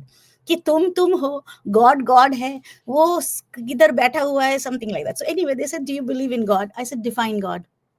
So I said, they said, "No, you can't really define God. God is God." I said, "Yeah, but God is like what? Like is a person, is an animal, is a thing?" "No, no, no. God doesn't have any form." I said, "Oh, acha, you're sure, right? God doesn't have any form." তখন মাথাটা চটকে গেছে, খিদে পাচ্ছে. There's like a lot of work pressure.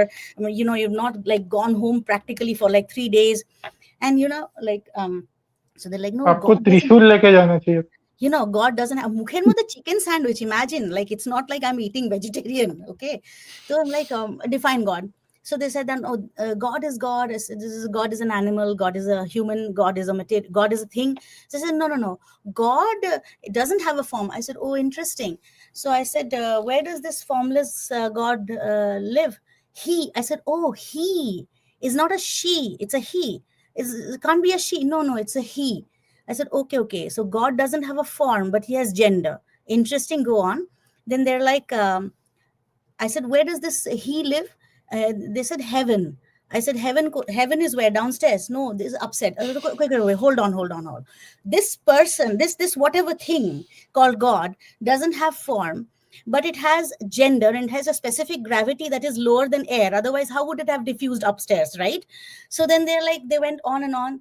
So then they said, "Do you believe in rebirth?" I said, "Yeah, of course I believe in rebirth." It's like, "But you're a student of science." I said, "See, when you die, your body is going to go in a grave or wherever. You're going to be cremated. What are you? You're just made out of molecules, right? Those molecules are going where? They're not going into space. They're not going to ether. They're going to be repurposed by nature into some other form. So maybe the molecule that is inside your body right now is going to become a flower tomorrow, and that flower is going to become fruit, and that fruit is going to go into somebody's stomach." So then like, that's an interesting way of looking at rebirth. I said, not only that, I said, you're being reborn over and over again every 15 years. All your cellular existence, pretty much, except your immune cells and some of your neural cells, pretty much all your cellular existence gets superseded by new molecules. So if you were to tag you with radioactive elements, so you will see that the entirety of your cellular existence at the molecular level has like gone puss, has been replaced by new molecules. So then they gave up after some time. Okay, then they are like, "Do you believe in love?" Same question. I said, "Define love." Then they said that, what, you enjoy your sandwich. Jesus, what Jesus does. Like, you enjoy your What sandwich. Jesus does to you. Yeah. So they say, "Define love. Love define karo." You define love. Then they realize that they are going to get into one more, chicken sandwiching of their brains. So they're like, "No, we'll let you enjoy your sandwich. Thank you very much, ma'am, for your time." And they ran away from there. They literally ran away from there. No, if they ask you, have you heard the good news? You should be like, I am the good Yeah, I news. am the good news. Like that Exactly. Walter White. यार ये क्या concept of भगवान है, like इसका specific gravity है, इसका gender है, लेकिन इसका फॉर्म नहीं, and you are so sure कि ये भगवान है, इतना श्योरिटी ना, amazing. No wonder the age I keep telling that you have a culture that is predicated on being so sure about such an abstract idea. That's the reason why you see dogma in science. That is the main reason Exactly. why you see dogma in science. Right. And और that एक way you can argument see Very death as true. well, na? Death as well. कि अगर पूछते हैं कि what is अच्छा, are you afraid of death? I mean, come on. In 15 years, as you said, कि अगर cellular level पे देखे कि अगर यही बॉडी ही मरेगा अगर, तो 10-15 साल में तो सब कुछ रिप्लेस हो जाता है. I am entirely new human being in 10-15 years.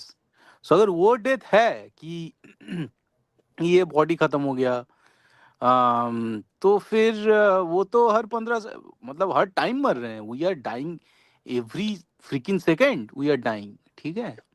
तो ऑब्वियसली अगर ये लोग अगर कुछ डेथ के बात कर रहे हैं, वो शायद ये बॉडीली जो लेवल है, फिजिकल जो लेवल है, इससे ऊपर होना चाहिए जब तक उस लेवल पे। लेकिन नहीं, उनको फिर वो ग्रेव पे गाड़ना है ताकि वो लास्ट डे ऑफ जजमेंट में वो स्पिरिट वो बॉडी के अंदर आ सके, ताकि वो बॉडी फिर खड़ा हो सके, है ना, जिसका judgment. So basically that's the thing ना, हमारे यहाँ जलाया जाता है क्योंकि हम बिलीव करते हैं यार बॉडी का माया जो है आत्मा को त्यागना होगा, ताकि वो आत्मा को माया वो ना आए, इसलिए बॉडी को जला दो कि वो अभी यार आत्मा बस जब तक इन निकल लोगों जाए। का बॉडी खड़ा होगा तब तक इन लोगों का बॉडी पेट्रोलियम हो जाएगा। नहीं मैंने नहीं, कहा जब बात वो तक इन नहीं लोगों है, का दे डोंट बिलीव वो इन दैट बॉडी ना, खड़ा होने से पहले लिक्विड हो जाएगा, तो खड़ा होगा इसलिए तो कैसे? दे bury डोंट करते बिलीव इन हैं. That. They think it's permanently there. They think the body is there they forever. अच्छा, मुस्लिम्स थिंक कि ये जो इन जो रसूल अल्लाह है उनको वहाँ टॉम में वो उधर जो Yeah. समाधि दिया गया है, हाँ, कौन सा तो वो समाधि उधर ही दिया है। गया है? एक कहीं second, if you read Leslie Hazleton's book you will realize that उनको समाधि 36 आवर्स तक किसी ने नहीं दिया था। हाँ Yeah. उनका जो छोड़ के रखा गया था। कौन था उसका नाम, जो लगभग एक सिविल वॉर चालू अली, हो गया, वो हाँ जो अली अली और इसके अली बीच, ने हाँ उसका डेड बॉडी को बाथ दिया और जो उसको जो फाइनल जो रेस्ट वहां पे किया, और उसके राइट, ऊपर एक पहला मकबरा था, लेकिन अभी वो भी नहीं है, कुछ कमेमोरेट एग्जैक्टली, नहीं, हाँ, वो तो अहले फ्लैट कर बैत को दिया बिल्कुल खत्म कर दिया उन लोगों को। राइट। और और एक इनकंसिस्टेंसी है इनका गॉड के कॉन्सेप्ट में। एक तो ये बोलते गॉड ओमनी और प्रेजेंट है। एक they're like 1,000 एक मतलब inconsistencies there, God. नहीं मैं एक आर्ग्यूमेंट दे रहा हूँ, 1000 आर्ग्यूमेंट्स मुझे याद नहीं है, तो 1000 आप लोग दीजिए, मैं एक दूंगा, ठीक है। तो एक और आर्ग्यूमेंट जो बहुत अच्छा लगा मुझे वो था कि ये लोग बोलते हैं गॉड ओमनी प्रेजेंट है, ऊपर से जो क्रिएटर है सेपरेट फ्रॉम द क्रिएशन। तो ओमनी प्रेजेंट मतलब क्या? सर्वव्यापी, यत्र तत्र सर्वत्र। तो यदि गॉड अलग है क्रिएशन से और वो यत्र तत्र सर्वत्र है, तो हम लोग कैसे? हम लोग को होना ही नहीं चाहिए था, उसके जगह गॉड होना चाहिए था। अरे इसीलिए हम लोग के लिए क्रिश्चियन मिस्टिक स्पेस आ कहाँ गया से ना. बचा? अरे इसीलिए वो अद्वैता अडेप्ट कर रहे हैं, क्रिश्चियन मिस्टिक आ गया है, नॉनसेंस. ये नहीं, तो प्रॉब्लम तो है. अद्वैत क्या बोलता है? अद्वैत बोलता है कि वी आर मैनिफेस्टेशन, इसीलिए वही तो वो वो भी बोल ओमनी रहा था. प्रेजेंस को दैट इज द शॉकिंग इसीलिए वो पार्ट. ओमनी प्रेजेंस को अरे जस्टिफाई अरे कर I'm सकता telling है। you, go watch yesterday's modern day debate between this Christian mystic and the atheist. वो exactly वो बोल रहा था. He said, you know क्या बोला उसने? क्या बोला? God is not deliberate. Okay, God is not deliberate, but God is omnibenevolent. अबे भोसड़ी के, मतलब sorry, I apologize. How can someone who's not deliberate be नहीं, omnibenevolent? इनके लिए गाली बनती है, इनके लिए गाली No, बनती no, है। how can something I that is can not understand deliberate? Your emotion. एक minute. How do you take something is not deliberate, okay, and is omnibenevolent? You have to be benevolent. You have to be deliberate. देखो Because if you're not deliberate, you can be bad as well. नहीं, ये- मैं ये- exactly, ये आनंद, your exactly right. Actually मैं थोड़ा एक बहुत simple and very bad language में थोड़ा कुछ बोलना चाहती हूँ।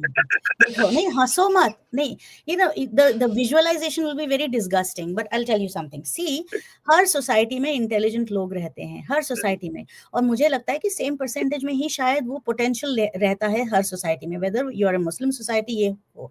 अभी हमारा सोचो, हमारा जो फिलॉसफी है, इंडिक फिलॉसफी में जनरली बोल रही हूँ, उसके वेरियस पंथास जो हैं वो हम अग्री करें ना करें एक्सेट्रा एक्सेट्रा, किसी के साथ अग्री कर सकते हैं, बुद्धिज्म के साथ डिसएग्री कर सकते हैं, सिखिज्म के साथ अग्री करते हैं, लेकिन क्या है ना, एक ट्रांसेंडेंटल आइडिया है, एक उसका जो सीक्रेट है वो हमारे पास 100% शायद कभी नहीं आएगा। इस एसिम्प्टोटिकली वे मूविंग टुवर्ड्स दैट सीक्रेट। तो जो योगी पुरुष होते हैं, जो सिद्ध जो होते हैं, उन लोगों में पहले तो एक बहुत ज्ञान हो, व्हाटएवर हो, कर्म हो, उसकी संपूर्णता का जो लेवल होता है वो हमसे काफी ऊंचे कदर का होता है, बहुत ज्यादा होता है, और वो संपूर्णता होती है, इसीलिए वो सिद्धि के पास जाते हैं।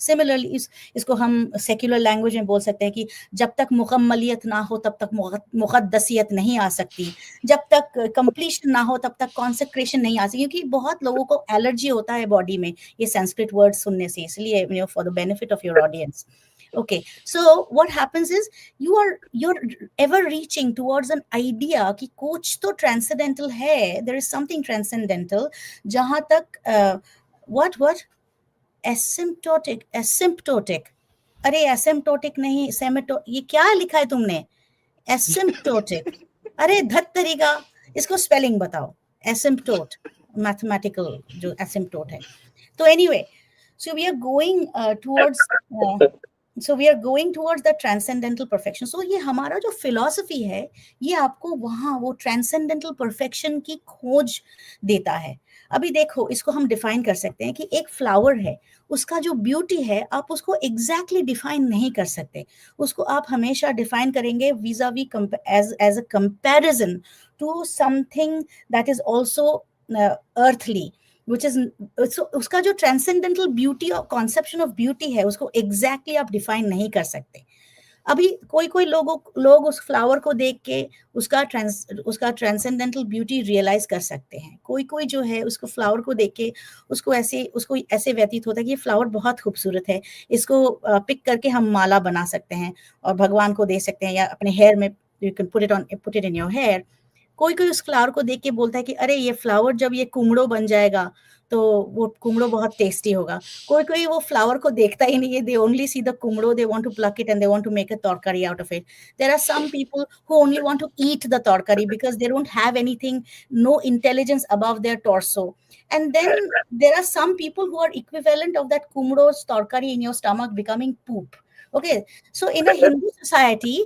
you have everything you have people who realize the transcendental beauty of a flower all the way to who look at the flower and see only kumros only fruits those people who see the kumro and they think of only food those people who are only there to consume the food and then there are people who are absolute shit this is the truth this is the Hindu society problem is कि ये जो Abrahamic religion का philosophy है ये shit पे start होता है अभी सोचो ये खेत ऑफ SHIT है इसमें जो बीज है जिसका पोटेंशियल है ट्रांसेंडेंटल ब्यूटी को रियलाइज करने का तो हम लोग बोलते हैं ना पाक्यो पद्म फोटे लाइक ऑफ कोर्स वहां से भी पद्म फूल निकलता है लेकिन for that to happen that seed has to be very strong in order to sprout out of that ground of shit right now most of the time sprout out of that anus maybe. yeah अभी नहीं होता है there are many people in those societies जिनसे बात करके लगता है कि वो लोग बहुत इंटेलिजेंट हैं उनमें एक potential of high level philosophical intelligence है लेकिन क्या करे इतना anaerobic environment provided by that ground of like that खेत of SHIT है कि वो एनारोबिक एनवायरनमेंट में ना वो जो पोटेंशियल है वो मर जाता है तो उसके बावजूद भी अगर उसमें से कोई निकलता है जैसे कोई निकलता है शायद तो फिर वो सचमुच में उसका जो बीज है वो बहुत स्ट्रॉन्ग हुआ होगा तो this is the comparison between an open-ended highly philosophical society versus a society which has mistaken commandments as philosophy and is trying to sajawify arguments around it to present it to you as though this is philosophy. There is no philosophy. कोई philosophy है ही नहीं. Yeah, that's true. There's another yes. Doctor philosophy. उनका ultimate नहीं उनका जो ultimate goal है उनका religions का या जो भी वही जो अभी दीदी बोल रही थी ना SHIT वही उनका अल्टीमेट गोल ही वही है तो आप उसके नीचे वाले को कहाँ जाएंगे फिर प्रॉब्लम नहीं है that's why the culture the religious culture requires either not questioning or not thinking because see if you the minute you question or think you'll realize your culture is shit like the philosophy is like there's no philosophy it's just dogma shit dogma right that's why when you ask them you tell me why should I believe you they're like oh no Jesus is the truth like but why is Jesus the truth no Jesus is the truth no but why is he the truth no Jesus is the truth like that's literally what they will repeat like it's like wo broken record hai na Because it is written in the Bible. That's the rationale. Then why is the Bible true? No, no, because Because Jesus said it's it. not, because he's like whatever, kuch bhi. It just they go again and again on the same road. Like Look, you cannot go beyond that look, point. look. No, they say Jesus is the truth because Bible said it. Bible is the truth because Jesus said it. And that is the circular argument they Arey, go around and I round. will tell you what happened. Okay, I was talking to this. I think I told you what this. I was in Candid Lubna some time back, and I was talking to this Christian pastor, yeah, Arabic Christian. Okay, he comes on the show. He says, I'm a Christian." He wants to convert people. Okay, he's like, I'm open to questions, and you only allowed one question. So I went on and I asked him a question about Jesus. Okay, and I said, so why is Jesus why is Jesus his father form such a horrible genocidal maniac? He said, no. The genocidal stuff is not in the Gospels. I'm like, so are you rejecting God the Father? He said, no. We can't reject God the Father. Are you rejecting Adam and Eve? Are you rejecting the snake? Are you rejecting Satan? Are you rejecting the fact that the angels were created by God the Father? The problem is they cannot sustain their theology using just the Gospels. Because if they just take this Gospel, then everything pre-Gospels is out in the dustbin, including anything about Noah's Ark, anything about Moses, everything has to go to the dustbin. Literally. The problem is the problem is no one challenges them directly on this. Like when you debate a Christian, you debate them on the fact that debate them only on God the Father. Ignore Jesus completely. Don't even talk about Jesus. Trust me on this. Just take God the Father and just go to town with God the Father. Because that guy is the worst God divinity anyone could have. He's even worse than Zeus. Because Zeus at least did it for selfish interest, okay? All his nonsense shit he did it for selfish interest. This God the Father is one psycho who does things for random ridiculous shit. Like there's one story about him, taking Job and killing all his children. Just demanding Job sacrifice his children as a test. And they call it benevolent. No benevolent ये deity तो ever gets to sacrifice a psychopath हुआ child भाई. as a test. ये तो psychopath ही हुआ. Now, वही तो बोल रहा हूँ. You do not debate any Christian on Jesus. Debate on God the Father. I'm telling you. Study all you can about God the Father, and if they say they reject God the Father, then you basically have created a new kind of Christian. The one that rejects the entire concept of heaven and hell, rejects Satan. The minute you reject Satan, basically the doctrine of Jesus also goes to shit. Because for Jesus to work, he must have saved you from your sins, original sin. And original sin, who created? God the Father. Anand, we are going to we are going to invite you to do a master class on how to debate Christians. We will ask you. So tomorrow around 12:30 to 1 p.m. we are going to talk about, me and Bijeet are going to talk about the MAGA invading Venezuela. Oh, okay. That's another political debate. Oh my God, I have so many views Yeah. on that, but that's a different Yeah. topic. So 12:30 to 1 p.m. tomorrow we are going to start that program. So But we why have do to you want to put sleep yourself and in the crosshairs of the US? I don't understand. why not? So why now? Like grow a little bit, become a little influential, then put yourself in the crosshairs of the country. No. If they want to bomb me, I am happy. I have done enough. Okay, no issues. If they want to waste their missiles on me, I'll. I'm happy to do that. No issues. I have no problem with that. Okay, so we have to end today. My battery is almost going to dead.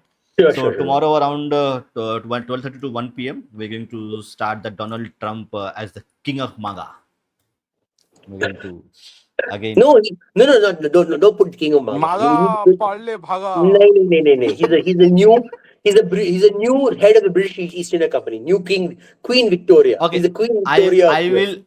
Na will maga call you padle around. baga. Maga padle baga. नहीं No, नहीं. no. मागा ने हागा. Even better. I'll give you an even better title. How many states in the US? 50 odd states. Is it? How many states in the US? 50, 50 51. states. Yeah, no, 51. 52 So is 51. so I'm telling you, make the title of the thing 52nd state of US Canada. Sorry, Venezuela. 52nd state of US is না দেখি Venezuela. এবার মাগা পারলে বাগা নাকি